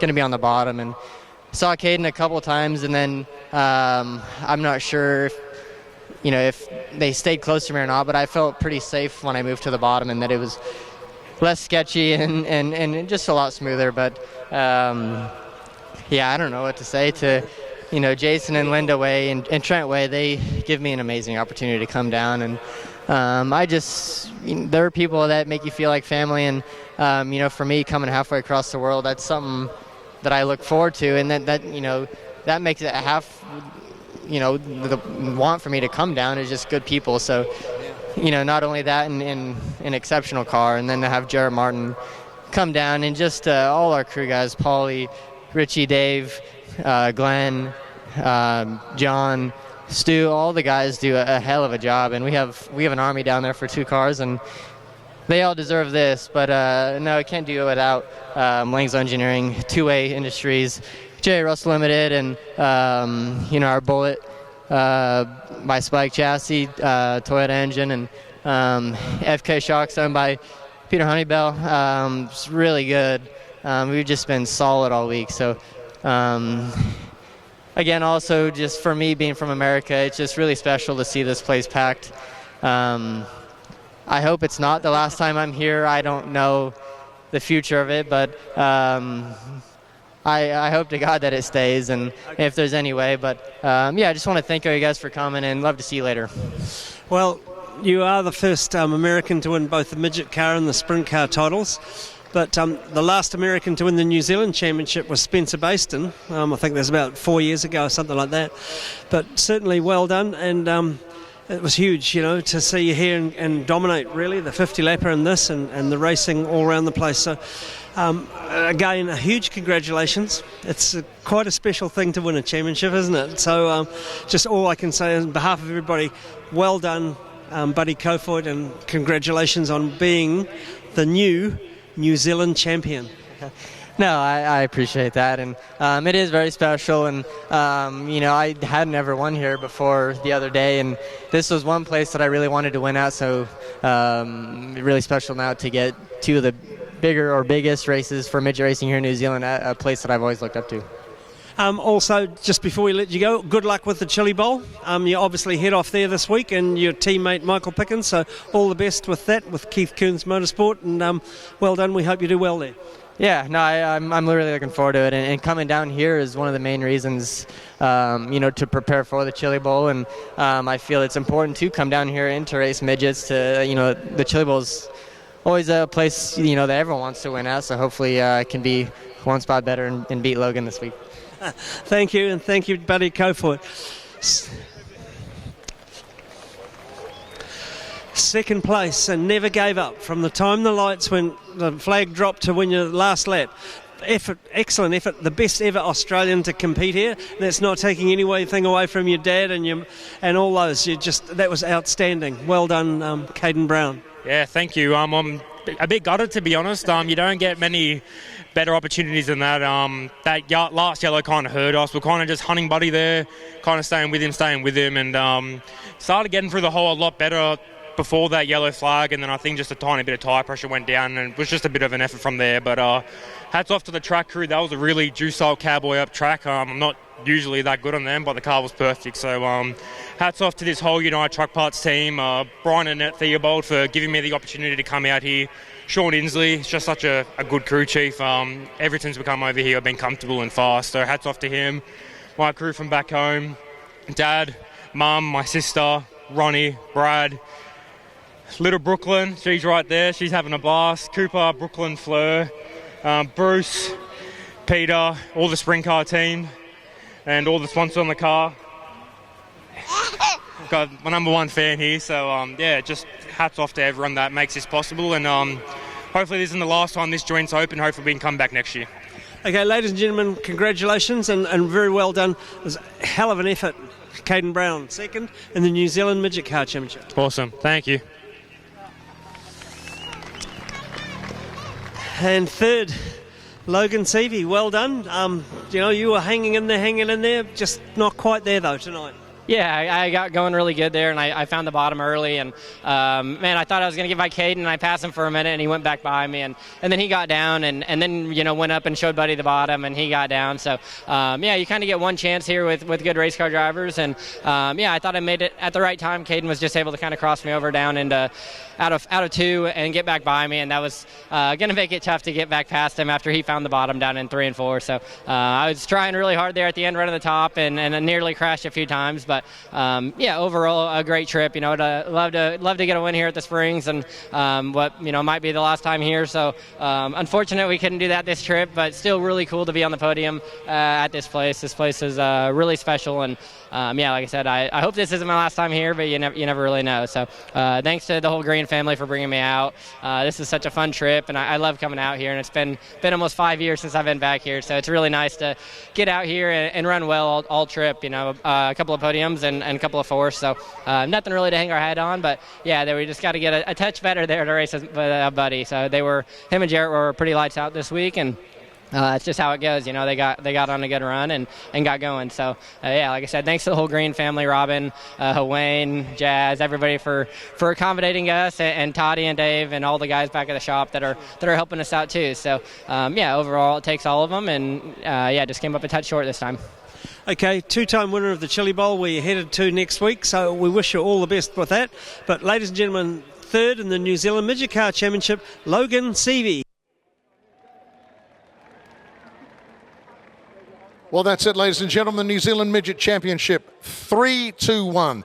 3, Logan Seavey. 2, Caden Brown. And number 1, Buddy Kofoid. 2 Americans and an Australian, which means we won't see the 1, 2, or 3 on a New Zealand midget for about a year. And guys, the 1, 2, and 3, you're all invited back next year. We want to see you again. We want to see you race in this country. Brilliant performances. You have to come back. You have to defend those numbers. We loved having you. And what a great effort by all the drivers out there.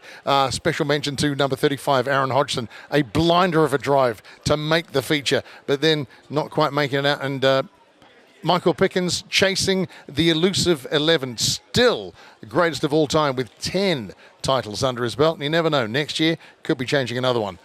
And let's not forget, you can tune into Sky and recapture this. Check your Sky guide for details.